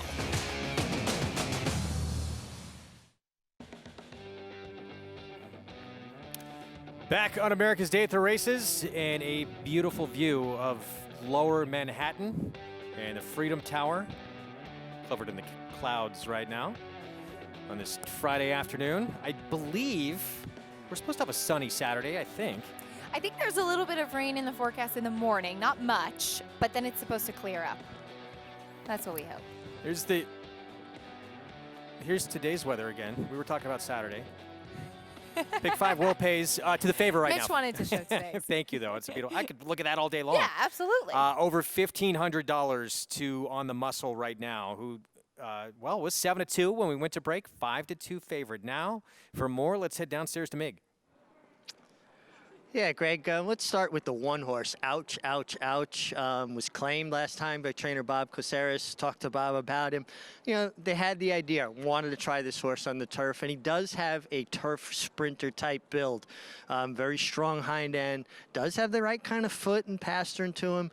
They said that they wanted to go forward, get their position going forward. That doesn't mean be on the lead, but definitely from the rail to try to get him up into the race. And, they were very optimistic about the grass. One of the reasons they claimed the horse. The 8-horse Centurion, Jimmy Jerkins, he just looks fabulous in the paddock. He tried turf sprinting back in November of 19, and I thought he ran really well that day, made an allowance, came back long on the turf, and now he's been off a while, but making a spectacular appearance in the paddock, the 8 Centurion from Jimmy Jerkins. And then the 11, 16 tons, looks terrific. Another horse coming out off of an elongated layoff, but certainly looks like he'd handle the turf.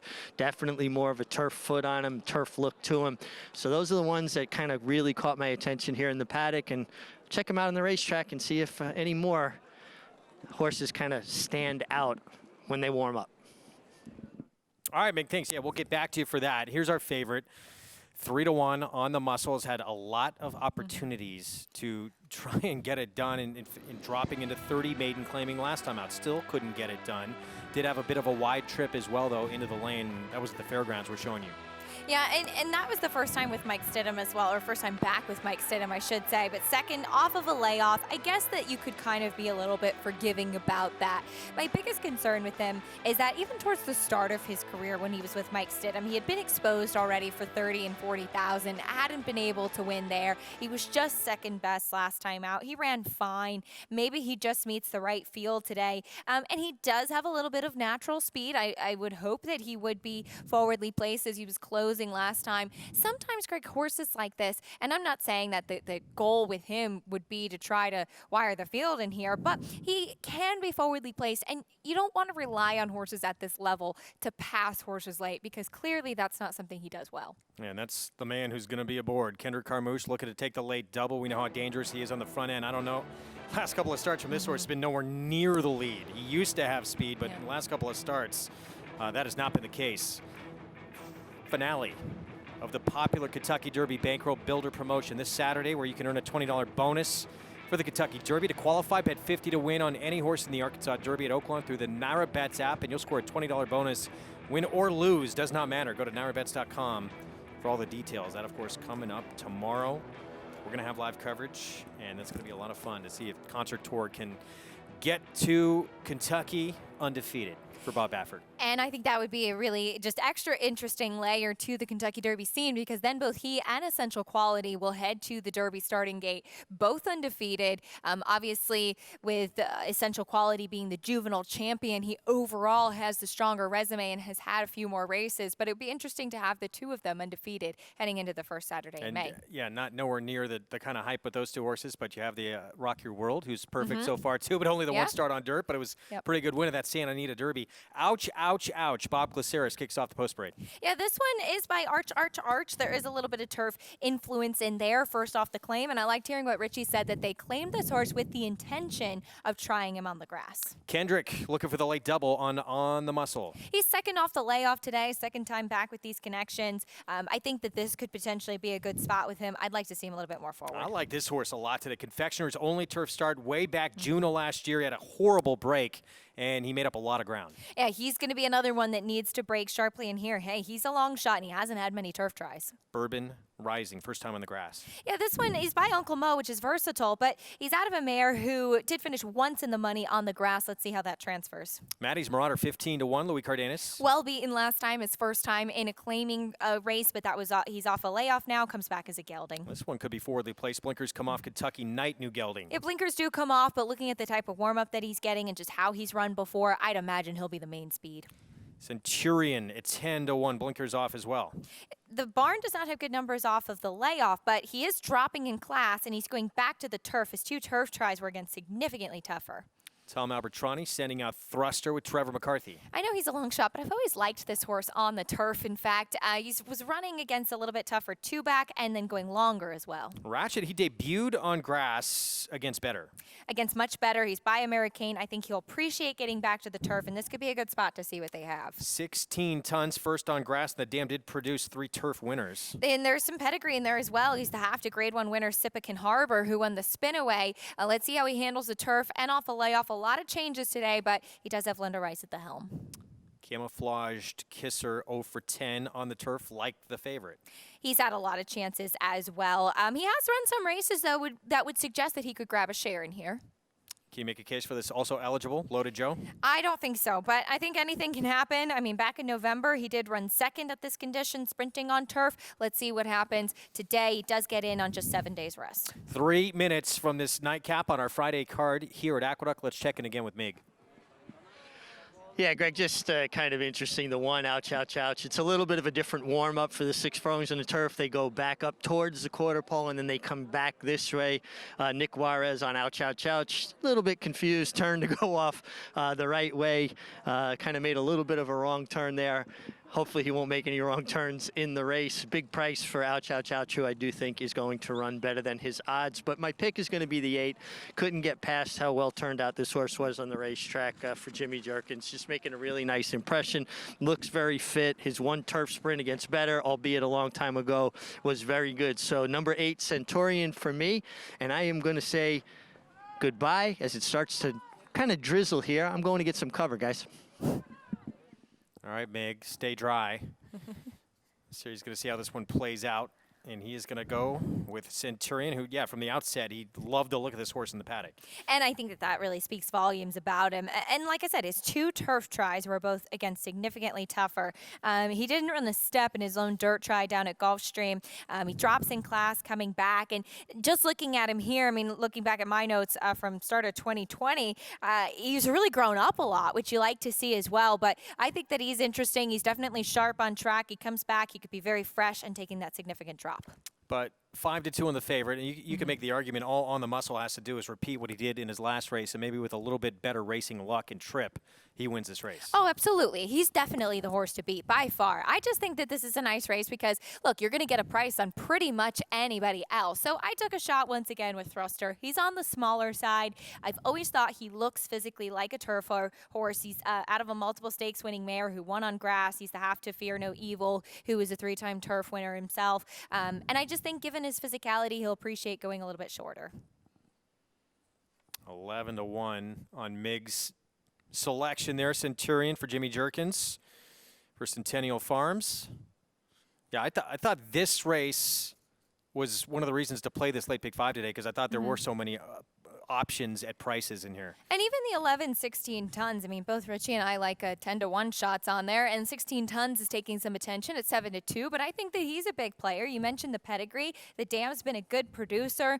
You've got Bodacious Babe in the family, Sippican Harbor, and yes, it's been a long time since he's raced, last February, but he has the benefit, like some of the others in here don't, of never having been exposed for maiden 40 on the turf. It's first time on the grass. He hasn't proved yet that he can't succeed at this level, where a lot of them have had a lot of excuses and a lot of chances. Yeah, including your favorite, who's had almost as many, or at least as many chances as anybody in here. 0 for 10 on the grass.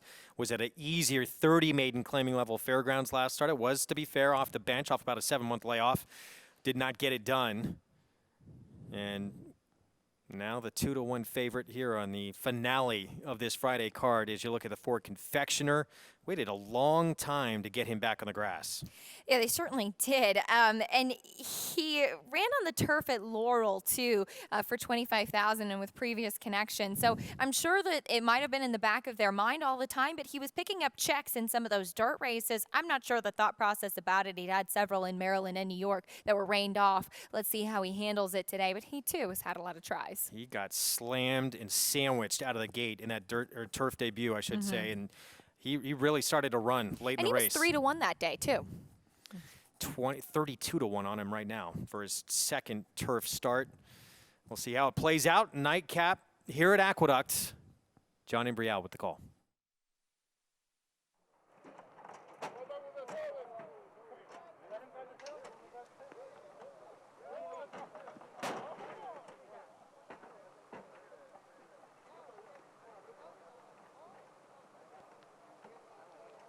Waiting for Kentucky Knight and Loaded Joe.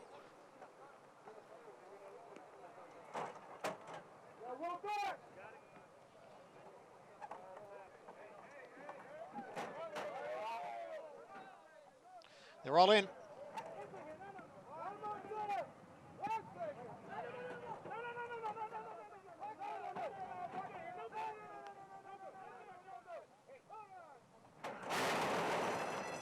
And they're off. Loaded Joe from the extreme outside. Kentucky Knight now moves up, and Ratchet is there. Ratchet, Kentucky Knight right together. Loaded Joe is running in third, and Centurion is next in fourth. Camouflage Kisser on the outside is next in fifth. Moving up in between horses, Confectioner. Down at the rail is Ouch, Ouch, Ouch.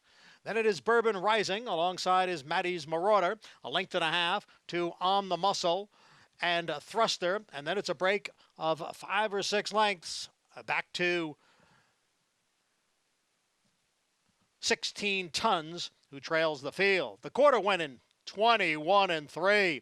It is Ratchet the leader here by a length and a half. Loaded Joe runs in second. Kentucky Knight is down towards the rail. Camouflage Kisser on the outside. Then Confectioner. Ouch, Ouch, Ouch is down at the rail. Followed by Centurion and Bourbon Rising. Far outside, On the Muscle is coming on now. Here's Loaded Joe to challenge Kentucky Knight. On the Muscle continues to gain, and Thruster is coming on late. They come down for the finish. On the Muscle and Thruster, and a photo finish to wrap up the day. We've had a few of them on this Friday.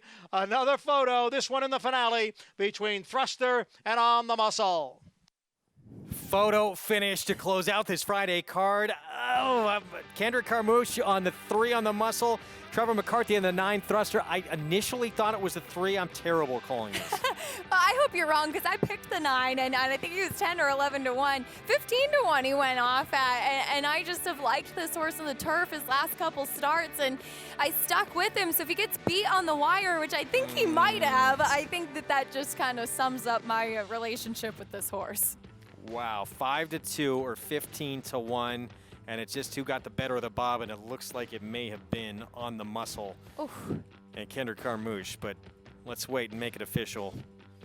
Wow, big effort from both these two. Yeah.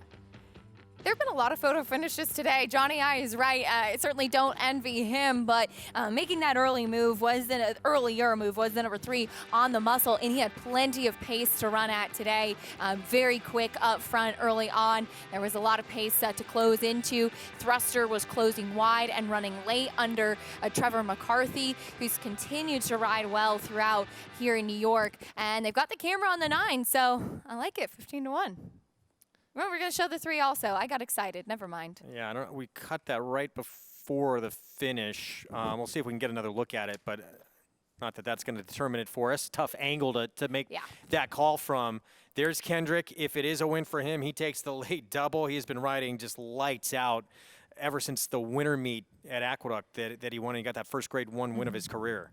And I think I think the 3 got it in the photo. But regardless, I think hats off to Kendrick. And we heard Richie interviewing him earlier, and just the confidence level you can see is up right now. When the wins are coming, and obviously barns are having faith in riding him, and he rides hard no matter the level of the race, and that's tight on the wire. I believe you see that nostril of the 3 in front. Yep.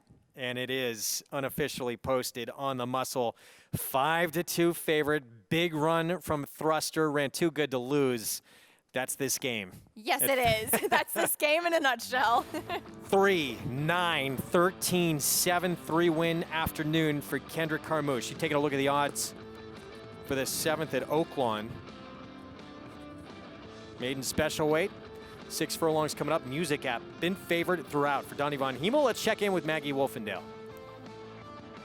Yeah, Donnie Von Hemel searching for his first win of this Oaklawn meet, trying to get it done in the penultimate week here as Music App doing very well behind a talented Joyful Cadence who came back last weekend and actually split Windmill and Abrogate in the Purple Martin. So she's a credible runner, to say the least. And she ran well. She was quick out of the gate, Music App.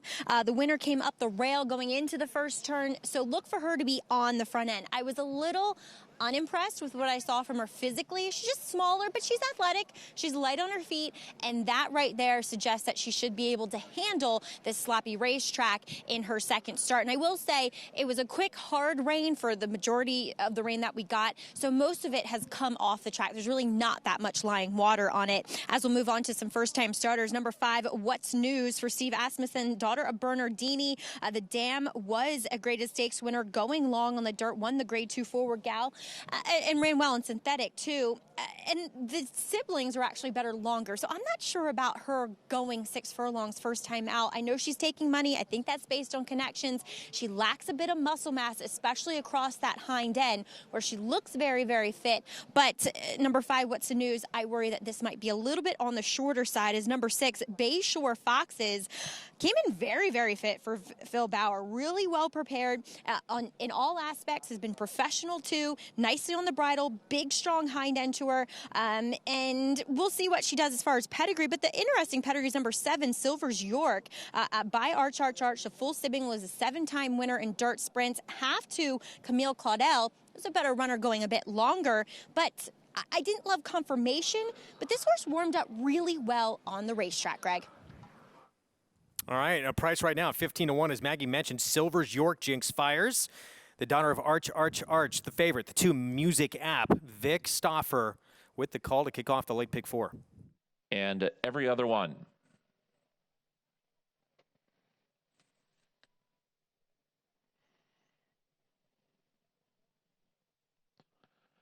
They're at the post. They're off. Music App broke beautifully, and so does What's News. These 2 are quick. Golden Eyed Queen is at the rail. Then comes Bayshore Foxes. Every other one's in the center. Silver's York is also close up. Brame the Red Cat is next, and the trailer is Eden. It is Golden Eyed Queen and Music App to match strides down the backstretch. Golden Eyed Queen and Rocco Bowen ahead in front. Music App is second by a length and a half to Bayshore Foxes and a 3 wide every other one. What's News is 5th now and about 4 from the front, with Silver's York just outside of her. 3 back to Blame the Red Cat. Eden is the trailer, and the leader is Music App. Music App has taken over a clear lead to the quarter pole, a length in front of Golden Eyed Queen and Bayshore Foxes. Every other one is now under the whip from Christian Torres, and 4 from the front, Music App and Bayshore Foxes. And here comes Bayshore Foxes outside of Music App, and Bayshore Foxes has the lead, but Silver's York is beginning to close in, and What's News has got a chance. Bayshore Foxes a length in front of Music App in a second. Eden is emerging from the back of the pack, but Bayshore Foxes is 2 in front. Silver's York and Eden. Bayshore Foxes in front. 2 wins for Phil Bauer. Bayshore Foxes won a length and a half from Silver's York and Eden. Music App finished 4th. 2 first-time starters run 1-2 in here. Bayshore Foxes, Silver's York. And then Eden completes the trifecta. Yeah, nice performance from Bayshore Foxes, and it was interesting. I mean, this one, looking at pedigrees earlier, the dam's a sister to a Canadian champion grass horse in Riding the River, but then hearing comments from Maggie about how fit and professional she looks, she definitely ran from that. Some greenness with Silver's York, who finished up on that left lead, but really nice performance from the winner at First Asking. Daughter of Mine Shaft. A couple of wins, as you heard from Big Stauffer for Phil Bauer this afternoon. Rigney Racing with another nice one. Fernando de la Cruz in the irons for the victory. And the one Maggie mentioned, pedigree-wise, it was interesting at a price. Silver's York, that's 7, getting in for second there. Nice call, Maggie, but Bayshore Vox is your winner. Yeah, and Phil Bauer, actually, for a guy that maybe going back a couple years wasn't as well known with his first-time starters, has really picked things up with his debuters in the last few years and seasons. And this one took money. I mean, 7-2, that's taking money in the face of the 7-5 favorite in here. So well done to him. And you could tell that Fernando de la Cruz was loaded because he wasn't moving. He was waiting for room at the top of the lane. And once he got this filly outside, asked her to accelerate, and she did just that. They did go fairly quick up front, to be fair. Maybe a slight excuse for your heavy favorite in Music app, but still, I think the 2 first-time starters did run best here, Greg. 7-2 over 16-1 in the end on Silver's York. And yeah, the 7-5 favorite checks in 4th in here, Music app, for Donnie Von Hemel. Back to New York. It was a photo finish in the finale on the muscle thruster, and it goes to Kendra Carmouche, the favorite for Mike Stidham. Got the job done in start number 13. It was lucky number 13 indeed. And yeah, you see him coming from pretty far off of it. He had plenty of pace to run at. They went quick up front, but props to Kendrick Carmouche, 3 wins today, and he rode this horse right and got the perfect trip there to get him his maiden win. Wow, was this tight. Thruster running too good to lose, but coming up short. That's how close it was. Very. Big performance from both of these horses, and to be fair, they had pace to run at. They got the setup, both of them closing from off of it. But once again, Trevor McCarthy, I think, riding really well since bringing his tack here to New York. Got to know Trevor a bit in covering Laurel Park over the years too. I think a talented rider, and he gave this horse every chance, just missed there. And I know you're probably going to play Thruster again next time out. He's probably going to be 3-1. Yeah, and then he's probably going to get beat again. Late pick 5 follow on comes back $1,525 and 2 quarters. You had Ashar, that big price at 15-1, Mandate at 4-1 for Pletcher. Pletcher with a couple of wins on the turf in that sequence with Mandate and with our King for a Day.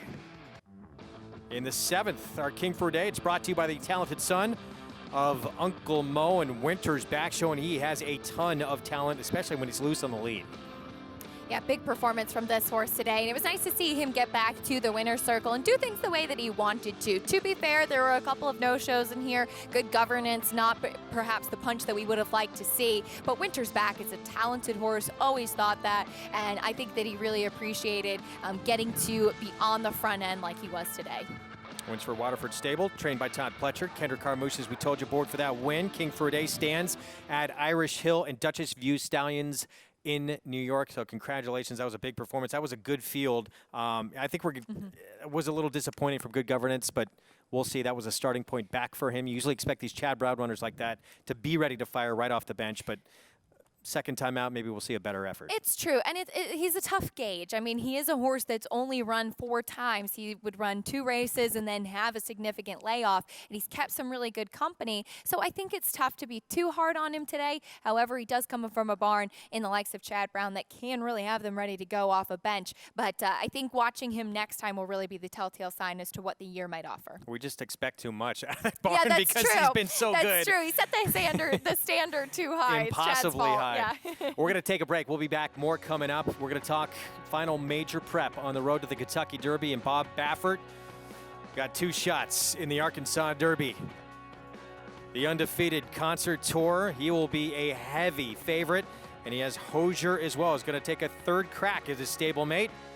Stay with us. We'll be back.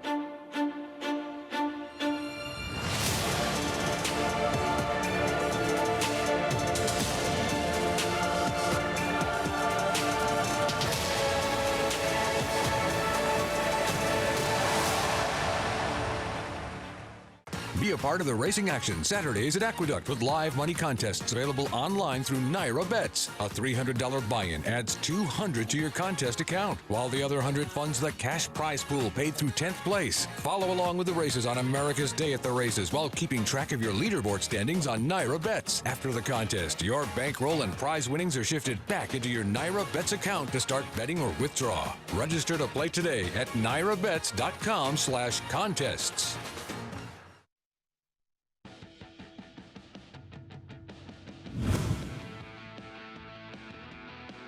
There's a new leader at the top of the stretch. It's American Pharoah, putting away Bridget's Big Levy. Mr. Z moves into second. On the outside, Win the Space and the Truth or Else.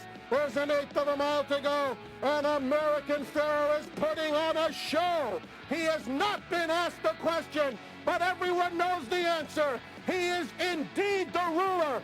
American Pharoah, breathtaking in a mesmerizing performance as he dominates the Arkansas Derby.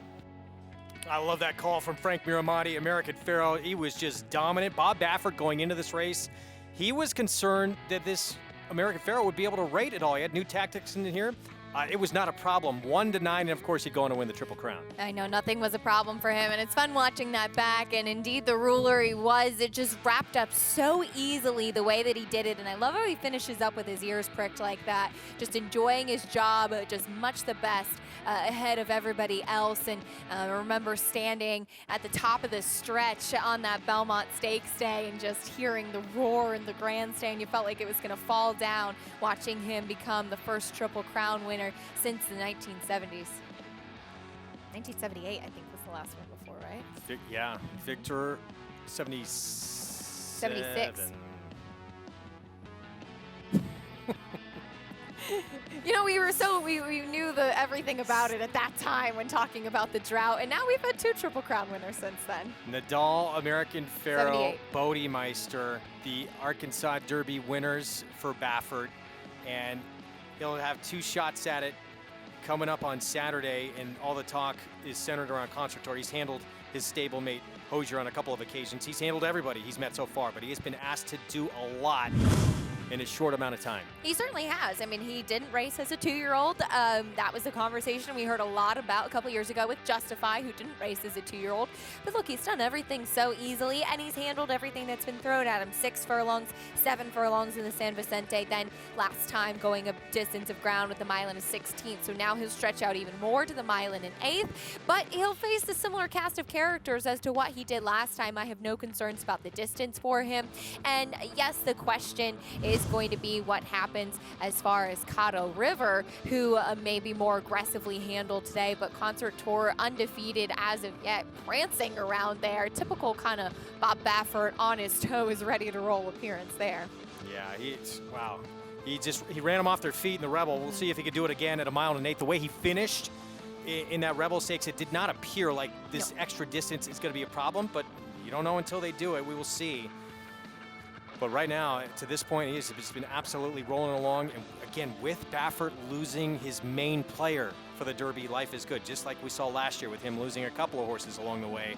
He still wins the Derby, still wins the Classic with Authentic, and now this horse is main hope. Yeah, it's good to be Bob Baffert and have that deep bench when it comes to 3-year-old colts here. And Concertor, again, he's handled everything nicely. And talking about the tactics potentially of the race going the mile and an 8th, I thought Andy brought up an interesting point that if they are aggressive with Caddo River, then Concertor will have to rate. He rated, I know it was going 7 furlongs in the San Vicente, but it also teach him an educational type of race, and I think be beneficial for him going into the Kentucky Derby. God, what's wrong? God, it's been a long day. What's wrong? Slew 77, Affirm 78. Yes, it's been a long 78. So that's the field. Even money on Concertor. He's probably going to be 4, maybe even 3 to 5 in this spot. Bob Baffert's top assistant, Jimmy Barnes, here's what he had to say. Smaller field than I expected, but we'll take it however it is. Concertor, both horses ran so well over this track. I really see them, like even Hosier should improve off the last race. And, just everything's going perfect. It's a small field, 6-horse field, so there's really no bad spots. Speed to the inside of us, that's always good. With a 6-horse field, both horses should have get a good trip. There are high expectations of us. Bob stocks the pond with some wonderful racehorses, and I'm so privileged to be blessed to work with them. But, you know, we're used to it. We've been doing it for years, so it's our job, and just roll out of bed and just go with it. Jimmy Barnes, he has been such an important part of what Bob Baffert has done over his Hall of Fame career and those 6 Kentucky Derby wins.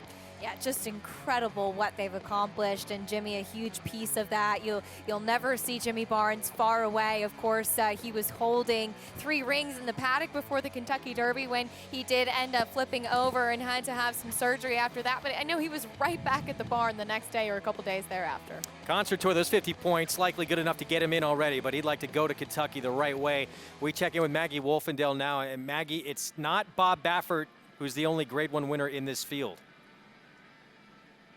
No, it's actually a stake named after one of Bob Baffert's horses, the American Pharaoh, that Get Her Number was victorious in as a 2-year-old. Now, the Rebel, in which 5 of the 6 horses in this Arkansas Derby do come out of, he, I think, arguably had the most troubled trip. He is a horse that dominated toward the front end in that American Pharaoh. He found himself much further off the pace going back to the 2-turn Rebel, and therefore got a little headstrong, never looked entirely comfortable, kind of running with his head up in the air, getting that kick back, something that he hasn't really experienced previously. And considering he was coming off a near 6-month layoff, still turned for home with a little bit left in the tank until he got hit once from the inside or outside, then hit once from the inside. And when he did that, he really got knocked off stride, went back to his inside lead. Trainer Peter Miller stating that he actually cut his front ankle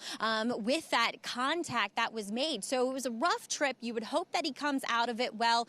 Peter said that he had to have a little bit of time away from training, but that he has been training very forwardly back at San Luis Rey Downs, and comes into this race expecting a big performance. And I know he has been successful, Greg, on the turf, but he feels like a horse that has run 2 very good dirt races. I mean, the horse that finished second to him in that American Pharaoh ran a credible 3rd, albeit a little distant behind Essential Quality and Highly Motivated in the Bluegrass. But Rombauer, I know he's a horse that's kind of on the wise guys people's radar. So I think Get Her Number deserves a second look here for sure in this short field for the Arkansas Derby. Well, he'll need to step forward. We'll see if he can make that jump in the second start of his 3-year-old campaign. Maggie, thank you for that. We look forward to it. It's going to be a fun Saturday afternoon. See if Concert Tour can get there undefeated. If he's going to run the way he has in the past, it seems like there's going to be company up front with him.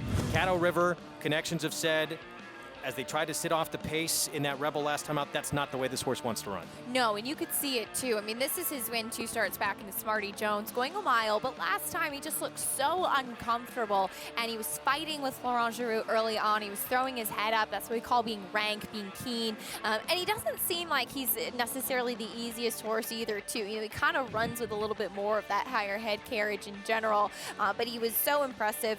10 1/4 lengths in the Smarty Jones, and Brad Cox on record saying that he would expect to be a little bit more aggressive with him out of the gate, as that just is his running style. You can't take a horse out of their comfort zone and expect for different results. So American Pharaoh had to prove he could rate in this race. Mm-hmm. Concert Tour, he did rate in the San Vicente. You think not an issue for him to be able to sit off Caddo River? No, I don't think it is. I think Joel Rosario is going to break sharply with Concert Tour, see what Caddo River does, and I wouldn't be surprised because Florent Giroux is a strong gate rider to take him forward and end up sending him early on, but Concert Tour sits just in that stalking spot. It looked to me last time out like he would have plenty left in the tank for the 9 furlongs. Final stop in the Midwest of the road to the Kentucky Derby, and the final 100-point race to the winner to qualify for that first Saturday in May, and it's coming up tomorrow. You'll see it live on America's Day at the races. We hope you join us. It is going to be fun. Bob Baffert trying to win this race for the 4th time in his career. Our program, of course, brought to you in part by Run Happy, champion sprinter, never lost in his career while sprinting, and did it all while racing. Medication-free and off to a outstanding year as a 2nd crop sire. Back at Oaklawn. Seems like an hour ago. Yes, it does. This was in the 7th. Bayshore Fox's Phil Bauer Fernando de la Cruz for Rigney Racing and Daughter of Mineshaft. Now this filly at first asking did it nicely, didn't seem to mind the moisture in the track. She showed up ready to go, and Maggie's right, Phil Bauer can have them ready to go at first asking. He's batting about 27% with his first-time starter. Silver's York, another firster, a little bit green hanging on that left lead late there, but also made a good account of herself in her debut, but a $9.60 winner. And 16-1 with the horse that Maggie gave out as well. That exact $131 for $2. Eighth race coming up next, a claiming race. It's for non-winners of 2 lifetime sprinting, 6 furlongs. Ms. Falsetto, Carl Broberg. Yeah, she ran last time out first off the claim. Now, I think that she's in large part taking some more attention because she does pick up Ricardo Santana Jr. She was beaten by Just a Tappin, who's also in this field. I think it's a little bit more wide open. I think that those two certainly are players, but kind of the board tells the story right now that anybody could take a step forward in this spot. Team Serengeti Empress, Tom Amos, Joel Politti, between the hedges, big drop from 30 non-winners of 2 down to 12.5 and 2L.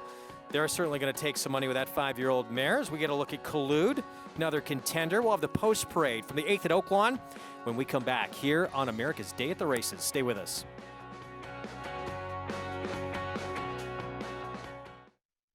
A Grade 1 winner on both dirt and turf, War of Will became a classic winner with this victory in the Preakness Stakes. This year, he added turf credentials to his resume with a determined victory in the Grade 1 Maker's Mark Mile, a winner and Grade 1 placed at 2, multiple graded stakes victor at 3, and Grade 1 winner again at 4. This son of Warfront has proven his class at every level. A classic winner with a stallion's pedigree. War of Will, standing in 2021 at Claiborne Farm. No sport in the world brings the wins home like racing. It's one-of-a-kind, high-speed, high-stakes action, and Naira Bets takes you there. Place your bets and watch the races live from anywhere. With Naira Bets, make easy, secure deposits and promotions every day to earn reward points or cash. Download the Naira Bets app or visit nairabets.com.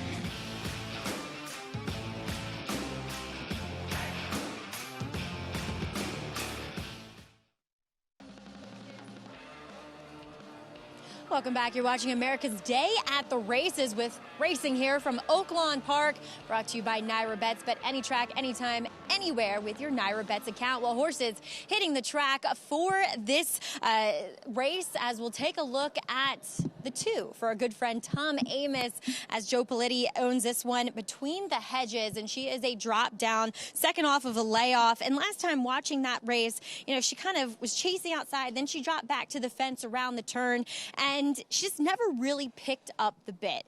She just looked like she was struggling a bit too over the surface. Maybe she needed one. She is a big, heavier type of mare, and she does seem to carry her weight well, though she does look very fit and defined this time around. And I did a little eavesdropping as Tom Amos's assistant was legging up David Cabrera. She said, just send her. Just get her out of there running, because it does seem as though she isn't one that necessarily likes being around or behind horses. So she is on her toes here on the track. Is number 6, Sing Along Susie. She's the one off of a layoff. First time out here for Federico Villafranco. First time with him off of a layoff.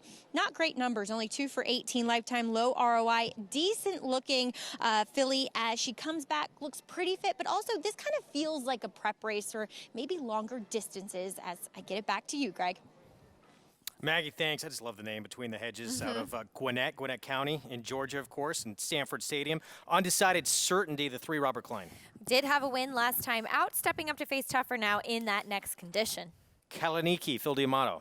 Turning back in distance, third time back with this barn and off the layoff. Hasn't shown much in the last 2. Here's the one who was favored before we went to break, Miss Falsetto. Does pick up Ricardo Santana, second off the claim for Carl Broberg. I thought kept on fine closing wide last time. New barn for Sing Along Susie.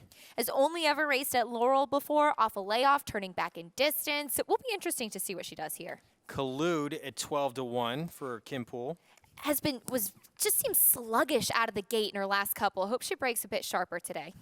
just a tap and actually finished ahead of Miss Falsetto last start. And I thought she actually ran well. She was second best to Flatoya, but she ran well to be second in that spot. And Dixieland Dream, who was behind Collude last out. Just seemed to kind of idle in the stretch last time out, but did run third, obviously took a step forward. These horses are kind of familiar facing each other in this condition. And again, sloppy racetrack is the condition we have. It kind of changed mid-afternoon with the sloppy going here. Well, right now, the favorite Between the Hedges, who was one on the off track, but does anybody move way up in this group? I don't know about that. I guess that you could kind of look through and see horses that have maybe struggled over a wet track or have maybe just had a lot of wins. Nobody immediately jumps out as far as saying, oh, this is a horse that loves going on a wet track. But I think that anybody in here could certainly handle it, especially Between the Hedges, given the fact that she is now the favorite and taking that big drop in class. The fact that she did win on a muddy track, I think, is encouraging. That was also for $25,000. So she's dropping now to the 12.5. It's a significant drop, but she hasn't shown much in her last couple. So it just seems logical. 5-2 favorite Between the Hedges for the team that brought you Serengeti Empress, multiple Grade 1 winner in her career, Kentucky Oaks, among them. And of course, over the weekend, Tom Amos going to send out the incredibly speedy No Parole in the Grade 3 Count Fleet. Going to try and get the best of Whitmore. For more, let's go to Maggie. Yeah, looking forward to seeing No Parole tomorrow, but a deep and contentious field that he will have to face, including Whitmore and CZ Rocket. I mean, that's shaping up to be quite the matchup, and between the two, they've gotten the better of each other in their last two starts. But No Parole, he has that inside post. The turf experiment didn't go well in the Louisiana bred stake race last time out on Louisiana Derby Day. But before that, he came back to the races with a dominant performance, albeit at 1-9 against state bred competition.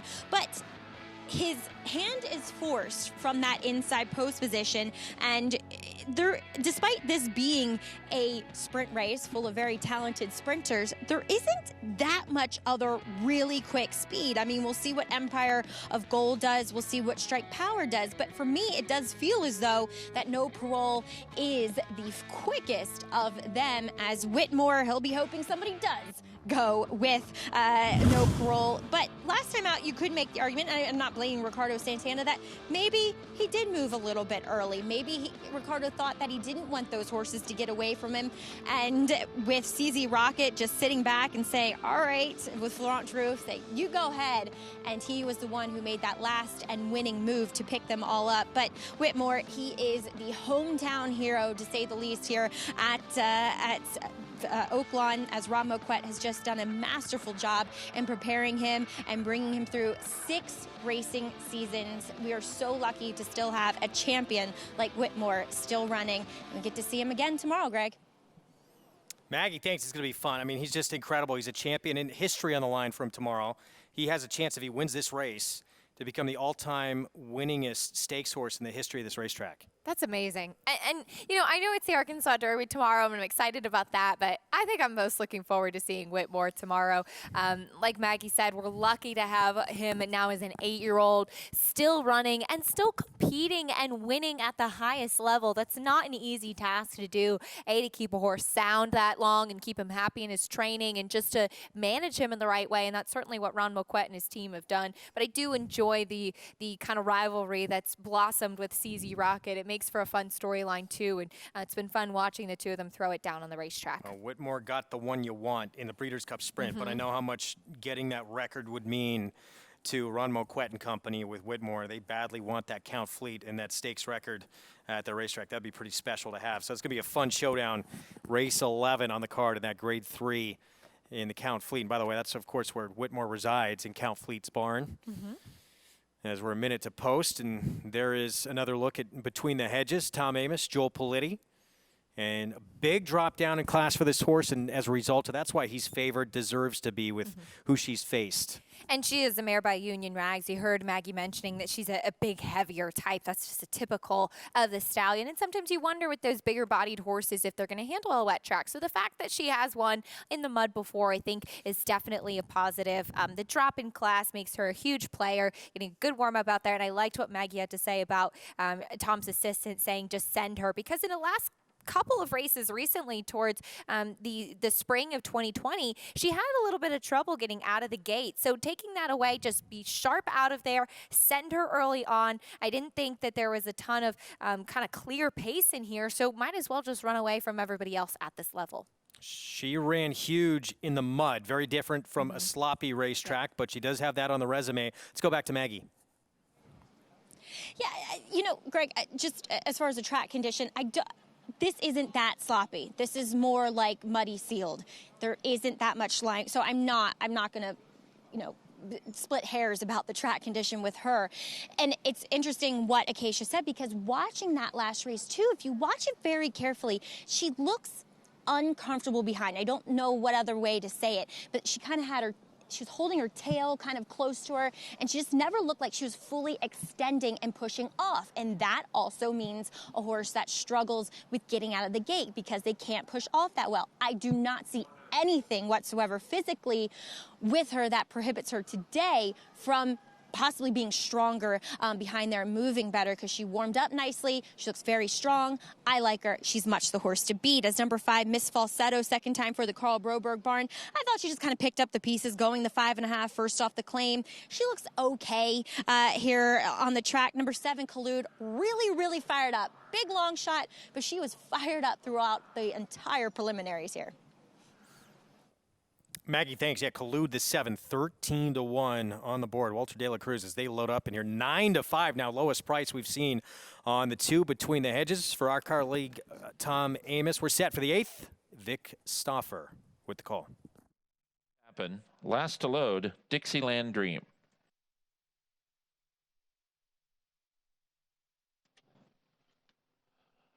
They're at the post. They're off. Between the Hedges shows speed, so does Whoville at the rail, and these two are quick. Then comes Ms. Falsetto. Sing Along Susie's in a tight spot between horses. Dixieland Dream is in the mix as well. So is Kalaniki. Now Kalaniki drops back, passed by Undecided Certainty. So they run up the backstretch, and Whoville has the lead from Between the Hedges. Ms. Falsetto just a tappin', and a 5 wide Dixieland Dream. These 5 across the track. Undecided Certainty is moving up. For Kelsey Haar, she's at the rail in less than 2 from the front, could need racing room. 2 back to Sing Along Susie. Then comes Collude, and the trailer is Kalaniki, and the leader is Between the Hedges. Between the Hedges, just in front of Ms. Falsetto in second. Now Undecided Certainty has split horses, and she's coming on third in the White Blaze face, and has a good chance at the top of the stretch. Here comes Undecided Certainty to take the lead, and now she's a length and a half in front. Kalaniki has moved into second, then to the outside in Collude. Ms. Falsetto is next. Undecided Certainty has the lead, and she's 2.5 in front of Kalaniki in second. Undecided Certainty in front.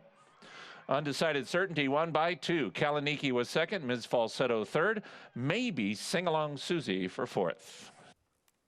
This filly, at least at this lower level, getting good right now and appreciating some off tracks as well. Finally broke her maiden. Career start number 8, last time out on a track labeled good, and now backs it up at her first try against winners on an off track. And it doesn't always happen, but sometimes when horses do take a while to break their maiden, and we've seen it happen, that a horse will win and then come back and run well the next time. It could always be behind the scenes that something's been addressed or fixed, or they've just kind of found a situation that a horse likes. No denying this filly, by just a coincidence, is in very good form right now. I thought that she was a little bit of an outsider coming into this race, but she was much the best in here, with the number 4, Kalinki, turning back in distance, getting up for second. Speed certainly backed up in this race, and Maggie 17-1 on Undecided Certainty. Well, it's a feel-good type of win here, as this is a bit of a family affair. Robert Klein and Kelsey Haar, partners, they have a daughter together. And from all reports, every time I'm here, all I hear is how hard of a worker that Kelsey Haar is, getting on Robert's horses in the morning, getting on other people's horses. And she is, for what I can observe, she is very hardworking and loves the horses and is very passionate about the game. So she gave a little fist pump at the end here. So good for her and the family. Yeah, I love to hear that. It's a good story. 17-1 over 6-1 over 9-2. 3-4-5 finish. Back-to-back wins for this 4-year-old filly by just a coincidence. Yeah, you love to see that hard work paying off. And Robert owns and trains this horse as well. So keeping the check for the win there. And she's easy to spot with that big white face. A nice victory today for the team. Big number in the 8th at Oaklawn. We have the 9th still coming up. We'll set the stage for that when we return. And we have the story of the leading ladies for Frank Fletcher Racing and Kathy Howard and what she has meant to this sport. It has been a lifelong journey in the sport of horse racing. We'll be back with more America's Day at the Races on Fox Sports 2 right after this.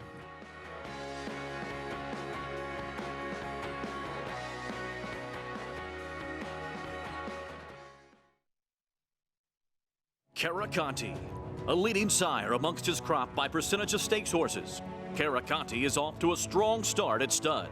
Top runners include graded stakes winners Kenzai Warrior and Sol Volante, plus 2-year-old stakes winner Spanish Love Affair and dual surface dynamo Princess Grace. To Princess Grace.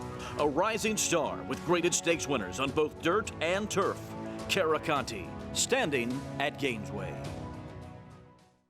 Nobody wants to fall into a safety net, but when adversity or hardship presents itself, it beats the alternative. Since 1943, the Jockey Club Safety Net Foundation has been serving those individuals and families in need across every facet of the thoroughbred industry. Help us continue to be the safety net and catch those most in need. Visit tjcfoundation.org to learn more. The more they run, the more they win. The Run Happy Rally continues in 2021 with winners from Santa Anita to Churchill to Aqueduct. But no problem at the end of the mile. Breaks his maiden here. Nikki the Vest won by 3.5 lengths. And she's well in front. Joyful Cadence canters home. It's all drive happy. Extending that stride, it's going to be drive happy. Price for incredible value at only $10,000. Call Bernie Sams and book your mare today. Eclipse champion Run Happy, standing tall at Claiborne Farm. Racetrack Television Network brings you every race, from every track, on every screen, every day. With monthly packages starting as low as $5, RTN gives you great value and access to more live HD streaming and race replays than anyone. Visit RTN.tv today to sign up and watch on almost any device, including Roku and Amazon Fire. Use promo code TRYRTN for a 5-day free trial.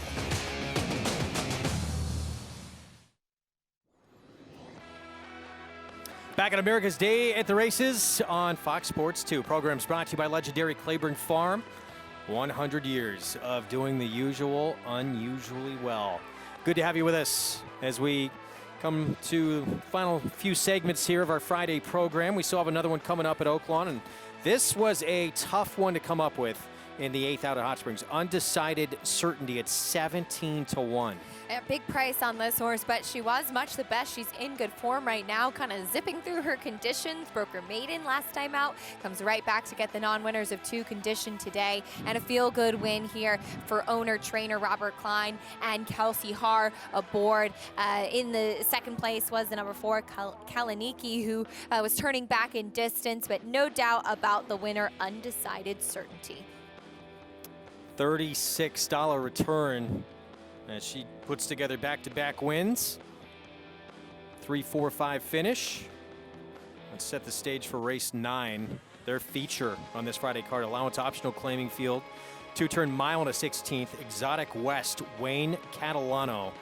You're going to stretch out for the first time. And it's funny that she is 9-5 right now, and I get it. She's ran well last time out. I thought it was actually just a okay performance, but I'll be curious to see what Maggie has to say about her as far as physically stretching out for the first time, but she's got to go the 2 turns, and she's a short price in doing that. Gary and Mary West, their big weekend starts early. Of course, they have concert tour. They'll see if they can get a little momentum with this filly coming up in the next race. Let's take a look at the stakes schedule for this weekend coming up in Hot Springs. They are loaded with action. Carousel with Frank's Rockette, Oaklawn Mile, by my standards, Whitmore in that Count Fleet in the rematch with CZ Rocket, and the Arkansas Derby and the undefeated concert tour for Bob Baffert, the final major stop on the road to Kentucky. And that Carousel, that's going to go as race 6 tomorrow. And Frank's Rockette, she was so good last year. She took a ton of money in the Breeders' Cup Sprint against the boys. Yeah, she was kind of a wise guy horse that day. Was only 5-1 behind Whitmore and CZ Rocket. Then she came back in Oaklawn and the American Beauty to kick off 2021 with this victory. It was really cool seeing her kind of develop then as a 3-year-old, because I remember her winning down at Gulfstream and asking Bill Mott if they might stretch her out again. And he said, you know, she's just really wanting to stick with sprinting, and this is the right spot for her. But they've done a great job managing her, and she's been very fun to watch on the racetrack. She's going to be a heavy favorite in this race. Got to deal with Edgeway, though, who's talented as well. Is not going to be too far behind on the board. Edgeway for John Sadler. Joel Rosario will be aboard, but Frank's Rockette race goes through her, certainly, and she'll wear the silks of Frank Fletcher Racing. Important part of that team, of course, is someone who has done it all in this sport, from racing official to managing a major racing operation, to being a jockey at a time when it was not easy to get mounts or any kind of respect in this game as a female rider in horse racing. Kathy Howard, known in her jockey days as Kathy Moore, set history along the way in Hot Springs. In horse racing, Kathy Howard is a lifer. She's worked as a paddock judge, placing judge, stakes coordinator, even a stint as a trainer following the death of her husband, Tom Howard. And she's been racing manager for Frank Fletcher Racing Operations for over 20 years. It is true. But many don't know about her trailblazing days when she was known as Kathy Moore, a promising female jockey making a name for herself in a world foreign to women. Seems like horse racing is still a man's sport. Is it any easier for you being a female jockey? Well, from what I can tell, it's pretty rough. I don't know if it was any harder, 5 or 6 years ago, because I wasn't in the position I'm in now. But yeah, it was tough. I was so shy. I wasn't shy when I was on a horse, but I was so shy growing up. See, And I'd be at somebody's stable to work a horse, and if I was a few minutes early, I was too shy to even go into the office or the tack room. If there was more than 2 people in there, I would just stand out there by the door until they came out. Look at this, was my grandmother. That was my grandma. Isn't that something? My grandmother and grandfather, they were Russian, Babadito. They were the first ones that ever took me to the racetrack. It was a big deal. In 1980, at the age of 23, Kathy became more than the first woman to win a stakes race at Oaklawn.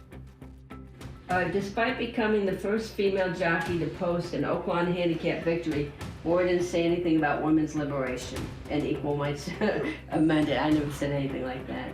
It's just 41 years ago, but I remember it like it was yesterday. The Gallant Serenade, right here at Oaklawn. I had a speed horse, and so I think I did set the fractions. He was all speed. There's an old gentleman named Jim Hughes that trained, and he rode me. I remember his barn was over there by the gap. He was kind of jumping up and down, and when I was galloping back, he said, "You're a real juryman now. You did it, Kathy, you did it." There's Jim Hughes. That's the guy that was saying, "You made it as a juryman." And he's long been passed, but I'll never forget that. It's just a tough game. I've never really thought about it, except it's kind of like I know what I did, and I know the trails that I've hopefully blazed for some other females. I'm a very humble, quiet person, so, it makes me feel good. It was almost like a past world, and then when I was married to Tom Howard until he died, whenever we won a race, and it was always we, because we would work together. It was a really big, it gave me like almost the same rush, exciting. And now with Mr. Fletcher, and we win a race with a homebred, especially Frank's Rockette, it's almost the same. He's my boss, but he's also my friend. And we have the common interest, the love of horses. Kathy Howard, forever a part of the history of this racetrack, and we're going to see again those Silks, Frank Fletcher Racing, and she's the racing manager for that operation on the Favorite in the Carousel tomorrow. That'll be fun to watch. And I think that was fitting that we got to show that feature just after Kelsey Haar won a race at Oaklawn Park, and seeing how she really did blaze so many trails there. And she had to kind of push those doors open. They weren't open for her, but great to see how she is still involved in the sport and offering so much. Now, obviously, as the racing manager with Frank Fletcher. Oaklawn Mile happens tomorrow as well, and by my standards, he had such a brilliant beginning to his 4-year-old campaign. This is going to be the start of the 5-year-old campaign for him. Been first or second in 10 of his 14 lifetime starts for Brett Calhoun. What do you think about by my standards at a mile? You know, I think it might be a little short for him, and it's curious. I mean, we were kind of talking about earlier, next week there is an opportunity to run a longer race for $1 million at Oaklawn. Instead, they opt for this spot. So I'd imagine this is just kind of a stepping stone type of race for him. He has been successful going longer in his previous races. He's had such a good 2020. I think with the Breeders' Cup and the Clark, those were poor performances, almost seemed out of character for how consistent he had been all year. So curious to see how things might set up for him as he comes back now as a 5-year-old. He seems to be really good at a mile and 16th, and just maybe he's still really good at a mile and 8th, but he's not elite. I agree. I think that's a good way to put it. 1.25 miles, I think, is too far for him. So kind of finding that sweet spot, like we say, the Goldilocks effect. So this could be a real stepping stone race for him onto bigger and better. He's got to deal with Rushy in this race, or maybe it's the other way around. Rushy, 4-year-old for Michael McCarthy. He was big in the Pat Day Mile on Derby Day last year. Yeah, but this is a horse I like. I know he's off of a layoff, but he's been training really sharply at Santa Anita, coming back off the bench for Mike McCarthy. And Joel Rosario going to ride, who did win aboard him in an allowance at Oaklawn last year. But I thought that his Pat Day Mile, sometimes you see this when horses turn back. You just see them really flourish when they get to do what they've really wanted to do all along. Pulled away nicely in this performance. He's the one that I think is really the tried and true miler. Had to run behind Nick's Go last time out in the Breeders' Cup Dirt Mile. Yeah, that did not go as planned for him. So this is the starting back point now, beginning of his 4-year-old campaign. Could be big things ahead for him. He'll have Joel Rosario on board, part of that loaded stakes lineup we have for you tomorrow from Hot Springs, Arkansas, which includes, of course, Grade 1 Arkansas Derby and the dominant duo in Hot Springs added again, potentially, Steve Asmussen, Ricardo Santana Jr. teaming up with Super Stock. Can he shock everybody in the Arkansas Derby? We'll talk about it when we come back.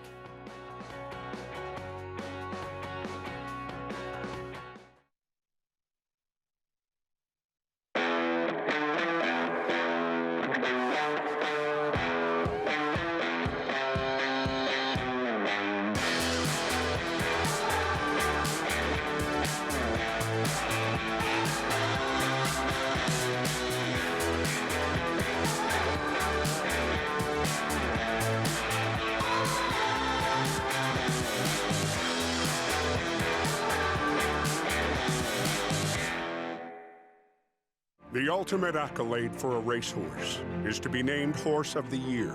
To be enshrined to the Hall of Fame is to achieve immortality. As a stallion, genetic immortality is defined in 2 words: breed shaper, plain and simple. 2-time Horse of the Year and Hall of Fame inductee, Curlin, is just that. Breed shaper, Curlin, the classic sire.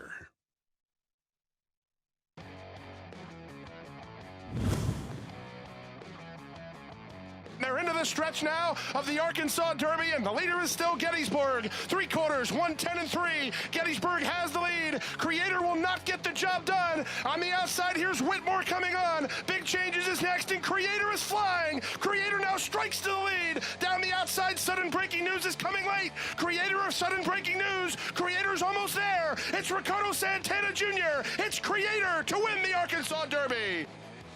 That was Creator 2016 Arkansas Derby. He was the last at 12 of the backstretch, 15 1/4 lengths behind.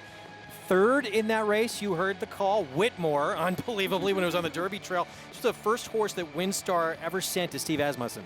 Isn't that kind of crazy? And then we saw, of course, Creator go on to win the Belmont Stakes, and you see Whitmore third in there. He's still running as an 8-year-old now, but obviously I'm sure a strong relationship cemented with Steve Asmussen, and he knows how to win this race.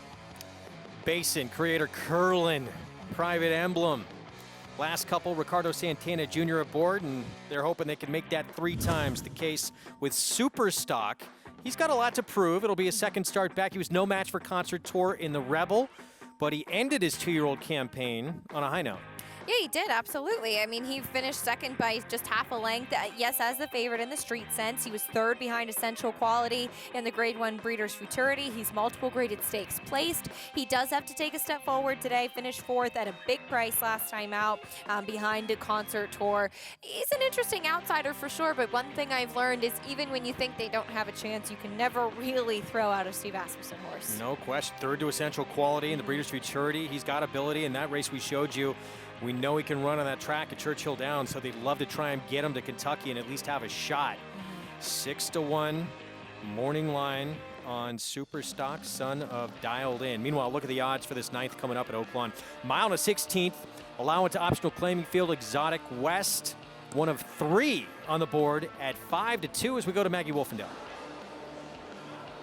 Yeah, in regards to Superstock, too, Greg, I saw him schooling here in the paddock for Steve Asmussen, and he looked phenomenal. He's a big, good-looking colt, and certainly a family affair, as his son, Steve's son Keith, rode him in his first several races, and he's also partly owned by Steve's dad and also raised and broke by him, too. So a little bit of a family Asmussen push behind Superstock tomorrow, as we'll check in with the horse stretching out and taking all the money. That's number 2, Exotic West, a daughter of Hard Spun. And while the dam won her lone start sprinting, the siblings actually have one going long, and she looks like a filly who should relish the added distance here, as she will stretch out from the 6 furlongs to the mile and a 16th for Wayne Catalano.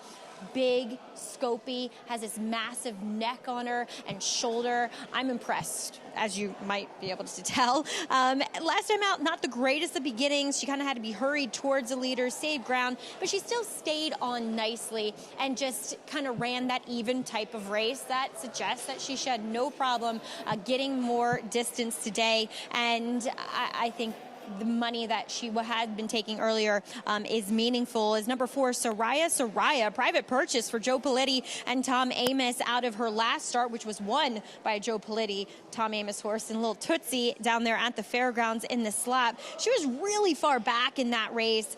We'll see where she's placed today. I mean, I don't know why she was so far back in that running of that race on February 12th. And then she followed the winner up the rail, had to check, go back around the 3rd place finisher. So she ran very well. And with every Tom Amos horse, they always look good. So, you know, I'm always going to like them. They always have this great hydrated coat to them, carry their weight well. She looks very good. And I think she does come out of a race which contain some decent and talented fillies. Number 6, Trumpet Lily. She broke her maiden last time, and I know she is facing winners for the first time here today, but she's run some fast numbers, and she's this big, leggy filly that was a little obstreperous to get the tack on, but once they did, she came alive. I mean, she is sharp. She does look as though she might be one of the speeds in here. We'll see what kind of trip she works out from the more outside post position in the gate, Greg.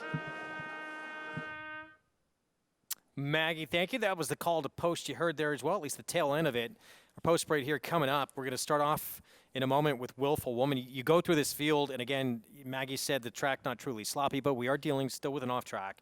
But a lot of these runners have already proven not necessarily they can win over, but they've run well over it. It's that time of year, especially if you are locally based at Oaklawn Park. Odds are you're going to have encountered a wet track either in morning training or in the afternoon through the races. So Willful Woman did actually break her maiden on a sealed muddy track at Oaklawn 2 starts back, and then went right into Graded Stakes Company last time out in the Honeybee. Yeah, that was tough company, no question. So a little bit easier spot here for Willful Woman. That was her first try against winners going into that Kentucky Oaks prep. She'll have the inside slot, Asmussen, Santana, daughter of Nyquist, and she was impressive in the mud when she broke her maiden. She did so beating among others, Trumpet Lily that day. And I think the key about Trumpet Lily, what Maggie had said with how she ran last time out, watching back in that replay, is that she was very keen early on. I think Trumpet Lily needs to be on the lead. Here she is. So 9-5 on the daughter of Nyquist with Santana Jr. for the Hall of Fame barn. Next door, we'll see Exotic West. Wayne Catalano coming off that second to Southern Grace sprinting. Yeah, and Willful Woman just prancing out there on track. But I liked hearing what Maggie had to say about Exotic West stretching out in distance, as she will go longer today. The Dam won her only start. She just raced once for Bob Baffert, but did so impressively. Shasta, she had to drop down in for a maiden claiming tag to get a win, but she did it in a big way. And she's first off the claim for Robertino Diodoro, half to a stakes winner named Blue Harbor, who I knew quite well on turf and dirt down in Florida. Here's the Tom Amos filly. Finished second last time out in the slop at Fairgrounds. Obviously can handle a distance. Looks like more pace with Sister Annie. Yeah, she's definitely the other speed in here. Finished third in her last couple of tries, both at 1:16. Trumpet Lily, she was beat by Willful Woman, and then 2 starts later went gate to wire to break her maiden. I think she found the running style that she wants last time out. Will she have too much company, though, from Sister Annie as far as the pace today? Jerry Hollendorfer sends out Absolute Anna blinkers on. Blinkers go on today, and I think that should help her. She broke back a little bit last time out. Maybe this will get her into the race a little bit more. That is your field for this 9th here at Oaklawn. Competitive group, 9-5 favorite, though. The meets leaders. Steve Asmussen and Ricardo Santana Jr. We're going to take a break. We'll have this one for you live when we come back. Stay with us.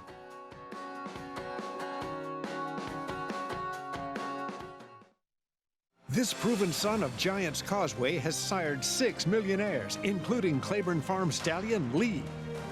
Recent top runners include graded stakes winner Plum Ali. But it's going to be Plum Ali, and she's now 3 for 3. Sharp Samurai, international stars Shivaji and Birdie Queen, plus these standout performers. In the ring, his yearlings sold up to $260,000. First Samurai, standing at Claiborne Farm.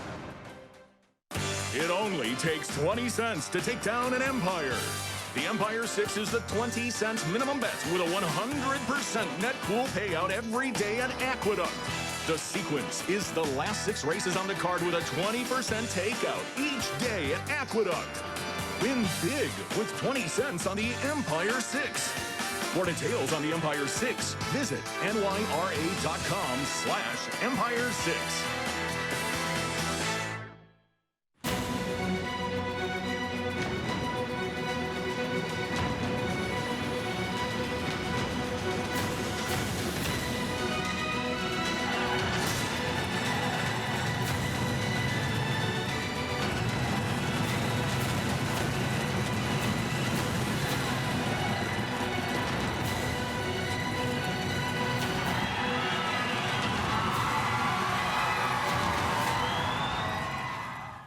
Racetrack Television Network brings you every race, from every track, on every screen, every day. With monthly packages starting as low as $5, RTN gives you great value and access to more live HD streaming and race replays than anyone. Visit RTN.tv today to sign up and watch on almost any device, including Roku and Amazon Fire. Use promo code TRYRTN for a 5-day free trial.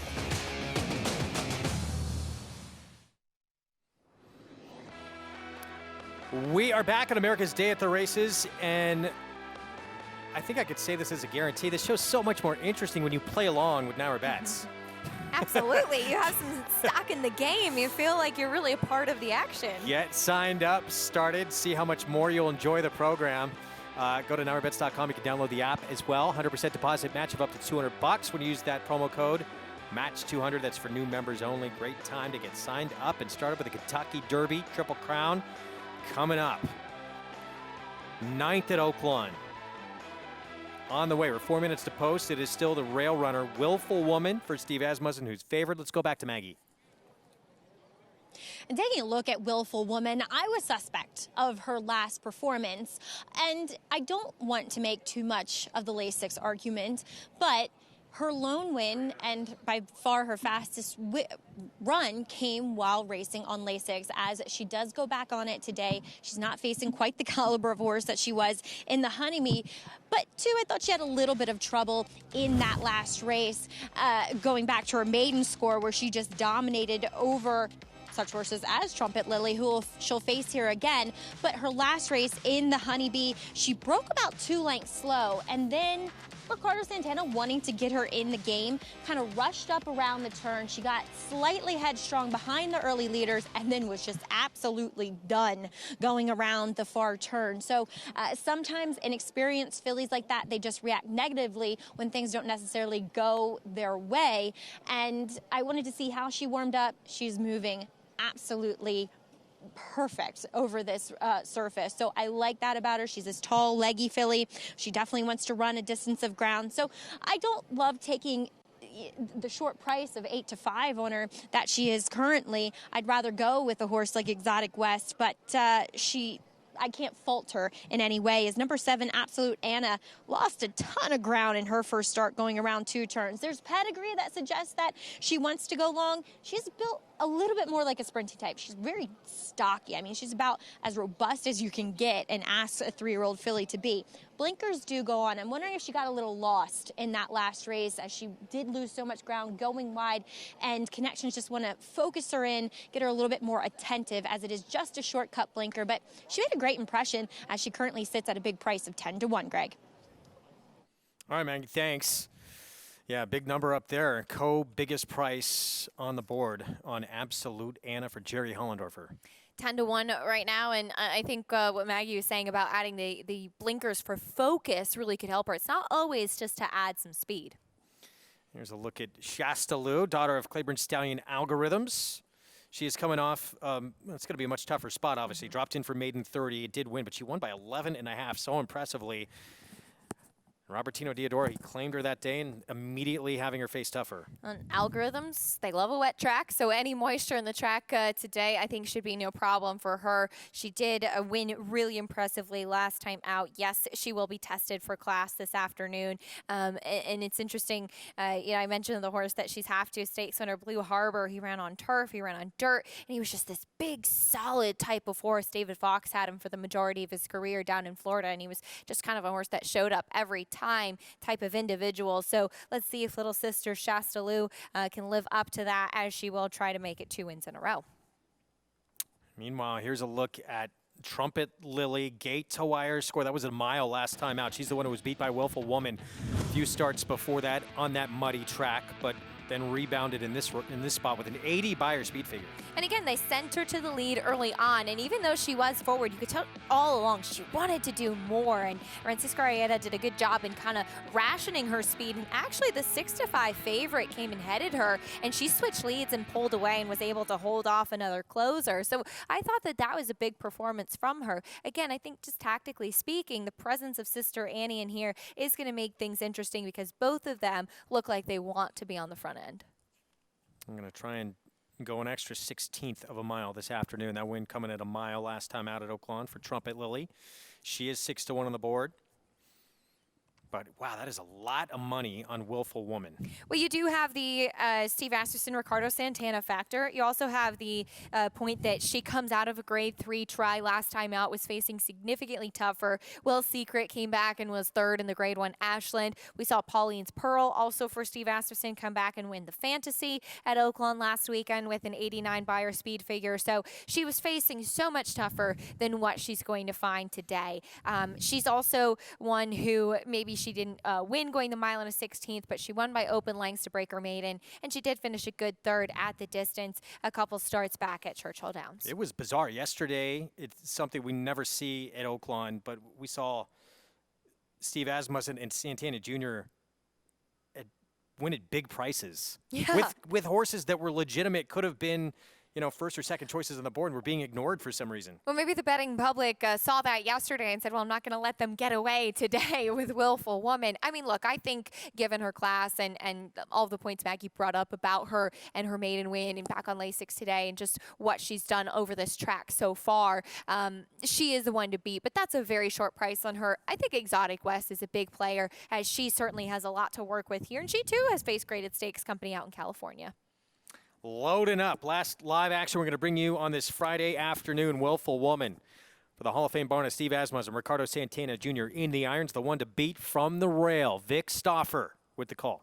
To load Absolute Anna.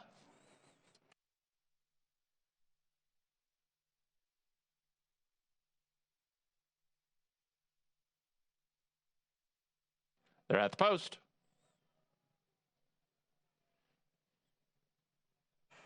They're off.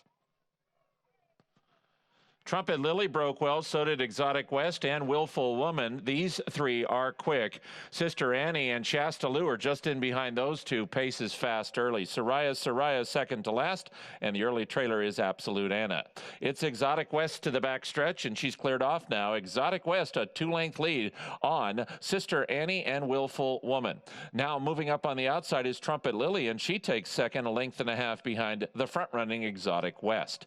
Then comes Willful Woman at the rail. Shasta Lou's in a tight spot between horses and a 3-wide Sister Annie. Soraya is second to last in the red and white. She's about 6 from the front, and she's 2.5 in front of the gray Absolute Anna as Exotic West heads up the backstretch, the boss. Exotic West to the half-mile pole with a 2.5 length lead over Trumpet Lily and Willful Woman. Soraya rides the rail up into 4th inside of Shasta Lou and Sister Annie, and the trailer is still Absolute Anna, and the leader is still Exotic West. Exotic West just 1 length in front of Trumpet Lily, who comes after her in second. And here's Trumpet Lily within a 1/2 length of the lead. Willful Woman is next. Then comes the Sister Annie. Soraya still has 5 lengths to make up. She's 2 in front Absolute Anna. And they run to the top of the stretch, and Trumpet Lily is at the throat latch of Exotic West. New leader, Trumpet Lily, puts a head in front. Exotic West is second, 2.5 lengths to Willful Woman, who's in the center of the racetrack and on the move. Trumpet Lily, Willful Woman, Exotic West, and Willful Woman storms to the front, and she's gone. Trumpet Lily and Exotic West, Willful Woman in front. Willful Woman won by 2. Trumpet Lily second, Exotic West third. Soraya finished 4th. Willful Woman, she was just kind of grinding away, and then all of a sudden late in the race turned on the jets. She really did. She just swept by the top 2 horses there as Exotic West tried to take them wire to wire, just didn't have anything to offer in the stretch. She tried holding on gamely down inside, but Trumpet Lily took over from her from a horse that set the pace last time. She was not on the lead, nor was Sister Annie. I thought Trumpet Lily ran very well, changing tactics today, but nobody was beating Willful Woman, who just exploded by those 2 in the stretch. 8-5 in the end. For the second win of her career, Dara Nyquist. She's now won 2 of her last 3, Maggie. Just chatting here with Eric Asmussen, who was very excited to get the win with his dad. I love watching the Asmussens root their horses home. I mean, they're like the Europeans that run with their horses down the stretch, just cheering them on and cheering on Ricardo. They call him Ricky, as he's kind of an adopted member of the family. But she did need every bit of this 1.16 miles. She's such a big, long, leggy type of filly where I think it takes her a while to really get into her stride and feel comfortable, and I don't think she was capable of doing that last time, never in a comfortable position. And today saved ground, swung out top of the lane, and just ran them down in the latter stages. A great effort, though, by Trumpet Lily, who was attending that pace. Looked like she might get the job done, but just came up a touch short in the end, Greg. Yeah, thanks, Meg. I think Trumpet Lily has seen enough of Willful Woman. I think she's had it with her at this point. Can't say I blame her. Gets her again. Willful Woman now won 2 of her last 3. Only defeat, of course, that grade 3 Honeybee, but eventually maybe she's starting to come around, get another test in stakes company down the line. And the connections that seemingly win almost every race in Hot Springs. They do it again here in the 9th. Yeah, absolutely. I mean, the barn, they, like Maggie said, Ricardo, just an adopted member of the family. They have so much success together, and gets another win on this one. She's clearly a quality filly. I guess the question is going to be, what do you do with her at this point? Where do you spot her? But obviously, she wants to go the distance, so that they know about her. And now you'll be able to make a plan. And here's another filly by Nyquist, who has just continued to be so impressive as a freshman stallion. It's going to be a lot of fun tomorrow. You got to join us. It's going to be a terrific program, including that action from Oaklawn. We have the champion sprinter back again, looking to avenge a loss in his season opener as an 8-year-old to ZZ Rocket Whitmore, trying to set the all-time stakes record at this track in the Arkansas Derby, of course, with Bob Baffert's duo of Concert Tour and Hosier. But Whitmore getting another crack at CZ Rocket. It's been fun to see these two go at each other. Yeah, it has. And now Whitmore, an 8-year-old, of course, as we know, he won the Breeders' Cup Sprint over CZ Rocket, who turned the tables last time out. Whitmore did make that earlier move, and CZ Rocket ran him down. He kind of beat him at his own game, so to speak. But I think that they're going to be pretty focused on CZ Rocket. What does No Parole or Strike Power do in that race as well? I think it's a really interesting rendition, and looking forward to seeing that rivalry renewed. We got some good races too. That carousel is going to be fun with French Roquette and Edgeway in there. What race, maybe what horse you most looking forward to seeing? I'm looking forward to seeing Whitmore. I think he's so cool. I didn't use him at all in the Breeders' Cup. I know it's bringing up bad memories for you, Greg, but I was cheering him home, jumping up and down on the stretch there at Keeneland, so looking forward to seeing him back. I had CZ Rocket in the wrong race, but I was still, even though, I was so happy for the connections and for Ron Moquette to get that victory with him. The champ back tomorrow. We will have it for you here on America's Day at the Races. And, of course, final stop on the road to the Derby. Bob Baffert looking for a 7th Derby win. He's won with Nadal, American Pharoah, and Bodemeister in the Arkansas Derby. Can he get another one with Concert Tour trying to remain perfect? Brad Cox, he's never been to the Derby. He'll be there this year. Can he get a little more ammunition and get Caddo River back on track? Grade 1 Arkansas Derby tomorrow. We'll see you at 1 Eastern on FS1.